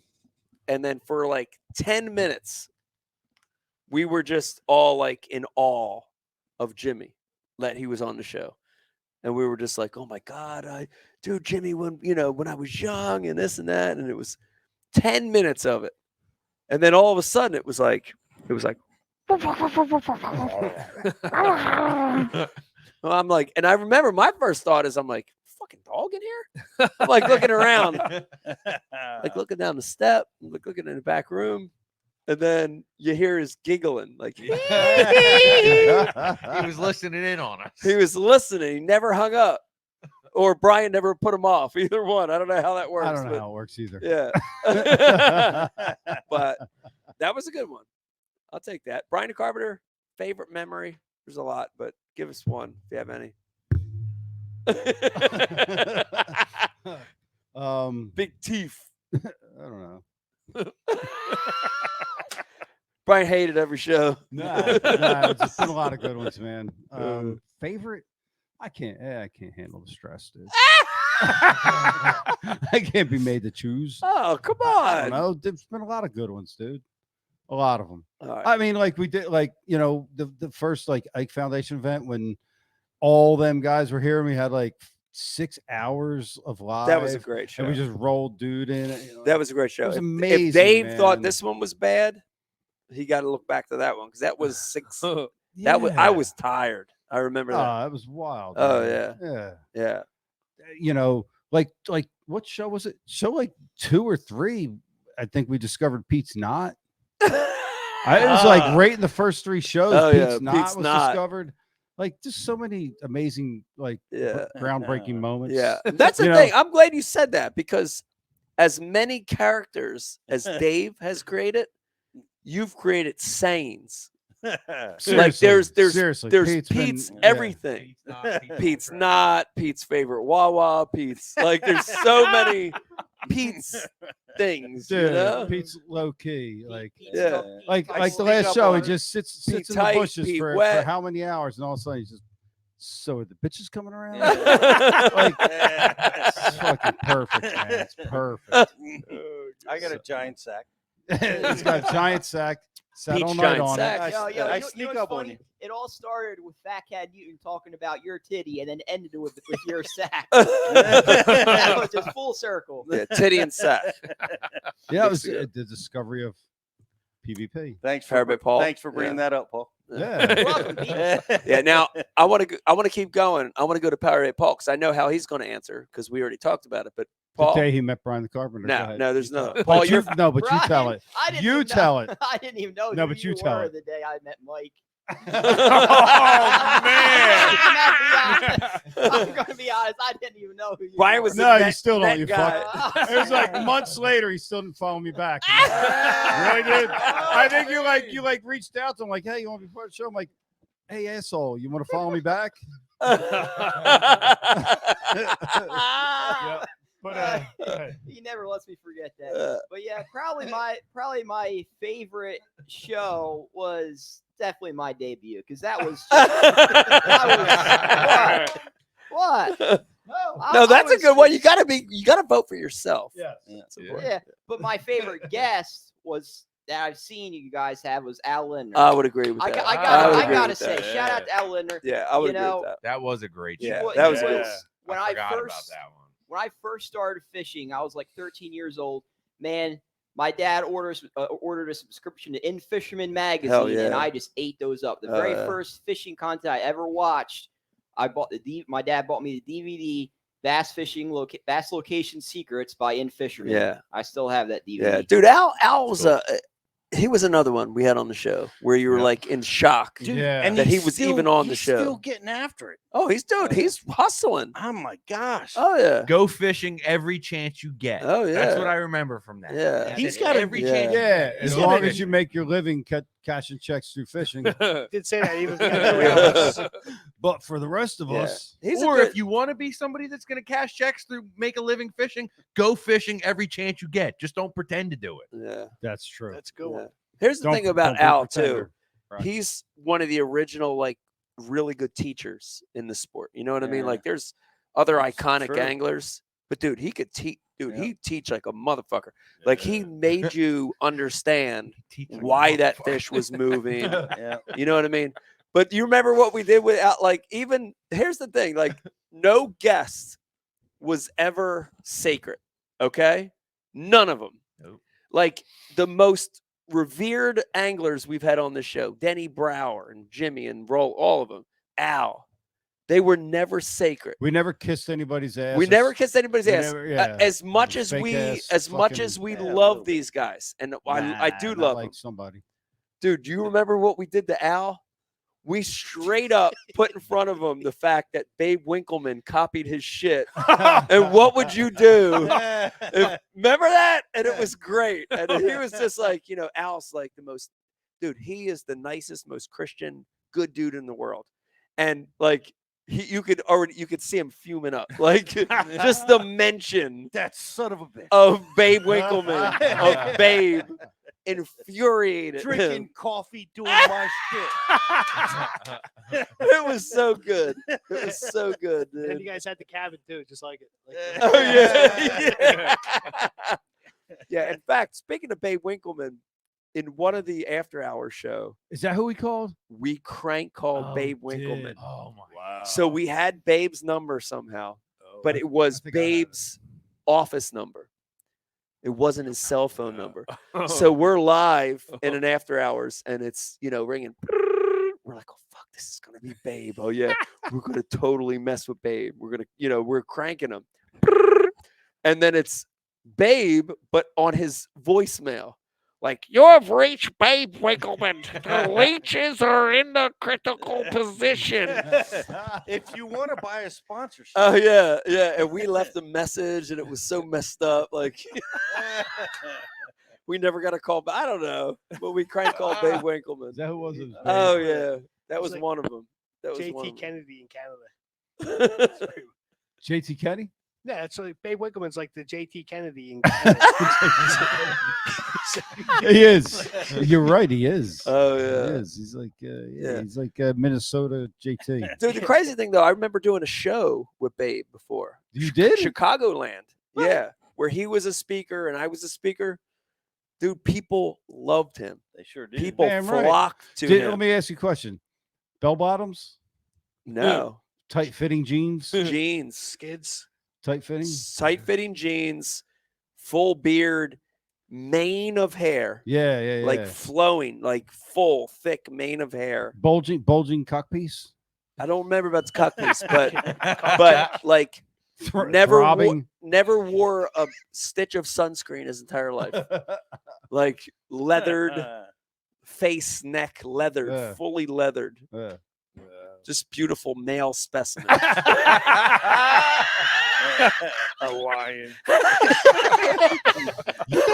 Imported.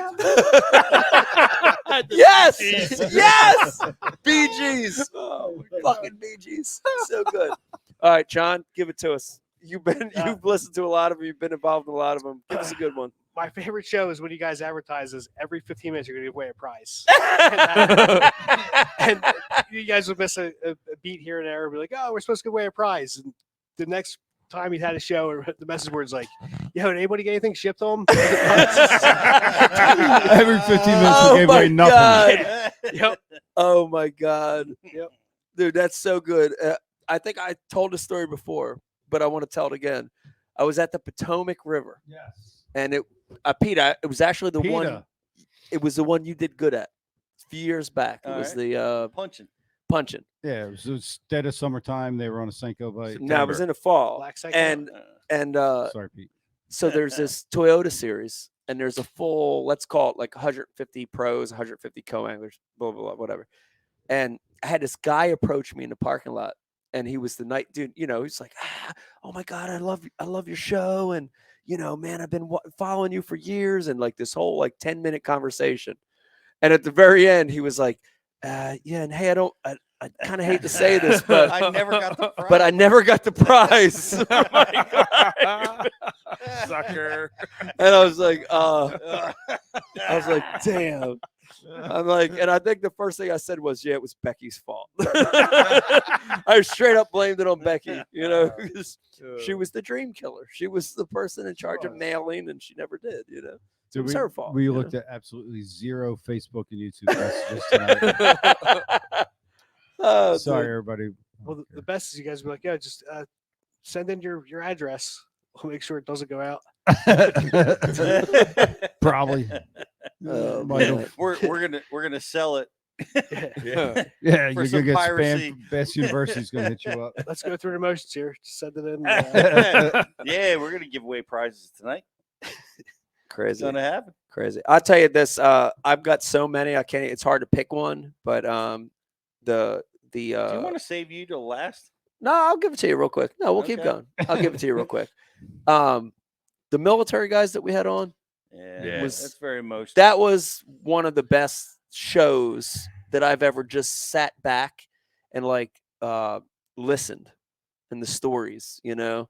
And I specifically remember like after that show, you know, back then it was in the old studio, and we went to the bar, and all the cameras were off, and dude, we sat there for a full 2 hours. Yeah. And they told stories of the shit that they went through. Yeah. And dude, it threw me for a loop because I'm like, holy fuck, like this is real shit. Like this is. I take guys out that have. Dude. Yeah. Reality check. Yeah. Reality I check. take them out for free. Oh yeah. Yeah. That was It's like crazy. they're Pete gay- charges them. Pete charges them. Yeah. No, I double. I take them out. Yeah. It's like their getaway because when they're on the water, it's a different experience. Dude, it was that was a surreal show for me, man. Yeah, that was that's surreal. heavy, man. But let me throw this in there real quick too. The Denny Brower show that you guys surprised me on was a good one.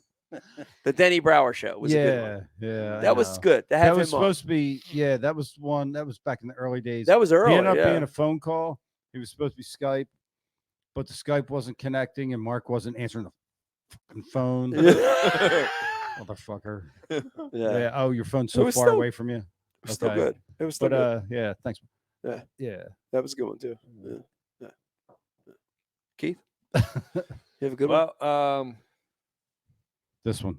yeah. Yeah, this is a good one. I mean, I was on with Zona and Fat Cat, man. Brian. Two of my favorite guys. Yeah, like that's honestly. pretty cool. Yeah, yeah. So, I mean, how can Yeah. you not love Zona? Yeah, that's pretty right? dope. Yeah, and sure. then Cat, man. Right. Besides the comedy, who he is, Yeah. and how genuine, True, and Yeah. what he is about. Yep. He is. He's It's real. an honor to be. He's one of the real here. ones. One of the realest ones. He is. time. Yeah, Yep. he. Big I would time. agree with that because like that Yeah. interview felt exactly like the first interview we had him on, didn't Yeah. it? Yeah. Like No. moments of moments of like funny laughter, Yeah. and then moments of like awkwardness. Yeah. Like it felt exactly the same as the first time we But interviewed no, him. he's one of the realest dudes in the industry. Oh, he yeah. really Yeah. is. He's a beyond really, awesome. really, really good person. Yeah. He's so good. Yeah, And way he's- better than like me. I want to. Yeah, you're terrible. I remember like he was just sound bites Yeah, before. Like that's it. Like you would come on, it would just be sound bites and be funny and just awesome. Yeah. But there was, like his dialogue was, he's transformed as he's, becoming this MC guy. yeah. But, He and Time he's in front of the here's the camera. here's the thing. He's like Mm. I hate to even say this, it's gonna piss people off, but he's the best reason to watch the MPFL. Yeah. Seriously. Duncan's really good too. Hit both of those guys. Both of those guys. Luke and But Fat Cat are honestly, the like, best reason to watch that. What's the difference between MLF and BASS? For me, a lot of it is the broadcasting team. Right. And I love JT. I really do, but it stops with him with that crew. Yeah. And Yeah, and Bassmaster's got a solid fucking yeah, crew. MLF is stifled by Yeah, they hired people that don't have nothing to do with bass fishing. Dude, Get the fuck out of don't here. get me started with that. What's Beat crazy it, is stupid. Don't get me started. Don't with hold that. back. they're giving Brian. away $100 grand for stop. first place. Just stop. That's Yeah. nonsense. Same as the elites. Sorry, Pete. Dude, that's a lot. But no, it's For a nonsense. smaller You hire field. people in For a smaller fishing. field. Don't bring people in from out of fishing. Get out of here, Yeah. dude. You don't need nobody in a freaking suit. It's fishing. Yeah. Yeah. I don't care, dude. He should have fucking scales on his shirt and blood. Fuck out of here, man. Skills gear. Blood. Maybe Blah. it's talent. Root beer float. It's just talent, you know. Oh, You got but them guys. I'm not saying dude isn't talented, but it doesn't resonate. Yeah. Yeah. I don't know. Well, I got a I'm chip sorry. on my shoulder I'm from sorry. that one time. I told this story before, but I'll tell it again real quick. It was like the second year of MLF, and we had a tournament scheduled for Bull Shoals, but Bull Shoals was flooded. And so then at the last minute, they decided, you know what? We're going to just reschedule it, but we'll reschedule it back on Table Rock. So that a Table Rock tournament and then another Table Rock tournament. And like, I remember, like, I was so fucking skid out by that. I'm like, I went straight to Boyd and Gary, and I'm like, what are you talking? You can't have it back on this place again. We just fish here, it's like ridiculous. Oh, well, we have to because this and that and this. And one of the reasons they gave was because the talent, that MC dude, the talent, he can't make it this week. So we have to put it this week because he can't make it. Oh, I'm like, man. fuck that fucking guy. Yeah. He don't even fish. Seriously. Gives a shit. Are you serious? Oh, yeah. Are you serious? Oh, the yeah. event revolved around that. Oh, yeah. And let me throw some more shit guys at you. missed it. I already talked about this, but let me throw some more shit at you. So in the meantime, so it wasn't the very next week. There was a week in between, and then we're going back to Table Rock the next week. Well, in that week between, the Saturday when it was cut off to everybody, Bass Pro Shops had a celebrity tournament where Van Dam and Edwin and like 3 of the competitors in our tournament fished on Saturday when it was off limits to everybody else. Wow. I complained about that. I called them motherfuckers as soon as I could. What the fuck? You can't let them. Oh, it's a sponsor thing. They have an exemption. Well, why don't you let us fish? Let us fish on Saturday. We're all here anyway. No, you guys can't fish. It's just this Bass Pro thing. Dude, that was the beginning of the end for me. No, that the shit beginning happened. end was before. Well, the you beginning even end said- was in the beginning, It but was in the beginning. You knew before. I you- did. That's I saw it. I did. I I saw hate it as I know. as a free thinking I know. human being watching from the outside. Yeah, but you understand why I had to do that for a lot of reasons. Yeah. No, I get it. Yeah. I get it. But Yeah. you had legit reservations. Do you think Z had offers to He did. go Oh, over? I know he Oh, did. he did. I heard he did. Oh, he did. You think he'll come back on? We'll ask him. We ain't gotta. He did. He did. He did. And he opted 100%. not to. He had the offer. 100%. He decided not to work for Satan or his brother. Hydro Collider. Splitting the atom up. Fuck it. I don't care. I'm not in the industry. No. I'm not either. Neither am I. I thought you were in the Anymore. industry. Paul? I thought you were in the industry. I am the industry. Upside down Don King. What was that comment? Somebody said that Fat Cat looks like an upside down white Don King. That's so good. That's so good. You know, since we're just shitting on MLF, I'll throw that in there. Pete, did we hear your favorite episode? Hey, shit on something. No, we didn't. Save the best for last. I don't know if it's true or not, but I Shelley Sanders? Oh, come on. Oh.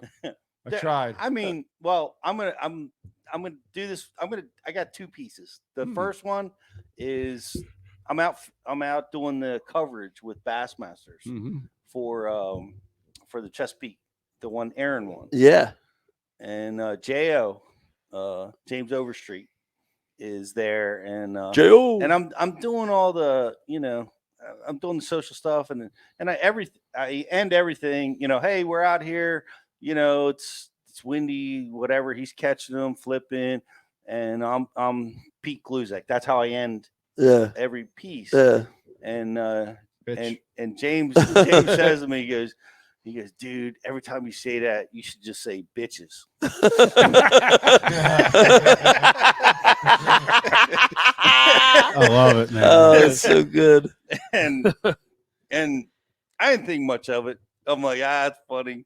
It's you're right. I should say that. Weeks go by, months go by. I don't think nothing of it.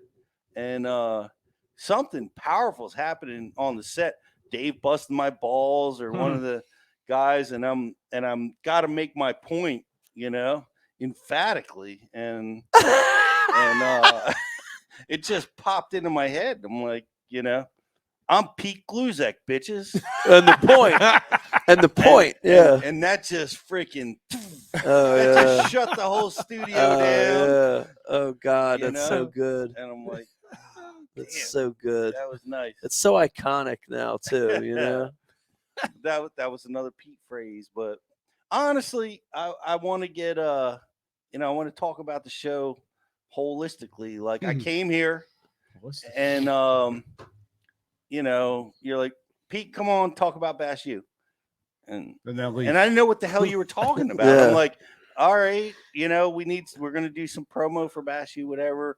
I come over, and Ed Bassmasters is abusing me.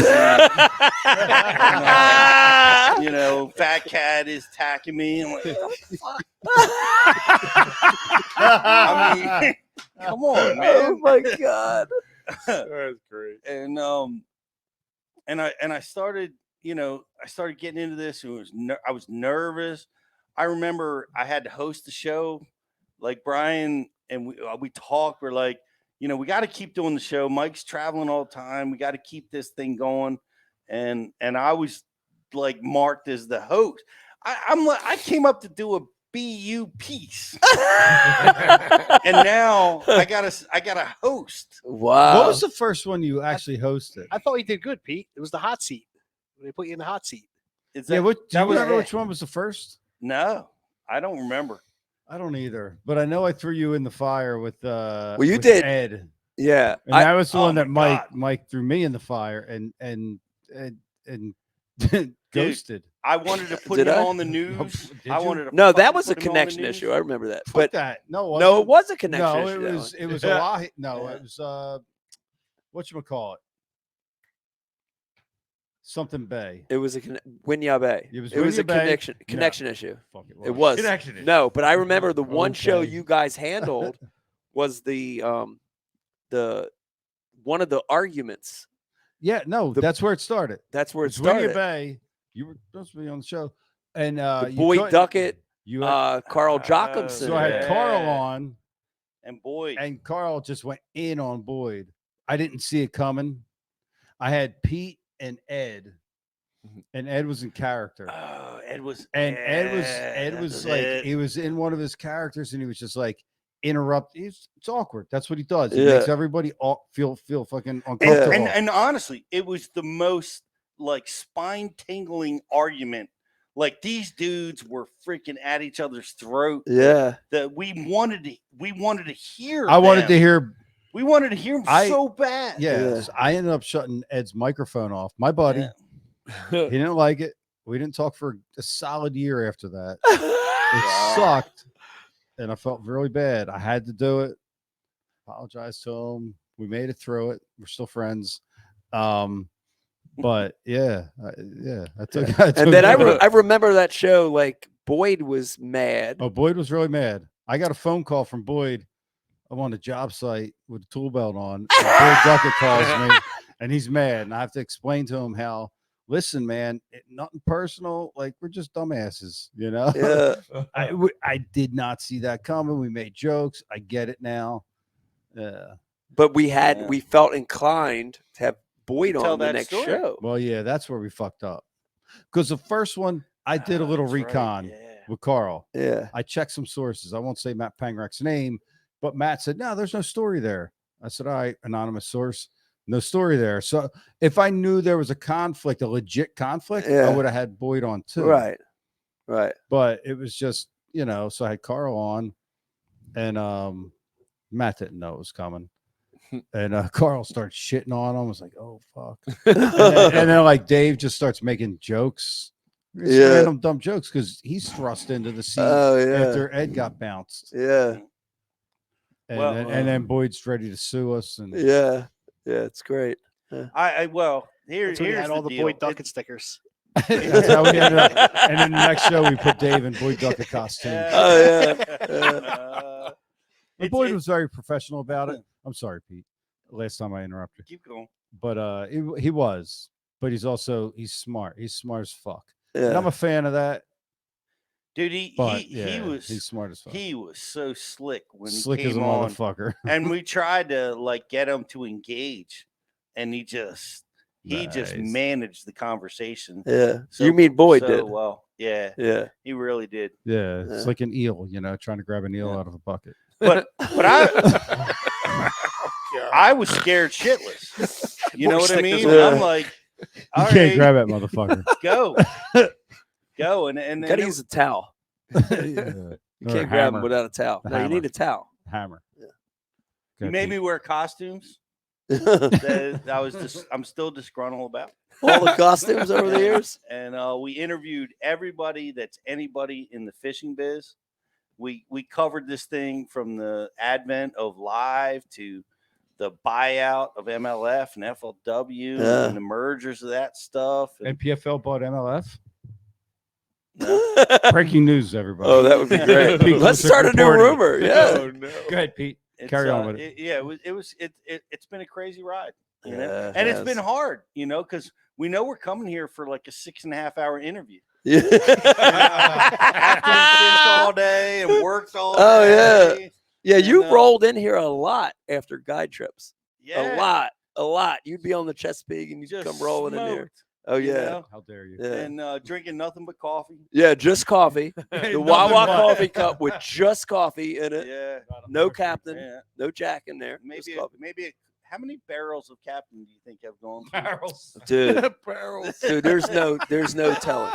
There's no telling. It was amazing because Becky at one point was keeping track of the liquor. Pete's barrels. Not like old school, like where you'd put the black Sharpie on it, but Pete's barrels. So it would be 2 shows, a handle of captain would be gone in 2 shows. Like the big handle, not like nobody else like drank captain on any of those shows. Hardly ever anybody good. drank captain. I never had him. That's a lot of whiskey. Captain Morgan. It's a long freaking show. Oh shit! Oh, but it's been a wild 10 years, man, and I just want to Feels say like thank 9. you Oh, for putting man, this thank together, you. man. It's been Thank you. It's been a crazy experience. I never thought that I would have, and brought so many different people into the program. It's been awesome. Yeah, thank you. Well, has been great. It's been amazing. Pete, I didn't even know you drank. I was to hear those stats. That's pretty fucking amazing. Great composure. Yeah, You actually thought it was coffee the whole time. You just thought it was coffee. Yeah, I heard rumors on the message board and shit, but I didn't. That's impressive. Oh, jeez. I can remember going to some fucking dragging Pete to the bar after a show or 2. Oh my gosh! All right, let's not talk about it anymore. Yeah. The early shows, yeah, we would roll out of here and we didn't have enough. Sure didn't. Oh, yeah. You know, dude. But dude, there was such a like you hear the performers do that. They come off stage and they can't wind down. Nah. Yeah. They need You to know, fuck something. same. Yeah. It's like Oh yeah. you come out of this show and you're just like you're like, oh, you Yeah. know. Yeah. It's Especially when it was downstairs because there was an actual bar there, right? So like you come out of the store and then there's this amazing bar with taps and fucking liquor and you have to pass that to leave, right? So we would never pass it. We'd always walk out and sit down. But dude, I remember like that was like the beginning to the end was when we started getting too crazy down there. You know, like I remember like the one time Becky, we had a show and Becky was out. Like she was with her family in Richmond or her girlfriends or something. And she came back, and I'll never forget, like the next day or whatever, the next week she came back and she realized that we had got into the special liquor. Well, I didn't know there was a fucking special liquor. Well, it was on the top shelf of that liquor cabinet. And we got into some bottle that was signed by the distiller. What? That was, oh, yeah. Oh, that was man. literally like a $5,000 bottle of whiskey or something. crap. You know, that was something that she had from her liquor days. What the hell she put it down there for? It was on the top shelf. It was hard to get to. Yeah. and- Here, don't bite this apple. Did you fill it back up with apple juice? No. Once we were busted, we were busted. That was you know. But damn it. Yeah. Adam and Eve all over again. Yeah. How about that husky jerk, Paul? It's working good. Yeah, it is, isn't it? Yeah, you know, it's like I go from not catching any bass on jerk baits to all of a sudden that's all I'm catching them on. You know what I think is interesting? The color you're using is a Orange color belly. No, it's a color husky Silver. jerk. It's not orange belly. That's what I was going to say. It has a little bit of orange on the chin. But Does it's it? Yeah, a little bit. It's but- mainly black chrome. Yeah, Black yeah. and chrome. Yeah, Yeah. Paul, you should tie a hair jig. You should. Yeah, I haven't thrown them in a long time. but Be I a good just- springtime yeah. color if you Yeah. use your beard hair. Oh, with my own beard hair. Yeah, Oh, yeah. wow. Yeah. Red. That'd be interesting. Red crawl. We can like combo. I'll provide the grays. Ah, okay. I think Mike can help with that. Too. Oh yeah. Bam. You know, it's funny when this show started. I had very little grays. Yeah. Yeah, me too. 10 years. Well, fuck. Long time. Crazy. We got it. Oh, we're supposed to give away Mr. Tackle Box. We didn't even break one open. Oh, we got to we do. didn't. Yeah, we have to. Let's play a thing because we got to do something. The last one. Okay, yeah. Let's take a little break. We'll come back. We'll do an unboxing and then we'll call the show. All right. Let's take a break. Hang in there when we come back. We'll call it Couple more career. hours. We'll call it a career. Hey, Mike. What's up, guys? It's Ryan Lambert with Kayak Bass Nation. I'm sorry I couldn't be there for the 10-year anniversary tonight, but I wanted to get as close as I could, so I came down to the recycling center and got next to this pile of trash. Have fun in Jersey. Congrats on 10 years, guys. Good things don't last forever, but the Ike Live show, it has. 10 years of you guys being idiots and people actually sponsoring your show as you're being idiots, talking about nonsense. Well, to me, that's about as American as it gets. And I love it. Congratulations, you guys. I got some weapons maintenance to do today. That was my whole day. But I had to stop what I'm doing before I go out there and say congratulations to all you guys. Ike, Pete, Brian the Carpenter, all the guys behind the scenes, gals, Becky, everybody. Congratulations, 10 years. People generally don't even live that long. Folks at home, it's Carl here, and I just wanted to give a big shout out to the Ike Live crew. Congrats on 10 years. Welcome to the 10-year club. Me and the team at Mystery Tackle Box wanted to say that you are our favorite fishing podcast and still somehow the only one with a live MTB unboxing. Oh, and P.S. Watch Ike Live! Hello, Chris Groh here. First day of practice at the MLF Tackle Warehouse Invitationals. I'm sitting at the dock here in Harney Pond, broke down. I'm in sunny Florida, but it is cold. I'm not exactly happy, but we're going to get things rolling. But I am definitely sending a message to Mike Iaconelli and the whole staff over there at Ike Live, wishing them a happy 10-year anniversary. Love you, Mike. Wish I had some of the luck like you and I'd be on the water right now. But guess what? Never give up. Chain rats for life. Love ya. Like to congrat Mike on Iaconelli on the 10-year getting sober. His podcast, man, he was just up there. He took me fishing. Shit, Delaware River. You know, one thing we got there, spinnerbaits. That's right. He's doing a good job, man. Good job. And Pete, falling off the boat, man. I got great jump it right there. Y'all do good. And Brian, y'all pretty good now. Congrats. What's up, boys? It's hard to believe 10 years of Ike Live in the freaking books. I want to say congratulations, and I also want to say that I'm just completely shocked that anybody's able to do a fishing podcast for 10 years, but when you do it full send, like you guys have, the fact that you just haven't been tar and feathered and ran out of the fishing industry is pretty damn impressive. So amazing job you've done. I also want to say thank you, though, from the bottom of my heart, for always having my back. Mike, Pete, Riz, BTC, Dave, you guys laid the foundation in the podcast world and fishing for all of us, including myself, to be able to do what we do now. Can't thank you enough. And I can't thank you enough for including me on several really fun episodes over the years, having me in studio. You guys rock. Appreciate you boys. And in the words of Bill Taylor and Mike Iaconelli, never give up. What's up, Ike Live crew? Congratulations on 10 years of Ike Live. You guys put on a great show. It's been awesome to be a part of a couple of those. I could still remember my first trip down to South Jersey to be on the show.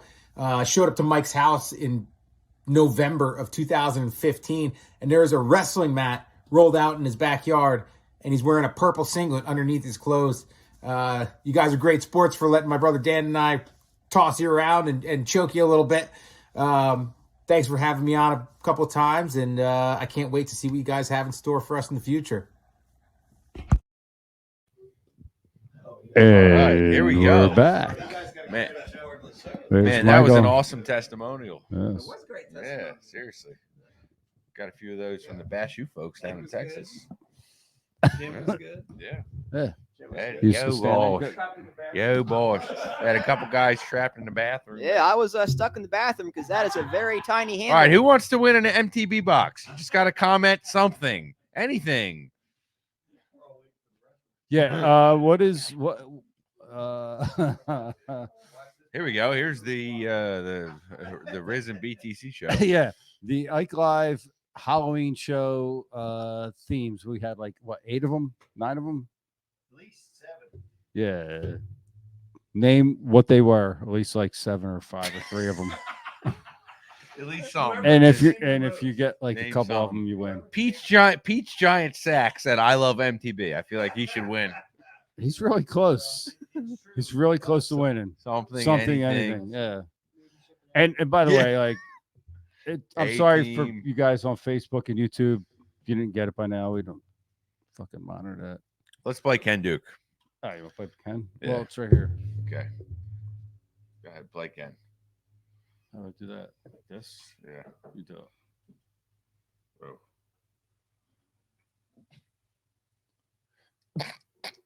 The volume? Thank you for all the great episodes, the costumes, the conversations, and even the confrontations. Mike, we've known each other a long time, and you've taught me a lot.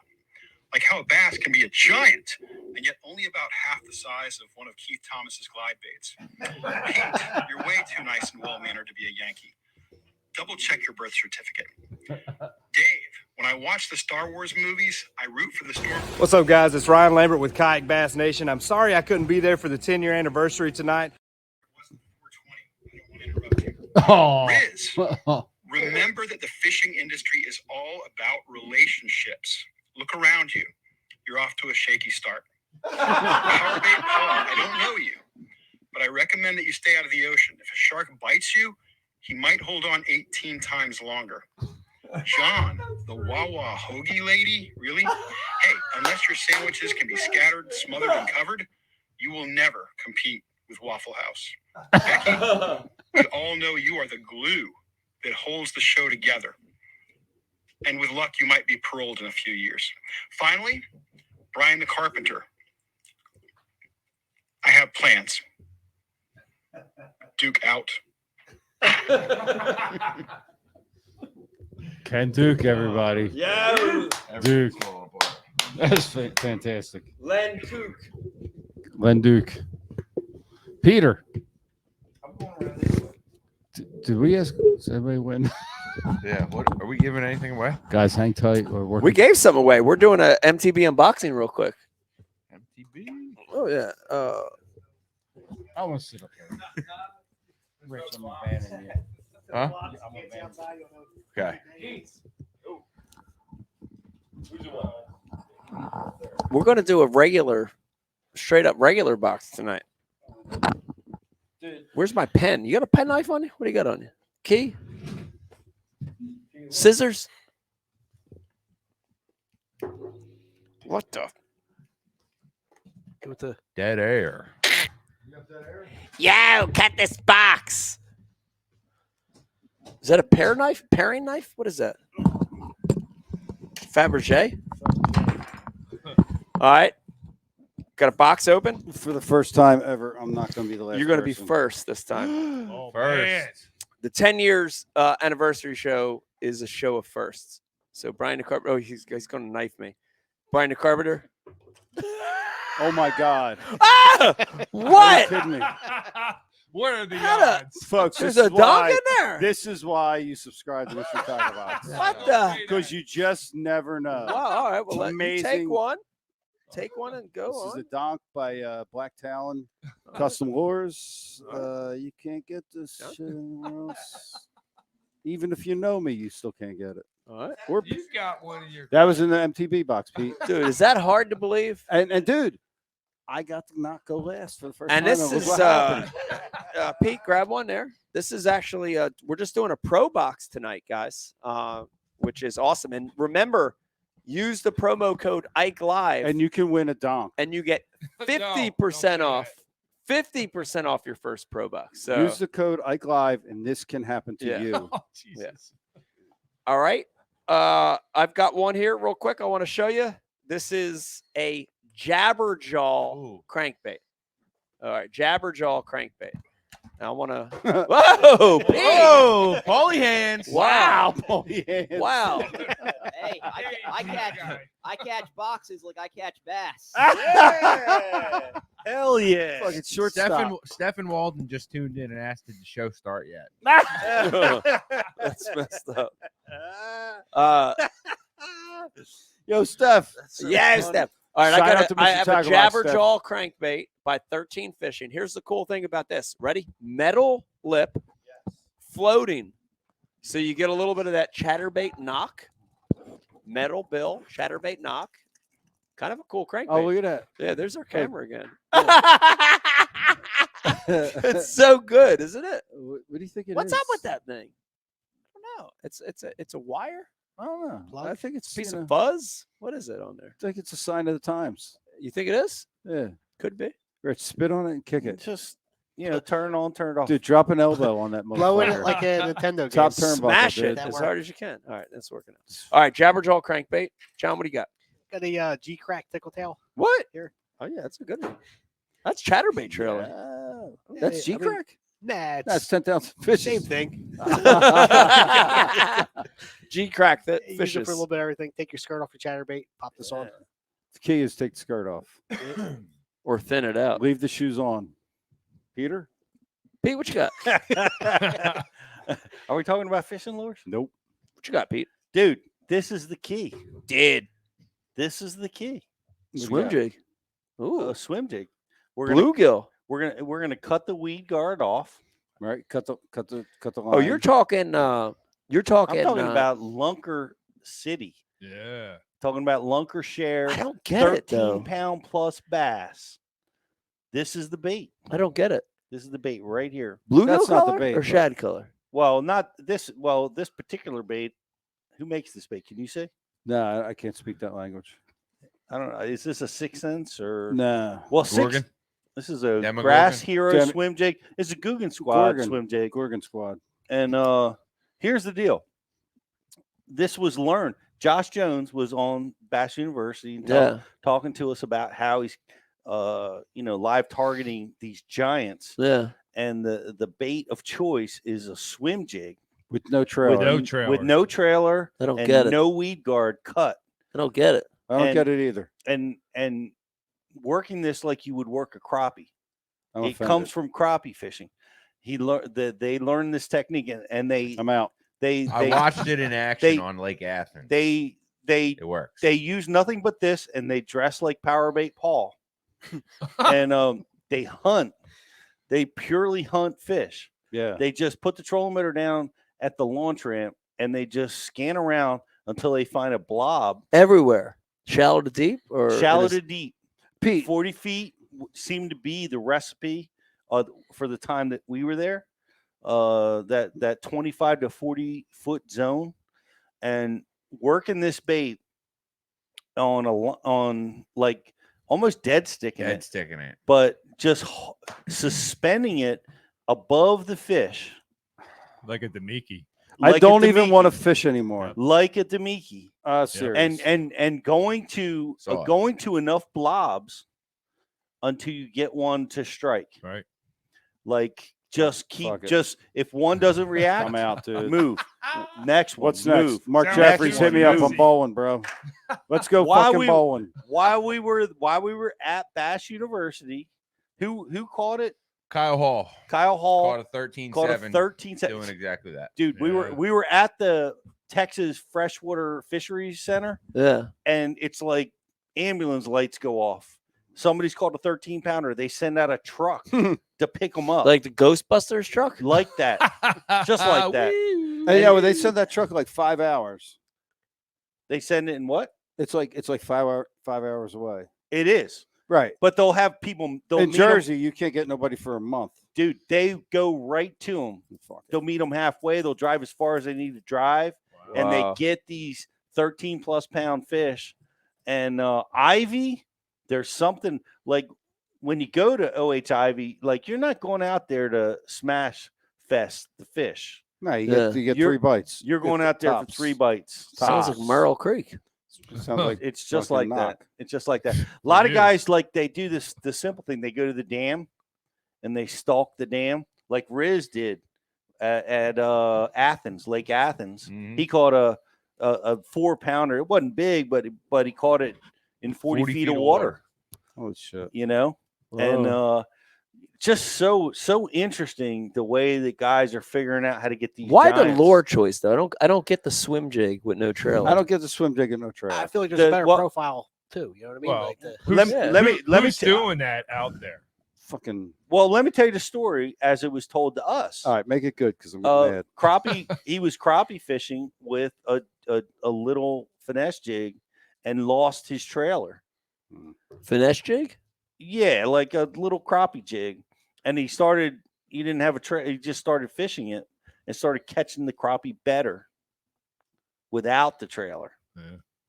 And then, just was using Alabama rigs, Started fishing different baits for bass 3 different years kind ago. of things for bass, and just decided to try using this type of jig like he was doing with his crappie fishing. Yeah. And found out that the percentage of strikes and strike to catch was higher with this presentation. Huh. Fascinating. Okay. Simplicity. Yes. Stupidity. Stupidity. Nah, listen, I didn't try to fucking besmirch nobody. I mean, here's the thing: a jig with no trailer, skirted swim jig with no trailer has no action on its own. Mm-hmm. Well, it's like the Senko. I mean, jigs. the only action's the skirt, the inherent skirt. undulating nature of the skirt. Yeah, but there's no movement of the bait. It's not rocking or shaking or no. It's all what you're doing to it. What the angler which is nothing because you're dead sticking it. You're dead sticking it. You're moving it up, moving it down. Here's some amazing stuff that we learned, like identifying a carp is easily done by the forked tail. Yeah, you see the forked tail, you write that fish off because oftentimes you fish for fish that aren't bass. Catfish. The Randy Blockett was right. Is the moving tail. Like It it really does. never stops. It never. See how dialed you are. Brian's like checked out, but you're thinking about it. And it blew my hair back. The stripers got an ID for that too. They dart in and out of the screen. They dart in and out of the shot. So that's a striper. We avoid those. What a largemouth do? They just they go vertical, and their tail doesn't move. Slow. That's what they do. That's how you identify the bass, Hmm. and that's what they're targeting. You know, Wow. It's using that interesting, man. technology. Super interesting. Bowling. Yeah. All right, Paul, what do you got out of the box? Bowling, everybody. Bowling. I took one for the team, and I got the hooks. The Yo, Dai Chai yo, hooks. Daiichi. I mean, at the end of the day, Yo, you Daiichi. can't catch fish without the hooks. Yo, true turn. You can without a trailer. Yo, true turn. Or Well, any it's action. not a hook. Or any fucking You whatever. need that to stick them with. As long as you can read your electronics. Let's go. The weed guard off. Keith, what did you grab? I grabbed the Guggen Squad clutch lipless. Oh, Yeah. Lipless. Hell yeah. I only grabbed it because there was only 2 things left. Okay. You guys. Good But, color. It's got the right color. You talked about that red. Yeah. And what did you say? It's totally a reaction. Reactionary. Yeah. Yeah, I'm doing very well with the orange and reds right now. Huh. On gliders. It's crazy. How are you getting? I mean, isn't it frozen? What do you mean? What, the lake? Yeah. Well, now it Frozen, probably is because chosen. it was 0 degrees at my house this morning. Right. So I'm sure we got the skim ice, but tomorrow's 0 supposed to be degrees. 0. 50 tomorrow. Yeah, tomorrow's supposed to be like 48 at home. Nice. 50 here. And then it's going to be like next 2 weeks, like 40s and mid 50s. So game on. But yeah, orange and red is like. Yeah. I mean, we were talking about that, Keith, but what blows me away is that profile is so gizzard shad profile. Right. And then you're painting it a color that's not a gizzard shad color. Dude, what you need to do is cut the back end of your glide baits off. Oh, is that what I need? Yeah, like right there, like this. I'll do it as soon as I Just get cut home. the back of it off. Yeah. And that's it, dude. It's like a swim jig with no trailer. But, Crawls off the back. It's crazy because like that color, I mean, it looks like a lost deer hunter walking through the water. I mean, it makes no freaking sense, man. It's crazy. Lost deer hunter. Yeah, like Paul here in Canada. Yeah, the polar opposite of what Paul's. Well, I mean, yeah. Yeah. But no, it makes no sense. But my God, are they smashing that color right now? Yeah. Well, I mean, 35 to 37 degree wire. That color, though, historically in the pre-spawn water temperature, an orange or a red is key, right? Yeah. So maybe it's just Only it's that Randy time of the Blockett year. knows why. So is like, trigger colors, is that dictated by water temperature? I mean, like, because they are cold-blooded creatures, right? Does that change throughout? Like right now it's orange. Does it turn to like a bright canary? I mean, I can tell you that orange and red has been, for as long as I've bass fished, has been key in February, March. Right. Just What- always. What I want to know is, does that have to do with them being a cold-blooded creature? Right. And that water temperature, maybe that's the color they see the easiest. Right. I don't know. I don't know I either. have no idea. It's a good point. But I know, like when the water gets above 60, like fluorescent green, chartreuse green, is like especially for like smallies and striper. Yeah. That is the color. Yeah. So I don't know. I think it's definitely water temperature related, because one of the key things, and there's so much details on the stuff that we've done for Bass U, but another important point is like the cold water is key. It makes and this is a weird thing. It makes the fish stupid. Yeah. It makes Cold water. The cold water mushes their brain. It mushes their brain and gets the big ones to bite when you can't get them to bite in the warmer water temperatures. Except for if there's an ice storm. They would get hit by a car. Yeah, if you can find somebody to But take you no, out. there is a lot of truth to that, for sure. All right, Keith, back that up. What? Because I heard these guys say it from, I think, when you had Josh Jones on, but just last year you started catching them in 37 when you never did before. 34 degree water. Well, that's this year. No, last year. Whatever. Yeah. Was it like a I mean, spike it's in been a long temperature now? show, so I get it. Hey, you know, potato, Iran, Iraq. Nah, coldest I got on like a 10-inch glider is 34 degree water, and that the last fish was like just over 6 pounds, and that one came out from underneath the sheet ice. to grab the glider. Oh my god, it's crazy. Yeah. So like that whole thing with like how lethargic fish get, bullcrap. Yeah. Their just going where the feeding feed slows is. down, but when they want to eat something, they'll still come get it. Well, yep.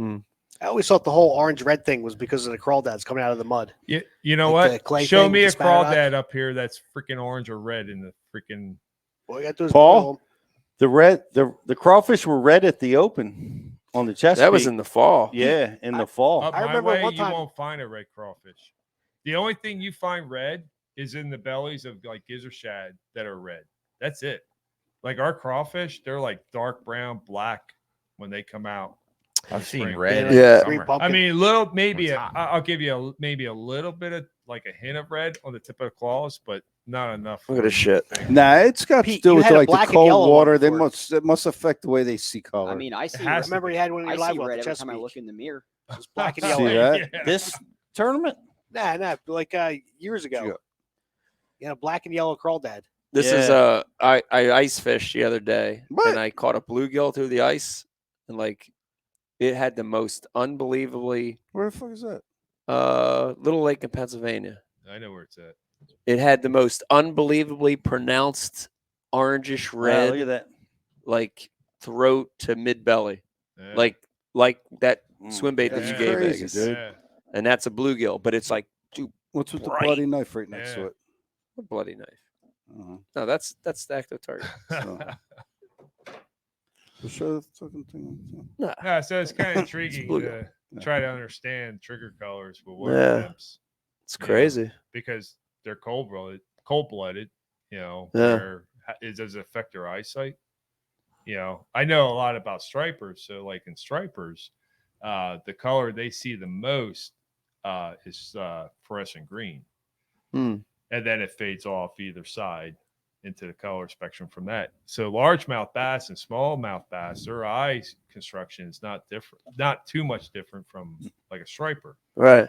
So, but it's kind of, I don't know, you know, like I'll throw chartreuse green right now in the lakes. I do okay. I put orange on, I get bit. Hmm. I probably shouldn't say that. Yeah, So but weird. yeah, The you guys got, are gonna be out there now. yeah, go out there and throw something and do nothing, and you catch more. Yeah, it makes no sense. It's fucking retarded. Oh, sorry. The hydro. You think it has to do with the hydro collider? Yes. Split the atom, Peter. All right, Riz.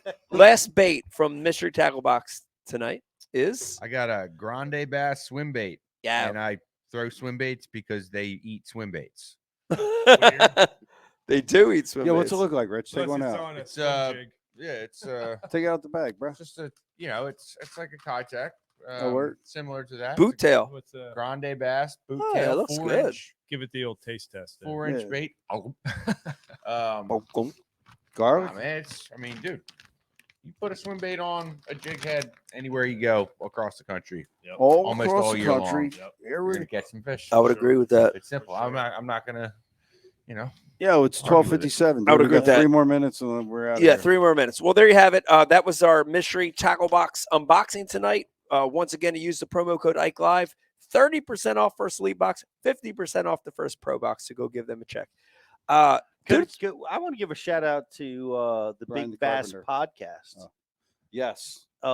Ken Duke has started a podcast talking about oh my gosh, the introduction of the Florida strain to More of the California, history. The history, of fishing. these giant fish, the Yeah. stories. I can't wait. behind I them, haven't heard it yet, but I can't wait to listen to it. the cheese bass. Fascinating. Cheese? Mostly. Yes. California cheese. thing. Yes. Did you the trout guys fishing cheese balls? Yeah. Caught all the state records when the Florida strain started to explode in California. I feel like that's the most important podcast out there. Like seriously, like important. You know what I mean? Like important to like the sport moving forward. Historical. Yeah. Because It's without it, like documenting it's in those guys' brain. Right. Ken Duke, Terry Battisti. Yeah. I hope It people doesn't like exist anywhere else. Yeah. Yeah, I hope I think people you're like right. it. You have 'cause- to watch it. And they're entertaining, and both of them have They're so much knowledge fantastic. Yeah. about Here's the it. thing, though. You never know what people gravitate toward. You know what I Mhm. mean? Like for me, that podcast is super interesting. But I hope people find that too. You know? Yeah. Because I do like on my YouTube channel, I do a lot of content where I'm fishing, and I fucking love it. I think it's the best content ever. Nobody watches it. Everybody wants to watch the shop videos where I'm teaching, sitting, teaching, talking about a lure. Like, brr. Dude, your double fluke video was pretty cool. Yeah. So you know how it goes. I Yeah, hope people like the double-headed dildo video was rad. I like that double one. fist thing you did was that's amazing. fucking badass. That was all dude. before I had the Peyronie's diagnosis. Yeah, It's fucking super. that man. all became right before I had the Peyronie's diagnosis. I Right. did all that. So now I just stay away from that. So, I didn't get to see that video. yeah. Wow. But Paul. It's Paul, come up here. Yeah. Paul, come sit on the table. Yeah, right. Paul, sit on this Get your knife. dollar bills out, boys. Hey, Paul, grab my cup of coffee on your way down here. No, not that one. Keep going. The booze. Pete wants the booze. The handle on It's it. right there. The big cup, the coffee cup. that looks like a coffee cup. No, Oh, that's Brian's piss. Paul, grab that beer too. Oh yeah, that's the one. That's coffee. Yeah. Thank you, sir. The one that has Brian's piss in it. Paul, grab a beer too, and then come up here. Yeah. I want to end the show right here because I've never been here before. Okay. Let's But end I the also show want right Paul. Oh yeah, Paul. I want come every- in. grab a Yeah. beer. Yeah. Come in here, fuck Paul. it. Sit on his Yeah, shoulder. sit in the middle. Let me thank everybody for tuning in tonight. This was our 10th anniversary show. It was a great crew tonight. I want to thank our guests. We had Mark Zona, Mark Jeffries, and last but not least, Fat Cat Newton joining us on the show. So I want to thank those guys. Also want to thank our in-studio guests. Thank you guys for coming in. Dude, thank you for sharing this moment with me. Keith, thank you. 10 years of the show. It's awesome. The show's going to continue. I can't wait to see what's in store for the show. It might change a little, but it'll be interesting to see what happens. So, Pete, thank you for being the of the show all these years. Thanks for it's been letting me be part of it. yeah, it's been fun.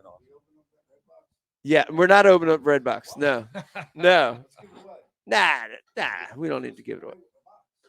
Are we supposed to give away box? Yeah, we gave it away to Pete's big sack. Pete's big sack is the winner of the box tonight. Yeah. And another box to Geis. And another box to Geis. Yeah, of There's course. a bunch in that cabinet. Paul, thank you for coming tonight. Appreciate No that. problem, John, Mike. thank you. Thank you guys for coming on tonight. And I hope you had fun tonight. And we'll see you on the next show. Yes. Good night, everybody. Oh, wait, by the way, we're going out to one last little Let's hear it. little compilation of something. So good night, everybody. See you in the next show. See you guys. Bye-bye. Thanks for watching. Hey, Mike, want to come on here to wish you a happy 10th anniversary with Ike Live. I know you've inspired a lot of people, helped out a lot of kids in your foundation. I'm happy to call you a friend. Happy to fish with you a couple times. I remember the one time in St. Clair, the first time we've ever went fishing together. We were on St. Clair. You didn't make the cut, unfortunately, but you brought me in the boat. But then I don't want to say I waxed you, but I put a beating on you, and you're like, "Who's this Bickle guy?" So it's nice to call you a friend. Been down to the charity event that you have down in Philly, so hopefully I can get back out there and catch some Delaware bass. But congratulations on the 10 years. Hopefully we can cross paths and get in the boat back together, and all the best in the next 10. Hey guys, everybody at the IKE Live team, man, congratulations on 10 years. 10-year anniversary, that's a big deal. That's a decade y'all have been doing this, and it's just a great show, a great long-running show, and honored to have been on it a couple times and look forward to the next opportunity to do that. But to me, honestly, the biggest surprise, I can't believe y'all have made it 10 years and not been canceled yet. That's what's mind-blowing to me. But no, absolutely, congrats. Glad to call every single one of you all friends. And congrats to Mike, Becky, and the whole IKE Live team on a fantastic show and a big anniversary. 10 years. Wow. 10 years is 10 years is a decade. So congratulations to the entire crew from IKE Live. Ike, Becky, BTC, Pete, Riz, everybody involved. I congratulate you on an incredible run, and I thank you, because one of the greatest things that you guys bring to the sport of bass fishing is excitement and passion, and I thank you for all the entertainment over the years.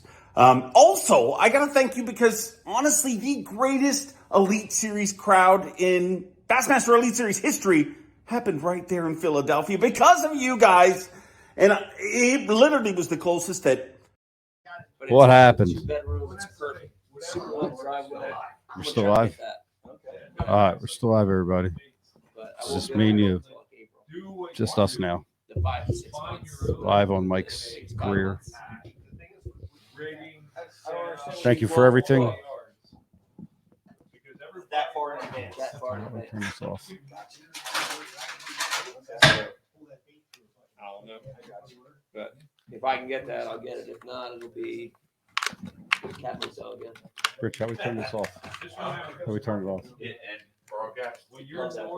Top right hand corner of the screen. Top right. Below that, you start getting to this. What's your first Elite Series event this year? March? April? 2 weeks. 2 weeks. Wow. No choking.